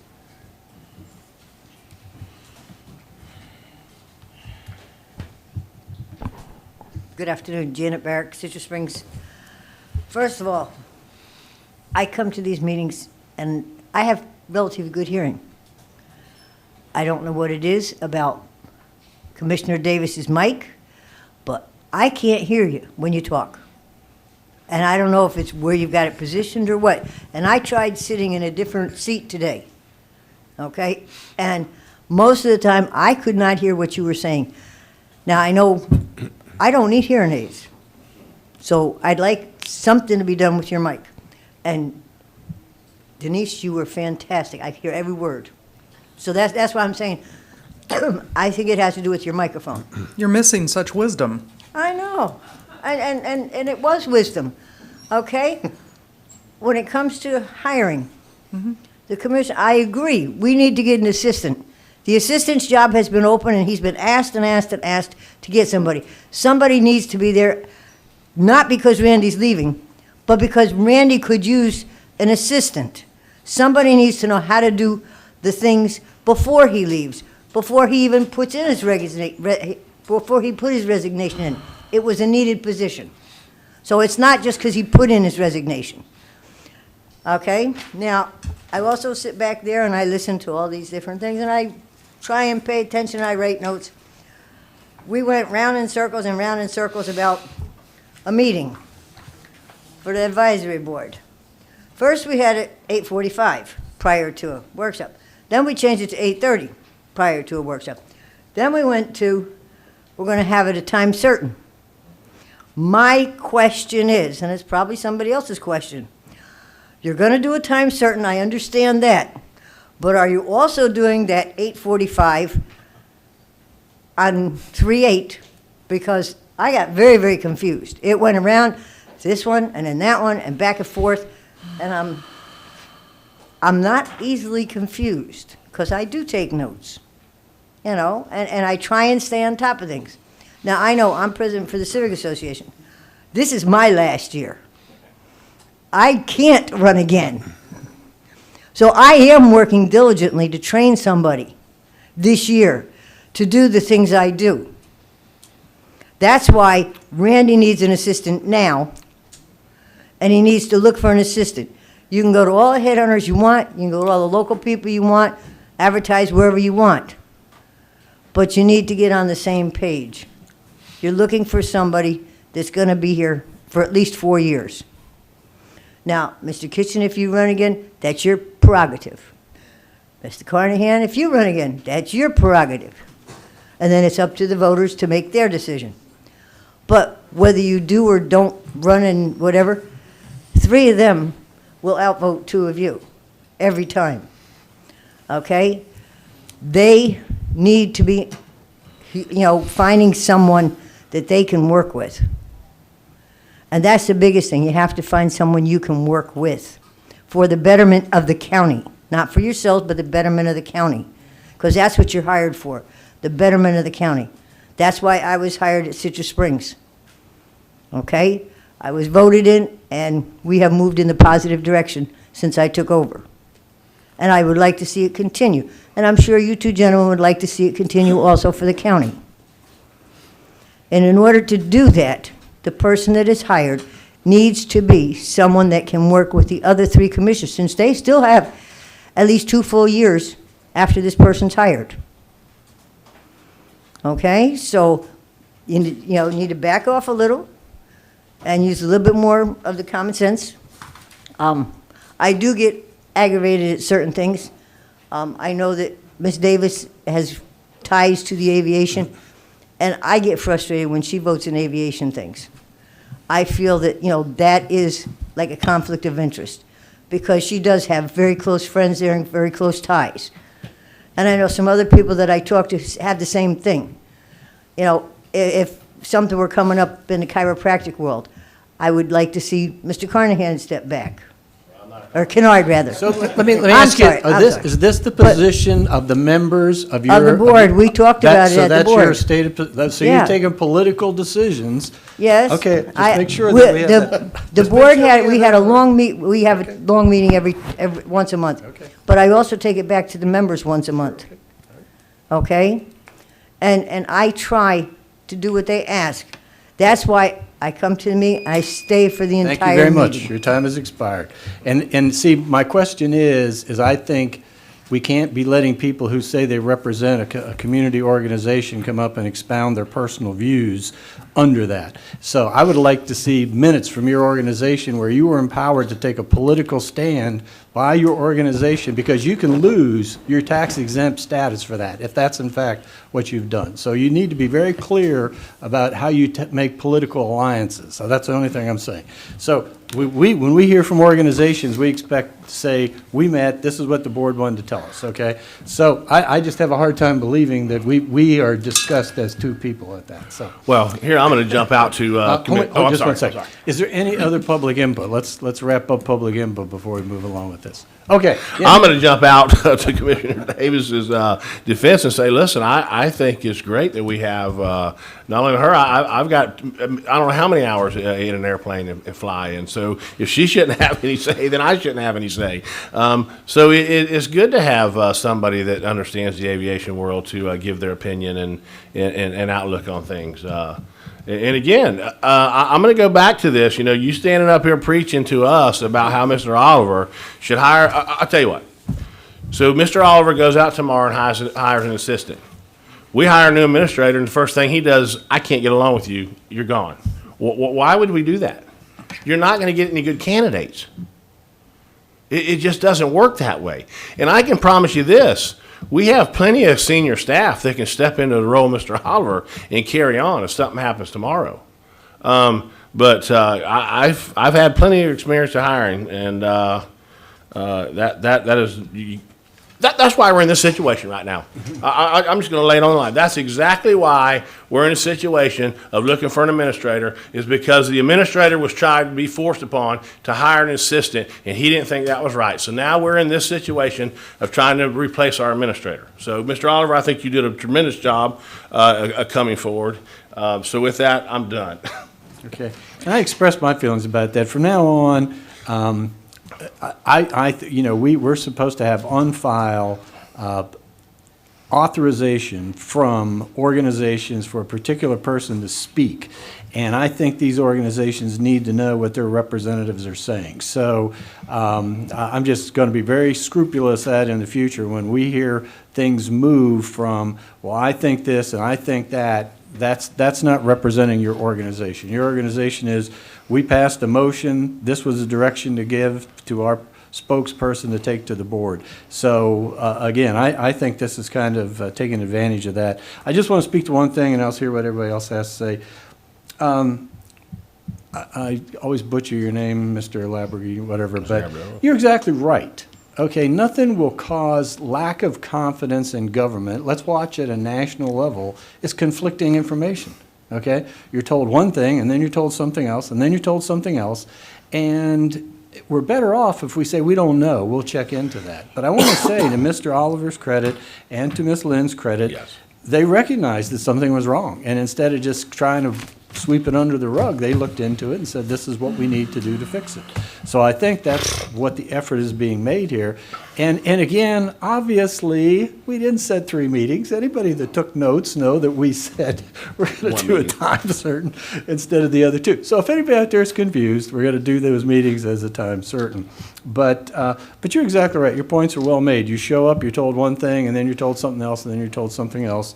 And that's what disturbed us. And I loved what Mr. Oliver said when he said, well, maybe technically by the book we don't have to, but I don't think that's good government. We need to move in this direction. So it was his recommendation that we stop and get this straightened out, and that's why we're doing that. So, Commissioner Davis, any comments on anything anybody had to say? Well, can you hear me okay? Just nod, yes? All right. I'm going to just assume that you couldn't hear me when I was actually arguing against the person that was on the list that I'm actually provisionally closest to of everybody that applied. So I do stand on ethics and so on and so forth. And I had I actually had 2 reasons that I felt like somebody else should be put in that position, but one very specific one is conflict of interest, because he is in a leadership position at one of our airports, one of the FBOs, which has the lease to run the airport. So you probably should have said, yes, that was a great decision, Commissioner Davis, okay? So anyway, that's all I got. Okay. Oh, and I like your necklace. Yeah, First, again, just a reminder that we do have would-be candidates watching. If they don't, or applicants, if they don't know they're applying yet, my guess is that the top quality folks that we would like to attract will be going back and watching meetings to see how their bosses behave and interact with each other and the public. So just a warning, or not a warning, a reminder. The comment was made of 3 outvoting 2 every time. Maybe we go into this looking for a 5-0 vote. I mean, that should be the goal. And, that may prove to be challenging if we get 3, 4, 5 excellent candidates. Because there's going to be, 1 or 2 of them that may appeal to others more so than the other. But the goal should be a 5-0 vote going into this. So I'm not looking for this to be a divisive thing at all. I do want us all participating in that, which we've decided to do today. But that's my approach to this. Very good. Yes, sir. That was spot on. Absolutely spot on. Because the last thing anybody that wants to come in here and be our administrator wants to come in on a 3-2 vote. Yeah. I promise you this. When Yeah. I was standing there, Yeah. just to get concerned, and it was a 3-2 vote, I would say, hey, stop. I don't have the support of the board. I'm out of here. Right. So I agree with you 110% on your comments. And I would even elaborate and say perhaps we have one leaving because he didn't get a 5-0 vote. Right. Yes. So that is good advice. Okay, and again, if I got a little emotional about that, I just, it's just, I don't like to see people abusing the process, and so I just want to make sure that we follow the rules for the speaking here to the letter in the future. So, okay, I'm going to announce the next meetings, and we're going to roll right into our 501s. So our next upcoming meetings are a regular meeting February 22nd at 1 o'clock. Then we have a regular meeting March 8 at 1 o'clock. And then we have a regular meeting March 22nd at 1 p.m. Then we have multiple workshops coming up, which I'll refer you to the agenda for that, and then you will have that information. Now we are moving on to the 501 public hearings. First one, T1 PUD 20-08. Madam Attorney? Yes, Mr. Chair, would you like to do all of the ex parte for the 3 applications at once? Sure. Let me do this too. Let me do all the housekeeping first. Then we'll do all the ex partes at once, and then we'll have all the procedures worked out. Okay, so we have 3 applicants or 3 presentations here today. Let me run through it. I think most everyone here understands what we're doing, but what we're going to do is we're going to hear from the applicant first. We'll hear from staff afterwards. Then we'll open it to a public hearing. We'll allow people to speak in favor or oppose to what's being presented. Anybody speaking in opposition to it will allow the applicants to a rebuttal to those specific concerns, and then we will move on to where and at any time the board may ask questions of the applicant or staff, and then the proceedings, these are limited to 3 minutes for members of the public to speak. We also will say if there's any time during this when there's an objection made to a process, I'll ask everybody to stop until we work that out and to make sure everybody's comfortable with how we proceed. And once the public portion is done, that's the end of public comment. From then on, the board will debate and discuss, and then we will have a motion and we'll vote on that. And typically, depending on it, I usually ask for a roll call vote depending on what kind of ordinance it is. Did I leave anything out? Did that pretty much cover everything? And now we're ready to ask for, is there ex parte communication? Thank you, Mr. Chair. Commissioners, with regard to PUD 20-08, CPA AA PUD 21-17, or AA-21-05, have you had any ex parte communications you need to disclose for the record? And we'll start with Commissioner Carnahan. No.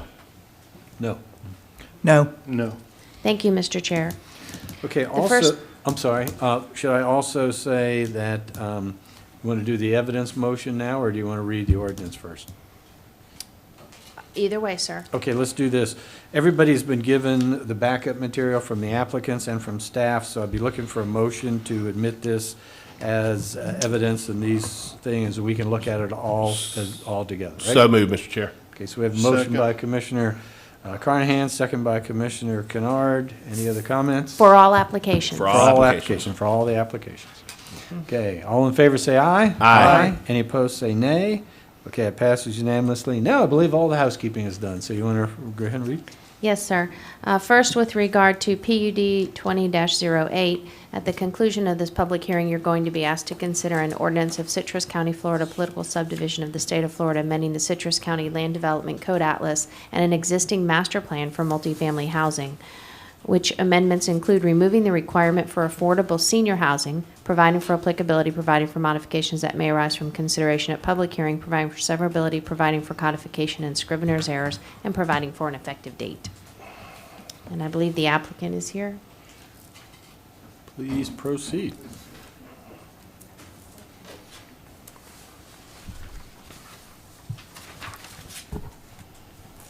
Commissioners, thank you for having us. My name is Rick Cavalieri with Invictus Development. I was with you back in 2018. I think a couple of you were on the board back then. This is a site along US Highway 19, right next to the Walmart, that you approved for 160 senior affordable housing units at the time. We've been pursuing funding through Florida Housing for that, and it's been difficult. So we're taking a little bit different tactic now and wanting to have that unrestricted housing, meaning that we'd like to be able to build either affordable housing, senior or family, market rate housing, or workforce housing on that site. And the reason that we modified the site plan, because senior housing is 1 and 2 bedroom, or 1 and 2 bedroom units, versus family housing would be 1, 2, and 3 bedroom units. So that's the reason that we came back with a modified site plan. When we went in front of the Planning Commission for this, there was some concern about traffic, because this development exits on Ludinger Road, which is right off of Cardinal Street, which is now an extension from the Suncoast. Eventually that'll open. And then, a little editorializing there. And that, so that they were concerned about the traffic. So we completed a traffic study, and I have Jane Caldera here, who's a traffic engineer, who will give you a little presentation on the traffic situation. But what we're asking for is the approval of a modified PUD so that we can build any type of apartments there and extend the time on that for an additional 10 years. Reason being, it's difficult to get funding in Florida for affordable housing. Not that it should be, but it is. So we're going to try our best. And my other kind of semi-editorial before I turn it over to Jane is that as a commission, I would hope that you support affordable housing in the future with funding. The state often requires funding for affordable housing to show the county's support for the development that we're attempting to do. So any future consideration that you could give would be great. So let me turn it over to Jane, and Jane can talk a little bit about the traffic, and then we can answer any questions if you'd like. Okay.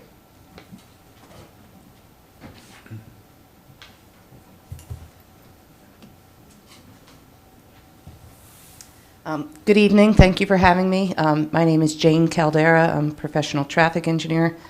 For the record, my address is 721 Gulf Boulevard, Indian Rocks Beach, Florida, 33785. I got involved last summer to put together a traffic study to look at the difference between the traffic from when it was restricted to affordable housing or senior housing, and how much that could increase if it was unrestricted multifamily. So we coordinated with Mike Sherman, Cynthia Jones in the Traffic Public Works Department, and Joanna over here to get some traffic counts done and put together a traffic study, primarily to look at the access points off Ludinger and the intersection of Ludinger and Cardinal, where it aligns with the Walmart back driveway, to make sure that we weren't going to be seeing any apparent problems there from an access perspective. We didn't do a big detailed traffic concurrency study because that's no longer required in Citrus County. I think you have a mobility or a pay-and-go type system. So the results of the traffic study showed that the design of the intersection at Ludinger and Cardinal was adequate. There's some turn lanes out there now, and the impact from this project would not have a significant change on the current operation. And then the 2 driveways onto Ludinger, there is a condition in the approval that says there will be left turn lanes. Unless there's certain circumstances, the applicant can go to the county engineer or director of public works and have it evaluated specifically if there's something unique about the design at that time. So if you have any questions, I'm available. Thank you. Okay. Any other thing in your presentation? Okay, commissioners, any questions of the applicant at this time? You're good with 11 conditions? Okay. Okay. Okay, so, thank you. Ms. Cotu, you ready for staff's presentation? Yeah, hang on a second, let me get going. All right, they summed it up pretty well. If this does look familiar, it was here in 2018. It was approved for 160 senior low-income houses, affordable housing, excuse me. They are coming back because it is very competitive for that funding. They are still asking for 160 units. So this is the site. It is on Cardinal. They will be accessing off of Ludinger, which you'll see in just a moment on the site plan. Has some split zoning, general commercial with the PUD that's already been approved, and medium density residential with the PUD that's been approved. This is the entrance existing onto Cardinal. This is not going to be used as part of the site plan. You'll see that in a moment. And here is the proposed site plan. So they are keeping that entrance that you just saw because it's used by a commercial business there on off-site. This is approximately 19 acres. This is what was approved previously. And here is the idea of not having senior affordable housing. It is slightly different, as the applicant talked about. Tried to do a side-by-side to let you know they are asking for potentially approval of both of these items depending on funding. If they get the senior affordable housing funding, they'd like to continue to use the one on the left, or the one on the right would be fine for multifamily. So there are 11 conditions of approval. Just to point out a few of them, one is there's still 160 units. That's not changed from what's the existing approval, but it would be allowed to do either multifamily or low-income multifamily.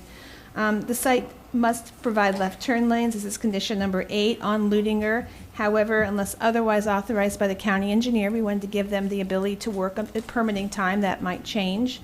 And number 9, he did allude to, they're asking for 10 years for the PUD rather than the standard 3.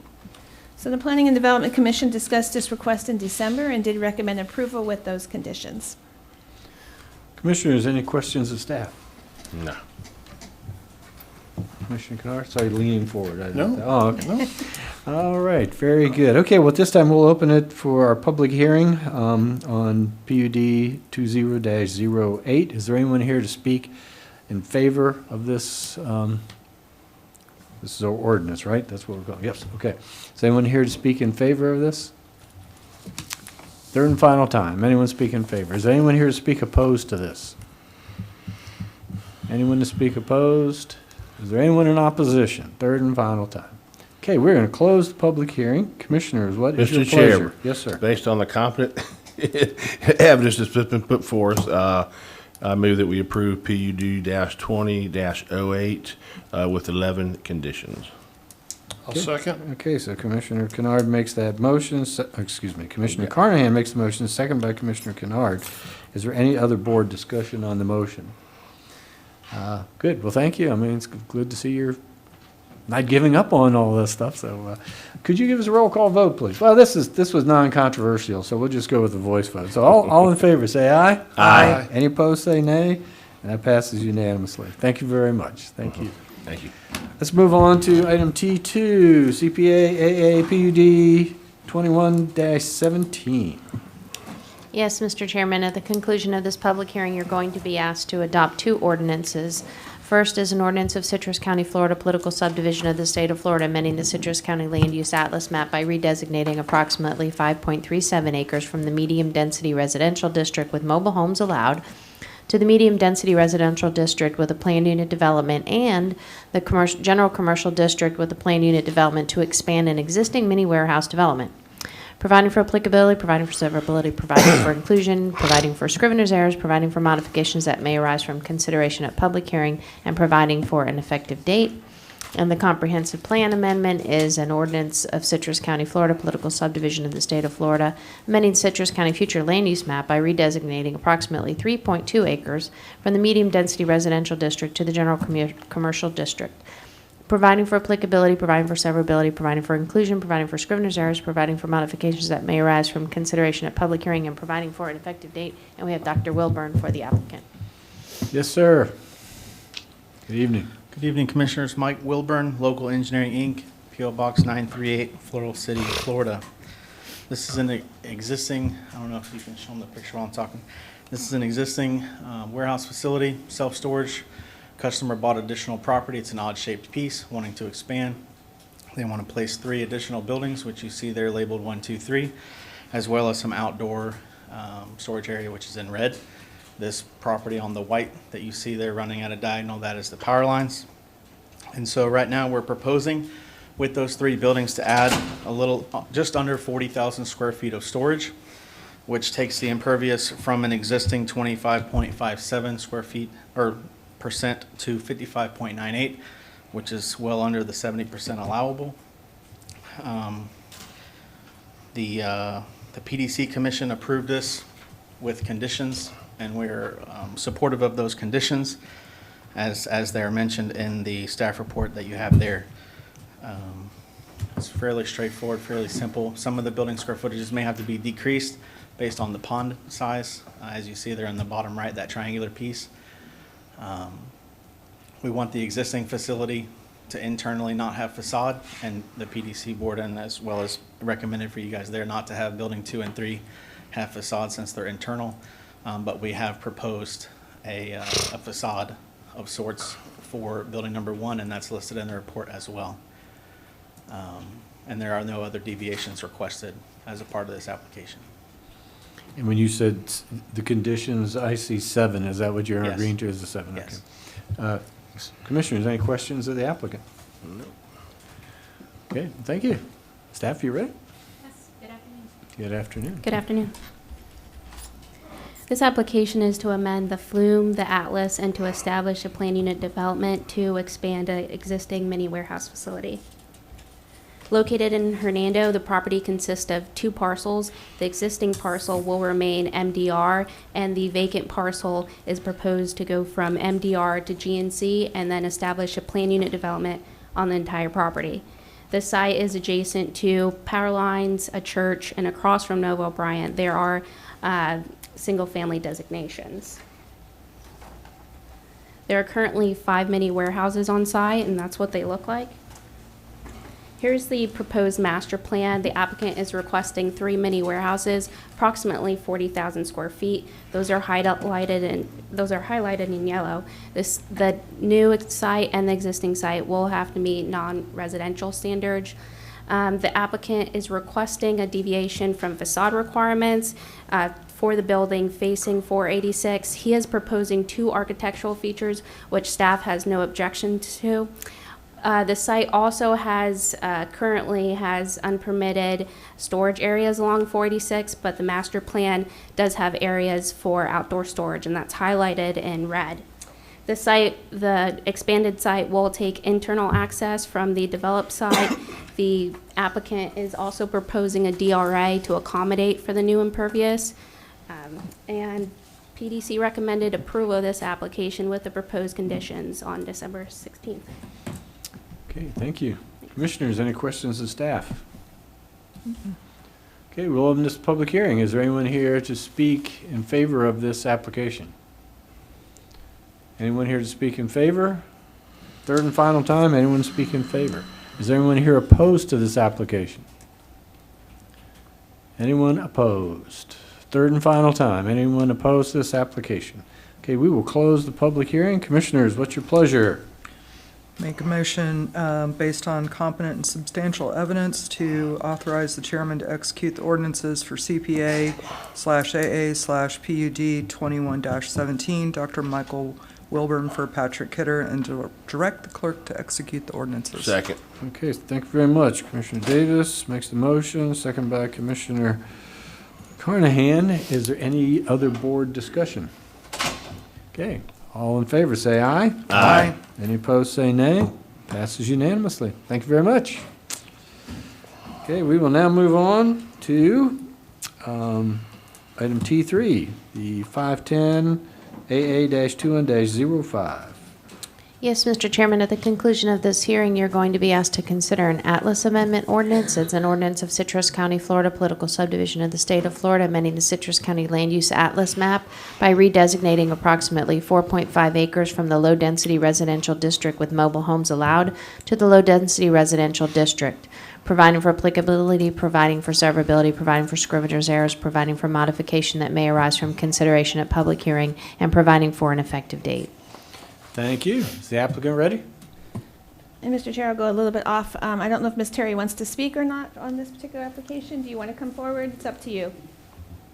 It's your option. Completely up to you. You haven't- okay. I don't think she enjoyed Voice the public prompt. speaking at the PDC. That's up to her. Okay. You're not required to. It's just No. your option to do that. All right, Okay, this is yes, an ma'am. application to change approximately 4.5 acres from low-density residential with mobile homes allowed to low-density residential. This is one of two houses on the site. There are multiple lots. Most of them are not developed, but there are two residences, not mobile homes. Did prepare this for you to see that there's mobile homes on the yellow and blue on the site-built homes. So she does want to change the 8 lots there to site-built only. So it is a mix of areas, but those 8 lots already have contained the 2, as I said. This was reviewed by the Planning and Development Commission, which did recommend approval. Because it's a straight Atlas amendment, there are no conditions. So again, just to be clear, it's those 8 lots, 2 of which already have homes on them. Correct, right? outlined in heavy black there in the solid gray shading, And yes. they're adjoining the other blue as of now. Right. And the yellow are the ones that currently have the mobile homes on it. Correct. Okay, great, thank you. Any questions of staff? Okay, at this time, we will open this for public hearing. Is there anyone here to speak in favor of this application? Anyone here to speak in favor? Third and final time, anyone to speak in favor? Is anyone here opposed to this application? Anyone opposed? Third and final time, anyone opposed to this application? Okay, we will close the public hearing. Commissioners, what would you like to do? Mr. Chair, motion to approve, based on competent and substantial evidence. I make a motion that we approve AA-21-05. Second. Okay, and that includes all the other language of approving the Yes. chairman to sign? and- Yes, Do we need to yes. read all that in, or do we know he's approving B of item T3? That's good, right? Yes, that's good. Okay, great. And who is the second on that? I'm sorry? Me. Me, okay, sorry. Commissioner Carnahan. Okay, so we have a motion by Commissioner Kennard, second by Commissioner Carnahan. Is there any other board discussion? Okay, seeing none, all in favor say aye. Aye. Any opposed say nay. That carries unanimously. Thank you very much. Thank you, board. Seeing no further business before us tonight, we're adjourned.